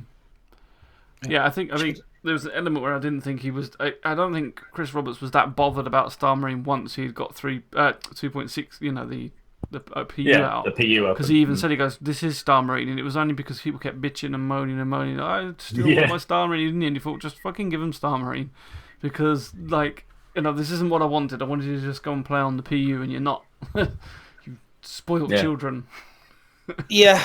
I would love to see that back in the PU as we had in the beginning before Star Marine came. I don't mind Star Marine, as I said, as a test thing. I think, but the ultimate goal is move it away and go back to the 2.5, like you were saying, Sol. In terms of that type of combat, it's far more engaging. It's more like it feels more like PUBG in a way, because you get one kind of life situation, and once you're dead, and you have to kind of come back again in a different form or whatever, and it makes it more meaningful and much harder, more skill based. I like it how Singe does it, and how Drones a while back on his stream did it. Let's fight over Korea. Get people engaged to come into Korea and fight, instead of going into the Star Marine, and it's the same as you mentioned before, Madness, where we say dogfighting is different in Arena Commander as it is eventually in the persistent universe. The same is with PvP, because there's much more elements that go around than just the closed down PvP environment, and it's much more interesting. It's much more interesting. If they could just take a bit more of that from the PU and add that into Star Marine, I think Star Marine would become a bit more of an interesting game. Or maybe it'd be interesting to see if they added more of that type of game mechanic into Star Marine, and to see how popular that is. Because, people do still like that quick respawn and that kind of more COD-esque. They mentioned it, right? They mentioned it. Didn't they mention it on BlizzCon, where they said, okay, maybe in the future we're looking at implementing vehicle-based and everything together. Yeah, maybe one. But yeah, I see what you mean. Again, because I'm more of the role-playing type of guy, I like to do those sort of things in the persistent universe. You know what I mean? Yeah. Shall we do some questions, guys? Because it's getting on. Yeah, it's getting late. Yep. I think now's the time to link into some questions. Question number 1 for Super Mac Bros. Ryan. Where do you keep going? He's going for a piss. Right, so we've done. So everybody, this is the part where we do some questions. We are going to leave a lot of the rest of the document to another time, because part 2 next week. So part 2 next week. I'm not here, but it saves Bio doing any work. Then you can say he did all that. Right, so the first question is from Paul Keys, and he asks everybody, in the future, with players being able to put bounties on other players, will streamers feel trolled with the amount of bounties on their head? That's where I think, and that's something that I've mentioned earlier, and from my perspective, I will, and I know it's a bit. I don't think that CIG is happy with those things, but I will have 2 accounts for that reason, and the account that I will be streaming with will have nothing to do with my normal missions, not even close to the name. You know what I mean? And I would split that up. You know what I mean? You don't want to. You don't want to be cargo running, and you know it's going to happen. People are watching your cargo running. They know what you got, and you're an easy catch. I think the streaming, and that's what I mentioned last week. The streaming will become much different when the full game releases, because I think most streamers will not be playing on their main accounts. I think most streamers will be playing on a. I don't know how you guys all see that, but will be playing on a separate account. Unless you're a dogfighter and you want people to come to you, I think like the gameplay that Madness and Zach do, that for was them gonna it's say- really instant. Yeah, go ahead. Yeah, I was going to say I encourage stream sniping like right now, but how is that going to change? Obviously, as you say, when permadeath comes in and things. But I'll definitely be like having alt accounts as well to do with that shit with. I can't for you guys the type of gameplay that you like, but I can see look at it from a UI perspective where you are protecting someone that's running cargo. You don't want to be streaming that. You know what I mean? It's like Yeah, for sure. And the dogfighting, you want people to come to you, so you will give your name at that and say, okay, I'm here and here. You know, you want to be a stream sniper, I'll beat your fucking ass. You know what I mean? And that's, I think it depends on the gameplay that you have. Yeah. They have said that they want to work with Twitch in a way that will help streamers and content creators to not have the problems with stream sniping. I don't know how. Maybe you can hide your identity. Maybe you can hide your location. OBS, you people can can see create, where you are. if they can- you can if they see make that. if they make the game tag information of where you are to kind of remain in a consistent area, you could potentially have an OBS overlay that maybe either blocks it or kind of blurs it or something. Or you could maybe make a setting in the game where you can say streams, like we have in Discord streamer setting, where you can kind of blur. It makes the information of your name only kind of get blurry or something, so that it doesn't show up on screen. That would be, for me, would be more than enough in terms of keeping potentially your identity safe. But I'm not big enough for that to concern me too much. I mean, I'm not like, I mean, maybe in 2-3 years time of constantly streaming this, I could be, gambles and DJ nights and all those really. I think most people find out what kind of an asshole you are within a couple of weeks, man. So but I love you. I think it's got partially, hopefully they'll fix something. Partially, it's kind of a bit of an occupational hazard, really. And I'm with the other guys. If it becomes a really big deal and people are being absolute cocks about it, then I will just create another account and play the gameplay that I want to play with that one, and then just transfer everything over from this one or something, or change the name for this one, and then maybe create another account with the same name as the one that they think that they're trolling that's got nothing on it. You know what I mean? For my gameplay in the transport thing, it will be a no-go to stream that. I know that now. You know what I mean? It's going to be a tough one because people know locations. You know, even though if you blur something, people can see you're in Levski. People can see you're at a certain. Yeah, they can, but they can do. But you say that there are certain things they will be able to, but I mean, not being funny, but you saw them trying to be able to pin. If you look down at the bloody moon, for example, I mean, there's enough craters there to be able to say he's exactly at this crater. I mean, again, the scale of the game at the moment, I don't think we still quite fathom how massive it is. And this is just one system. So once we get more systems and things, it might be quite hard. It might be really hard to find people. I think you do. Or to get there. Overall on the question, we will probably get trolled. That's without a doubt, and you will feel trolled. Yeah. How we go about defending that is a different thing. I mean, I know from Max streams, he has quite a few viewers at the moment, and quite a few of them are easily willing and try to jump on the game with him at the same time. He's not alone. And so these people, unless you start getting big orgs or big groups of people trying to troll you and watch your stream to come and get you, most of the time you're going to have people in your stream that will come and protect you, to be honest. And then there's just difficulty of them trying to find you, and then there still doesn't change the fact that you've got the safety of the police and all the other crap that goes with it. That's all the other risk and reward that you're going to get from attacking players anyway. And stream delay. There's a stream delay already in the game for a few seconds as well, which gives you. I think you can have like a 30. You can make a delay. Delay. No one really wants to do that though. Really. No, I mean I will probably stream differently. I'll have the more fun ones where I'll jump in and we'll all get together and hope that I don't get killed. But I'll also do the more serious ones where I probably won't have my camera. I'll be concentrating on the game, not chat, and I'll probably put a delay on it. But that's the thing. I've got YouTube to do the fun, proper gameplay videos, and this I don't know how I'll handle it. I'll have to wait and see when the time comes what I decide to do. But yeah, I think a second account is a good idea. I think it gets back again. Sorry, mate, go on. No, that's pretty much it, to be honest. All right. I was just getting back to what we were talking about earlier with like ganking auroras and stuff in like a high sec area. If you're flying around like a high sec area, someone's not really going to take on a huge penalty for coming to shoot you, right? Yeah. So I think in that respect, and then if you're going to like lawless space or whatever, nullsec, if there is going to be such a thing, they're going to be taking a huge risk themselves just coming to kill you. Yeah. I think they will. The whole reputation system, the law system, the security system, it's still coming, and until we get that, we can't really say how it's gonna play out. But also, until the permadeath comes in as well, it's not really going to make too much of a problem. But with all these mechanics not being in, we have to wait until they're in, and then we can see how it's going to work, and we can see what CIG do have planned for streamers, for YouTube creators and things, to stop stream sniping, because they have mentioned it a while back that they want to help streamers from being stream sniped. And yeah, they're clever people. I'm sure they can think of something. Yeah, I'm sure. Next question.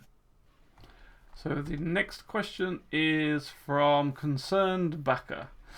Oh, yeah. Did we have last week Concerned Backer as well? Probably. The community does a good job of being upbeat and confident, but it looks as if ship sales are down and the presentation was not spectacular. Are any of you concerned over the financial part of this game? We aren't getting new backers. Well, no. Nah. Someone... Not at all. Someone did I think someone mentioned somewhere that they're still earning about 2 million, I think, is it a month?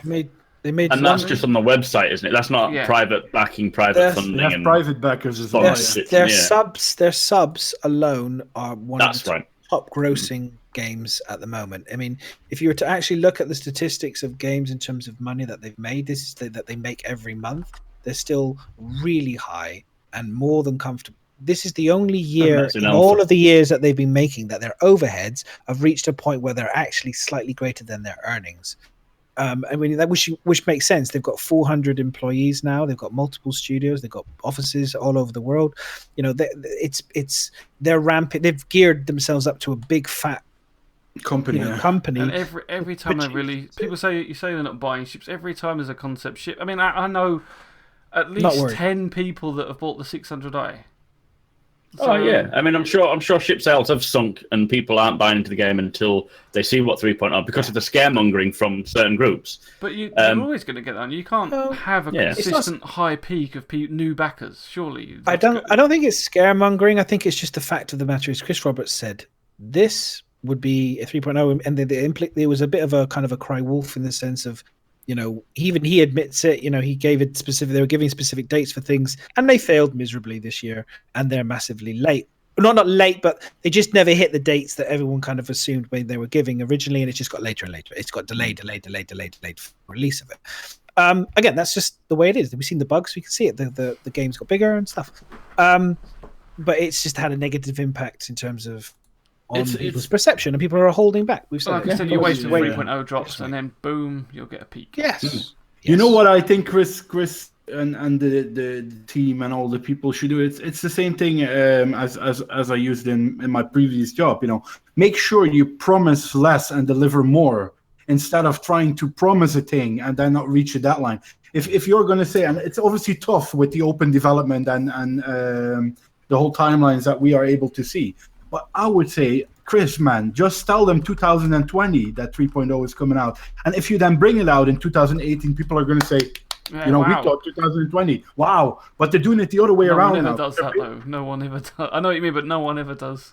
Aye, but it's all psychological. You know what I mean? True, but don't forget the whole point of going down the Kickstarter to crowdfunding thing is because there is no publishers saying we need a date. Yeah. There's no dates. The dates that they give us are not supposed to be taken as literal dates. Obviously, people don't understand. They look at the date because they haven't seen the week before when they said, don't look at them as literal dates, and they look at them as literal dates, and then from then it spreads. But that's what I mean.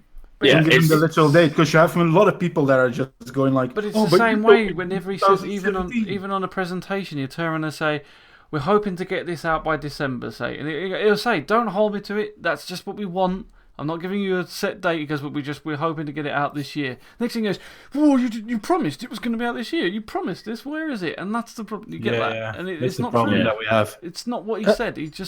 What they're hoping, and like I think a few devs have said it now on AtV, isn't it? Nobody is more passionate and wants to get this game out more than the developers Everyone themselves.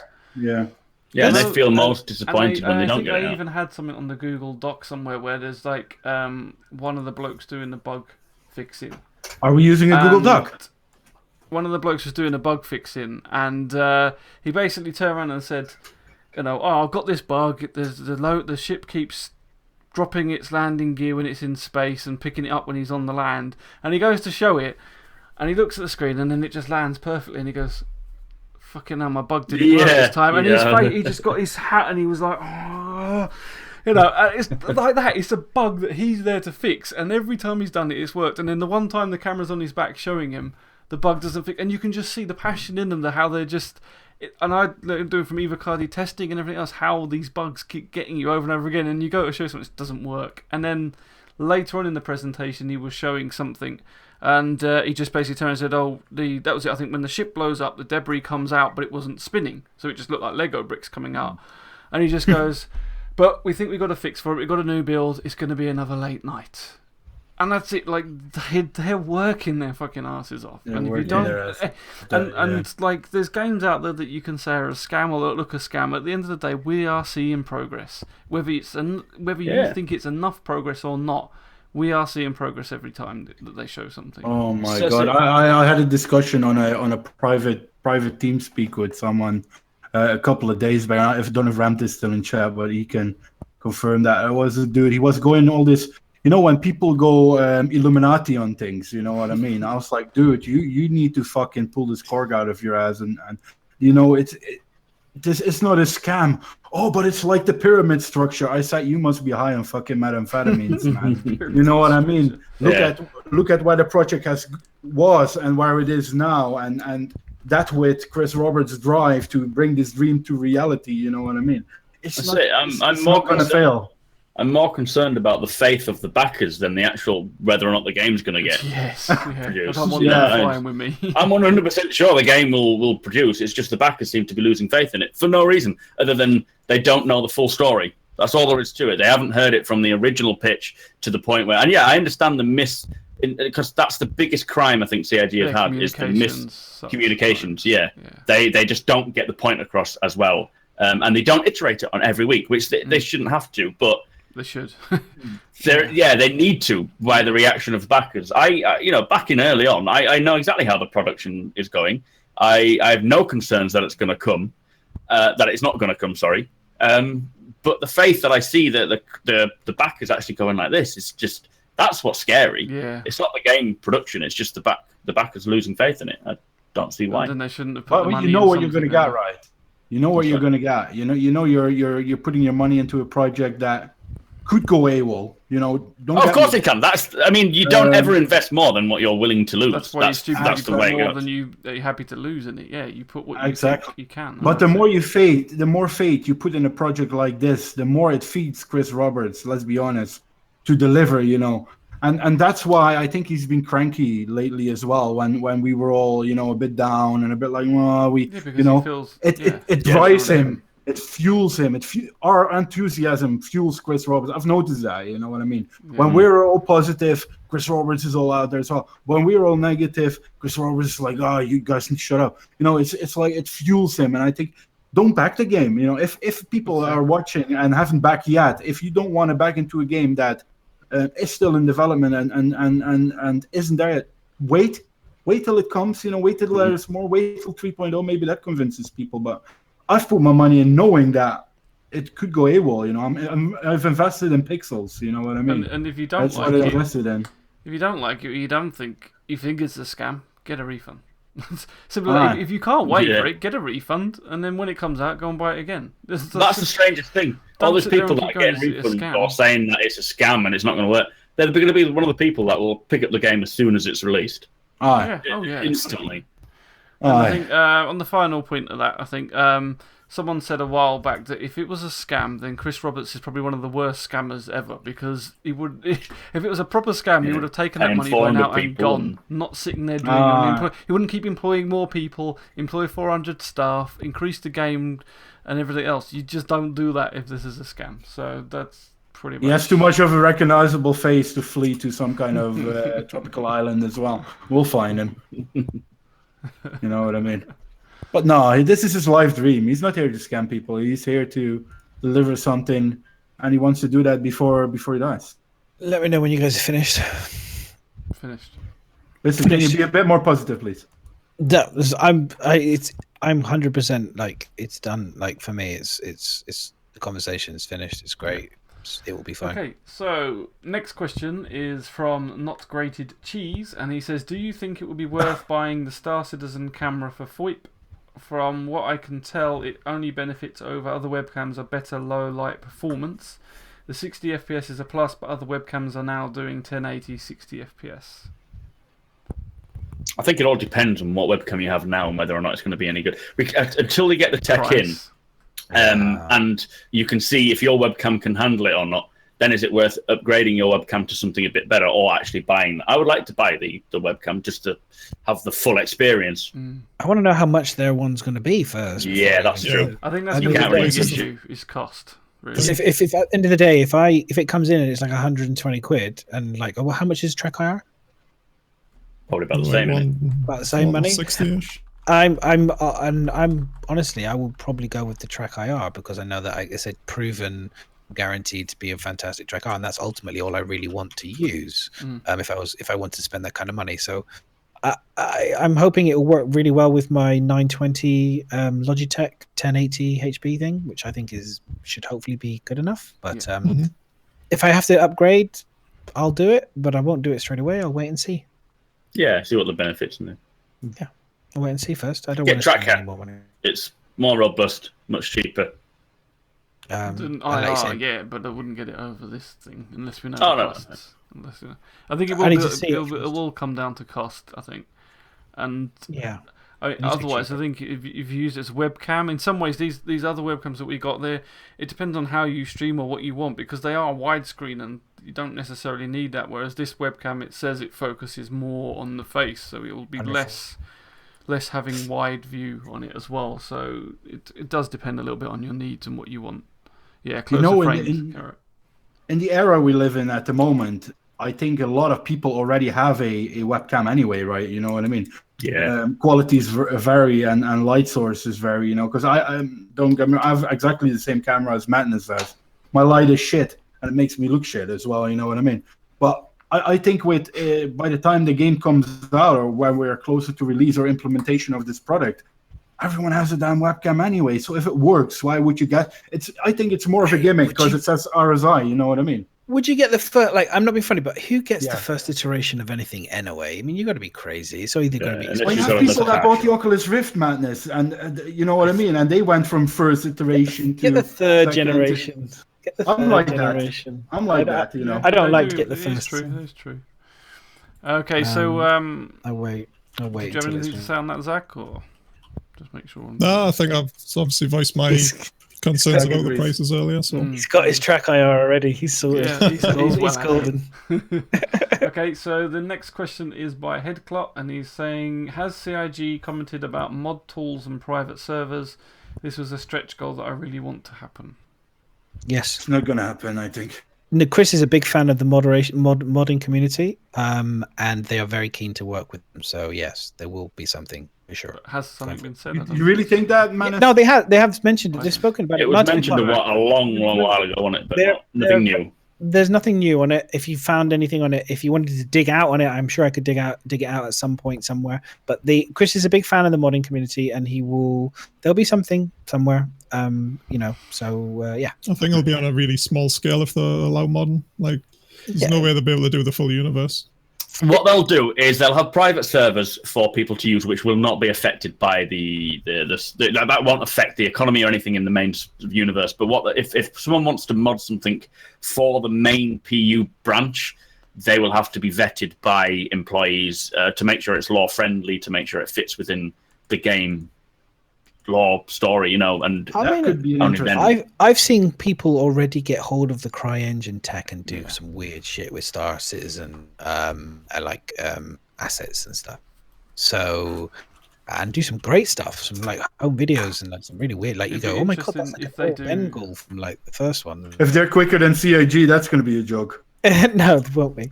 But they do some fun things, and I think it's a great opportunity because everyone's played Fallout. I know,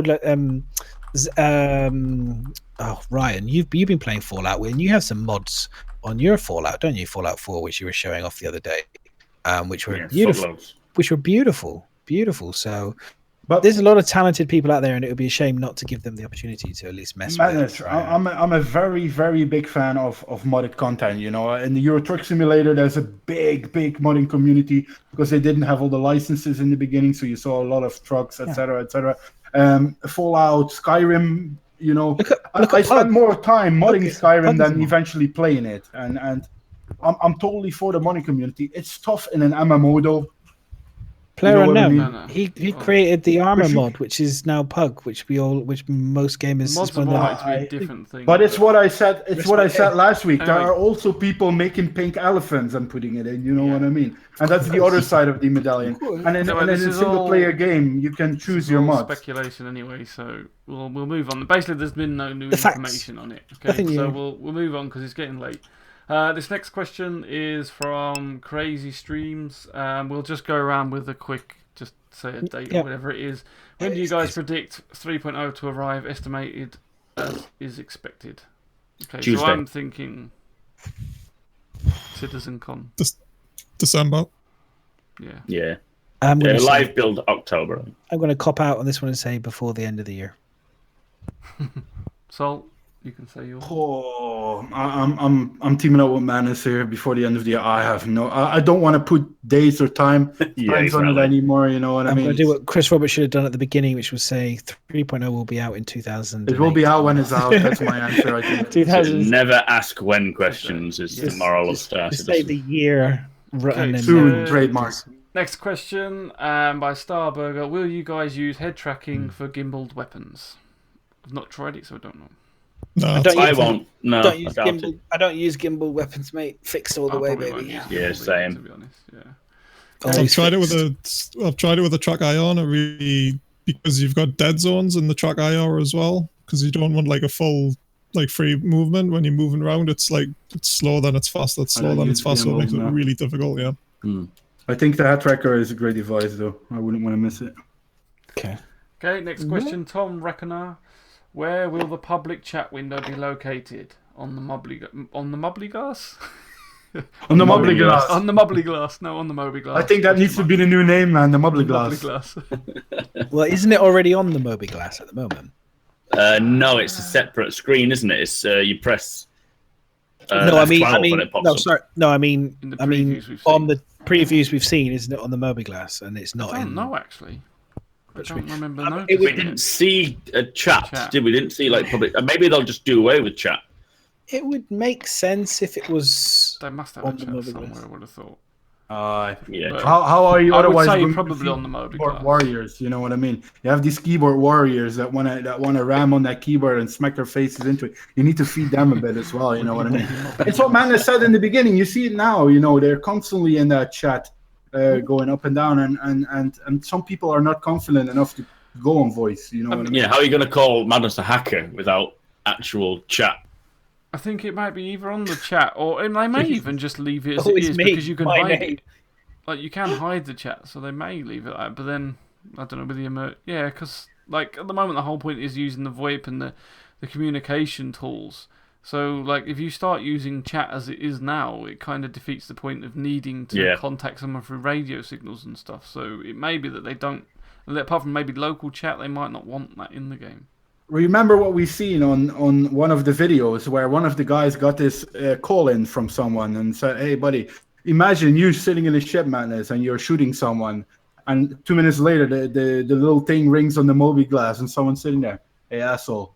You shut me down. I will fuck you up." Yeah, that's going to be great, man. That's going to be amazing. That's what they had in Wing Commander 5. That's what was in Wing Commander. They had all the other Wing Commanders. They used to have when the enemies would come in, you'd get a little screen with the video caption, and then you'd have the mask of the pilot you're engaging would suddenly start talking to you, and you'd be engaging him, and he'd be like, "What are you doing, boy?" or something, or "I'm gonna die," or I'm dying, and then it'd be like. But imagine someone calling afterwards, salty as fuck.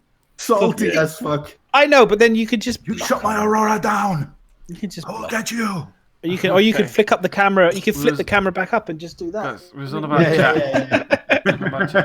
Okay, next question is from Mate.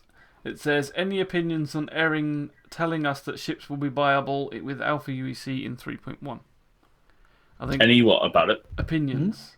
Well, I think the opinions is fuck yeah about time. isn't it?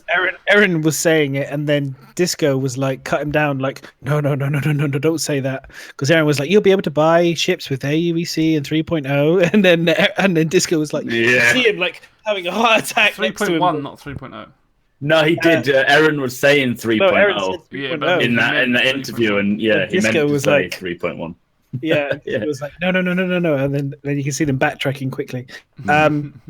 It needs to come fast. Yeah. It really does. It really does. We should be able to rent a lot of these ships now with the money. I've seen enough of Disco for the upcoming couple of months, though.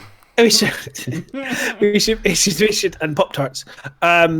We should definitely get them in soon. It needs to come. It needs to come in and just make it rented, and then it's good for the game as well. They make it work. And they can limit it.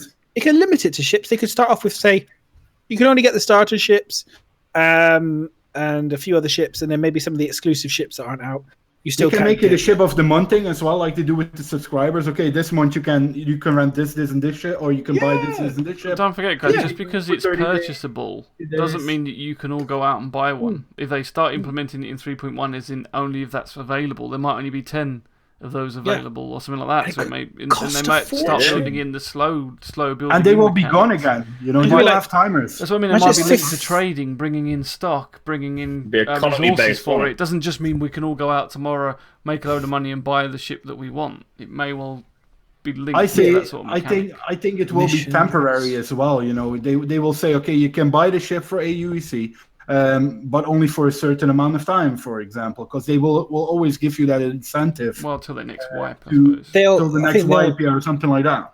And they'll need to say that, I think they need to be very clear about when they implement this.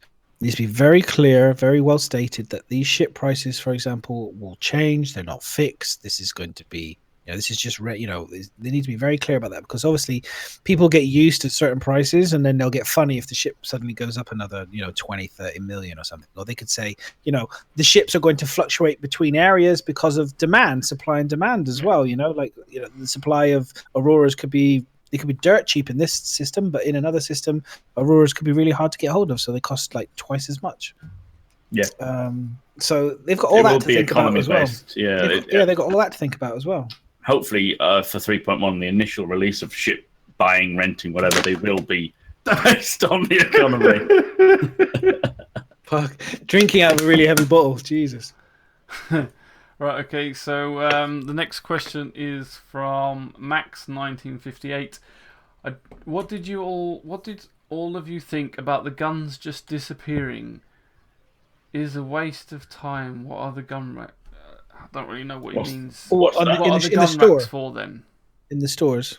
Oh, sorry, I see what you mean. Yeah, about what he means is when, like, he had, when you got your Moby Glass, you can equip a weapon somehow, just quickly. I think that's more just because they needed a functional way of equipping and equipping for 3.0. Yeah, eventually, I reckon it will go to physically putting them in your ship and then retrieving them. Because Chris Roberts has said that you're not going to be able to have something if it's off in a completely different system that you own. You're going to have to, if it's in the same system you're in or same landing location, you can switch it between ships, your person. I didn't like the whole, it's on your back and then it's gone again. That needs to change, and I think it will change. We had a big discussion on it before, but I agree. I think it's just a first iteration of how to do it. I think they did say you can save loadouts, so what you'll probably do is have a loadout, go to your locker, and then load up that loadout you want, and then when you use that locker, it'll put them items on. So you'll use your Moby Glass to select what you want to wear. Then you go to the gun racks, and you interact with the gun rack, and it'll pick up the correct gun, rather than you having to click up each individual gun. Something like that, I would have thought. I mean, we saw it on that Lair 3 demo, didn't we? Where they went down to the sandworm thing. He went into the back of his Aquila. He opened the locker, got his spacesuit on, and then he picked up a sniper rifle. He didn't have anything on him. It could just be now, because the Moby Glass 3.0 is coming, they need something quick and simple. I like the idea. I mean, again, this is a game for me, and I don't want things to get too slow. You know what I mean? And so for me, I like the idea of there being 2 inventory slots. So one is your ship or your vehicle, whatever your vehicle, and the inventory, and the other inventory is it carry. And so for me, when you're changing your uniform and stuff, that's linked to your inventory that's on your ship.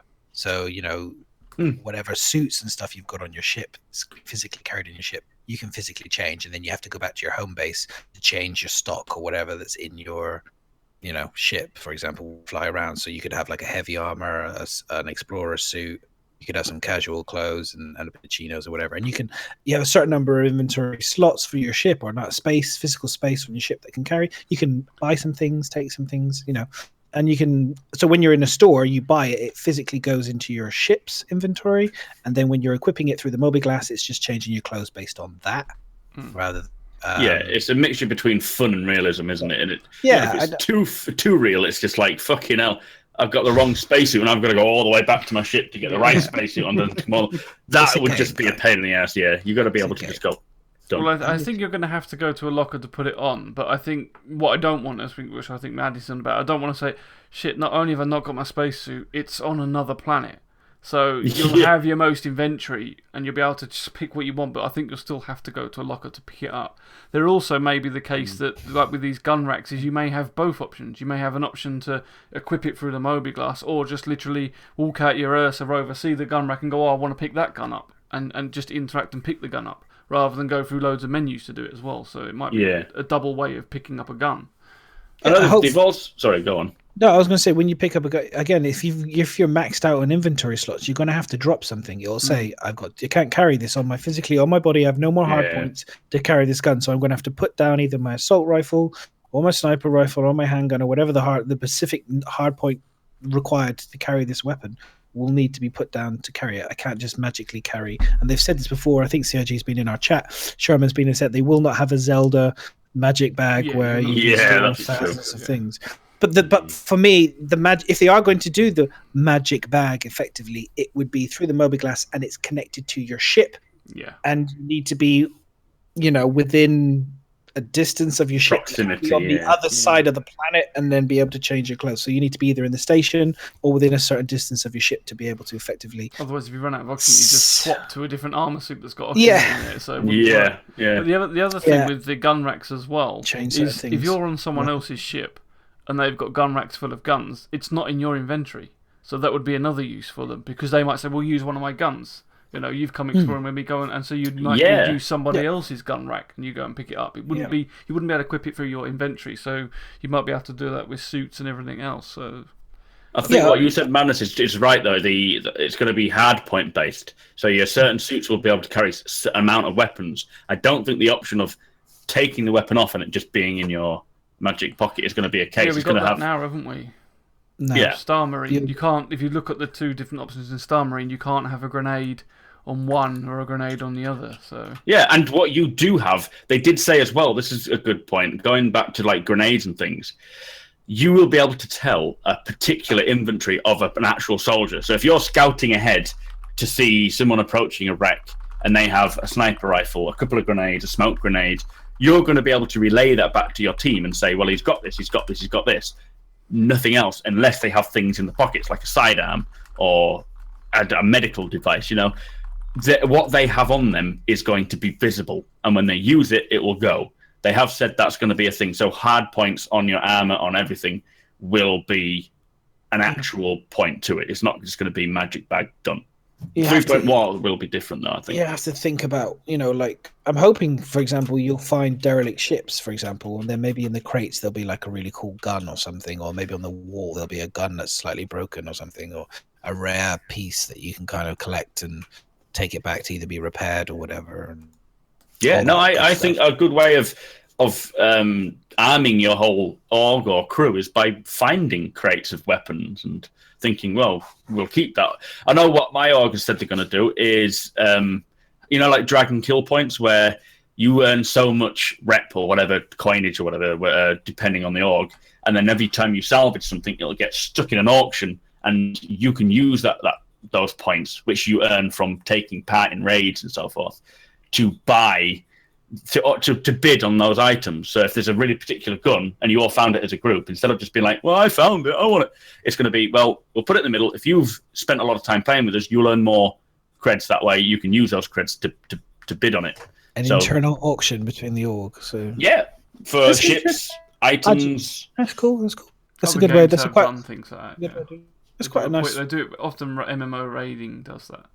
Raid Yeah, groups. exactly. It's just a normal sort of raid mechanic. I think, and one of my viewers, and most of you guys know him as well, LD, Lord on Fungi, he always gave me the idea that, and I think certain orgs are doing it as well. They have a pot where they put money in, and where they buying ships all together for all of them to use. Wasn't there something in the past where they said there's going to be a hangar share for orgs to use each? Potentially, yeah. Potentially, It's going to be like a master org wallet sort of thing. So like when I used to play Eve, we did a thing called SRP, which was like ship replacement program. So everyone just put like some cash in, or we had like a corp tax. So every like credit earned would, like, the corp would automatically get a section of it, a percentage, and then whoever lost the ship or whatever got blown up, we would just replace the ship. Replace it, yeah. Yeah, it's a good idea. I hope they implement that in the actual org function, because there are some other games that do it. I can't remember what one I played, but I remember the leader could set the amount of tax. So every time, like when you had like NPC loot drop, for example, you pick it up, and a small percentage of that would go to the orgs fund, like you were saying. Yeah, for maintaining the org. Yeah, that's definitely. I like that system. I think it's a good idea. I like the idea as well. Yeah. They did say that orgs they're going to be working a lot of org stuff. I think Spectrum is the main hub for this sort of thing, which we'll see stuff like that, but I don't know what they're going to put in there yet. Just because I noticed we've got Astro Pub and stuff, and I know there's obviously a lot of Americans away. Just from the UK, sending our support, definitely support for you guys in Texas, and for all the people who've been affected by the storm and stuff. Can't do much, but definitely. You have our thoughts and stuff. So stay safe. Yeah, nice I'm sure things will improve. They always do. We've had floods and stuff in this country, and people, things get better. You just got to work together as a group of people, and it'll be fine. All get together and go for it. Definitely madness. I didn't even think about that, but definitely, yeah. It's sunny today. It's sunny. It's beautiful weather today. Take it all back. It's fine. Look at the tan. The pub is now on a dinghy and it's floating down the road. Yeah. Look at the tan. Sit there drinking like that. Just drinking. I saw a video on the Facebook, and someone posted on there.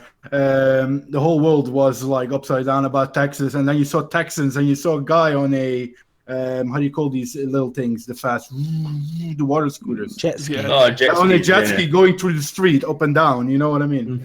Texas. You see one of the guy holding a flag with long hair in there. He's holding the American flag one. It's like, oh, is that an old one? Is it? Yeah. Oh, okay.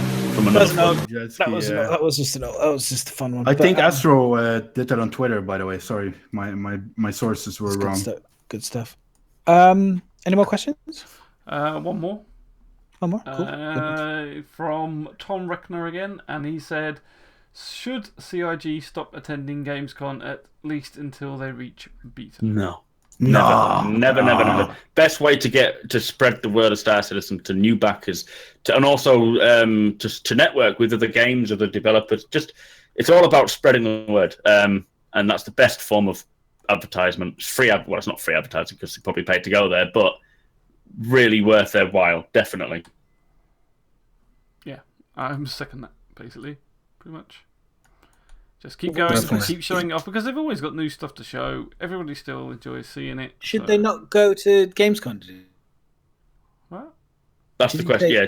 Don't go to that. So I'm just checking exactly what you said, because it was. Yeah. Should they not go? Attending at least until beta. No. Should stop attending until beta. No, because every year they have agree with it's exactly the same thing. Like if you looked, we went over it on the previous podcast last week. We showed all the previous Gamescons, and every year they've produced something new and interesting and different to look at. I mean, this year we've had the Idris to look at. The 2 Idris capital ships for the first time.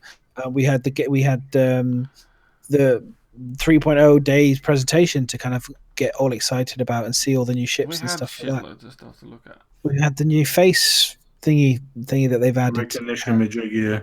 We had a better polished version of last year's 2016 for sure, no question. It was very similar. Obviously, they're Lensky, they wake up, they go to thing, they fly to a planet, but it was all to a much higher fidelity and finish. So definitely worthwhile. There's no question. Definitely. It always improve the show, though, right? Yeah, exactly. They improved the overall yeah. show. They said that, even Chris said, this is the most advanced whatever, thing they've ever done. If you go back, do you have a look at the old Gamescons? Look at what they started off with. We're looking at a hangar in 2013-14. People were getting excited about a hangar, and if you saw the stage, it was literally as big as my living room. Yeah, I mean, you look at the production we did quality from the beginning, like Wingman's hangar, to what they have now. The production, it's just paid by subscribers purposely for that sort of thing. They've invested it well, and it's coming along a lot better. Definitely looks more professional. Yeah, that's what they're trying to do. That each you can see as the company's growing. It's like we did. Was it last week or the week before on the Addicted podcast, like a history of Gamescom and how it's getting bigger each time and how it improved. And the big thing of what they did was they basically showing, well, you can see the company growing. You can see the polishing, the ATVs are being produced differently. And it's also how Chris wants to show it. He wants to be more professional. He wants it to be shown more professional. So things are getting more polished. Right, there's still a long way to go. There's still lots of things they make mistakes on. We've all said it. And communication obviously can be a lot better, but their production values, their studios, how they present themselves to the world is constantly being improved upon. And you want to have a developer that looks good when they're doing things. I mean, in 2000 something, there was the original 9 people that worked in the office. 9 people. They have 400 now. Exactly. In 4 years. In one office. 5 years. 400 people. Hang on, I've got some old videos. I'll link them from last week. I'm trying to dig them out for you. I think we need to stop. No, I'm going to link them just so that if you wanted to have a look at them, it's fine. Gamescom original 2013 games. Right, so while Madness is doing that, we'll wrap it up. Thanks everybody for watching. I very much appreciate you all being here and showing us the support. Thank you for all the follows, guys, and getting me over the 700 mark. Awesome. Congrats, really miserable. That. Thanks, guys.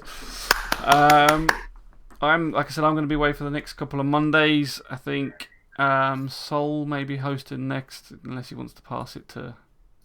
No, I'll gladly host. I think we'll just go back Monday. into the loop of it. You host it, and Bio can get his shit together and host it when he's ready. Thanks again for Mac and EpicZaqq for joining us. Really appreciate that. All good. No problem. And we will have to do Gamescom Part 2 because we missed out pretty much most of the presentation because of the talking. We'll pick it up next week. I would say. We've got burnout to deal with, so we may as well keep enjoying this, right, for the next couple of weeks. Yeah, keep the hype going. Keep the hype going from this as long as we can.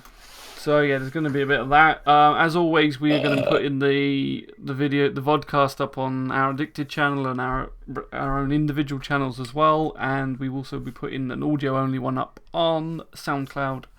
Hopefully, get it all up tomorrow, depending on time and the fact that this is a huge long podcast. It may take a while to upload, but yeah. So thanks again, everybody. We need to find. Are we hosting somebody? Has anyone got anyone lined up? Let's see. Let's take a quick peek. We'll all be streaming. So if you haven't followed any of us, please, if you never before, follow us. Yeah, it's my old link in there, by the way. No, I've changed it now. It should be right. Shall we? Pod team or something. Shall we throw it to Kairos? That should be your new one. So yeah, please do go and give all these guys a follow. Make sure you go and give Mac and Zach a follow as well. And who are we doing it to? Kairos? Kiros. He's the only one I know with a webcam that I know. With the webcam that's playing Star Citizen as well, which is. I don't know anybody. Puric, I don't know who that is. Okay, let's throw it to Kiros. Go and give Kiros a follow. So if you've got some time, you want to see some more Star Citizen, go and jump over his channel and say hello and tell him that the Addicted Raid is coming to say hello. See you later, boys. Thanks, Good guys. night, guys. See you all again. Goodbye. Bye. Goodbye. Farewell. Goodbye. Have we to say goodnight? It's Arena Commander. Quick. Close it. Get down. Get down now. Miserable G coming in with a mess about it. Oh, I died. Well, That was a lot of fun, guys. Thanks again for having us for another week. Thanks for joining us, mate. Really appreciate it. Yeah, same. Sorry if I talk too much. No, Always. I enjoyed it. Honestly, you talk so much. No one word in it. I suppose the thing is, I've done all the fucking documents, so it was all in my head, like No, it's cool, man. You buzzing know, around. cool.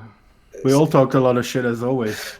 That's the document's there for that reason, so that people have something. It's a to talk about. guideline. It's not a agenda. You know, it's more a guideline. I think. Agenda? Oh, an agenda. Sorry. An agenda. Sorry, my apologies for my bad English. It's agenda. I was thinking, what the fuck? It's a female gender, me gender. It's always female. She's a beautiful lady. The document. She's a lady. I saw your lady was poking you earlier. Was she writing you up? I saw her poke. I was I'm like, off to bed. She's like, Finish like, quick. what the fuck are you doing? It's nearly 2. I'm like, Jesus, it is 2. I got work tomorrow. A lot of work. Yeah, same. I might have to play FIFA. The holiday. I have to finish this fucking chair, man. It's a pain. The holiday is over. Have you seen it, Mac? Destiny 2 is out, Yeah, boys, you and I can't play it. What do you mean you can't play it? Why can't you play it? And you got the beta? Doesn't the beta start tomorrow or today? It's on the PlayStation only, isn't it, or is it on the PC as No, I well? thought it was PC. That's why I should've got a refunded. PlayStation. I got got Destiny PlayStation. refunded. I was so annoyed, and I bought it with the idea it came out on the 6th. I don't know if it is. It might be on. It might be on PC as well, beta. I think. But no, the beta is only on the consoles. Yeah, I'll just have to. I will. That's why I wanted a refund, to give me a refund for my Are game. you with O2 Madness? No. Oh, because you can get the Call of Duty World War II beta access with O2 priorities. Damn.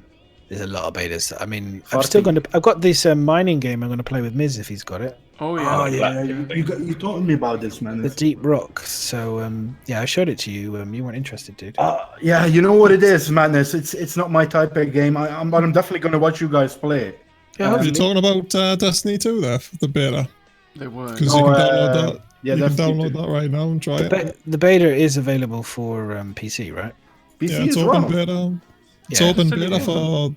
No, you No, I thought it wasn't. No. You're getting a bit confused. I wasn't sure if it was open beta for the PC.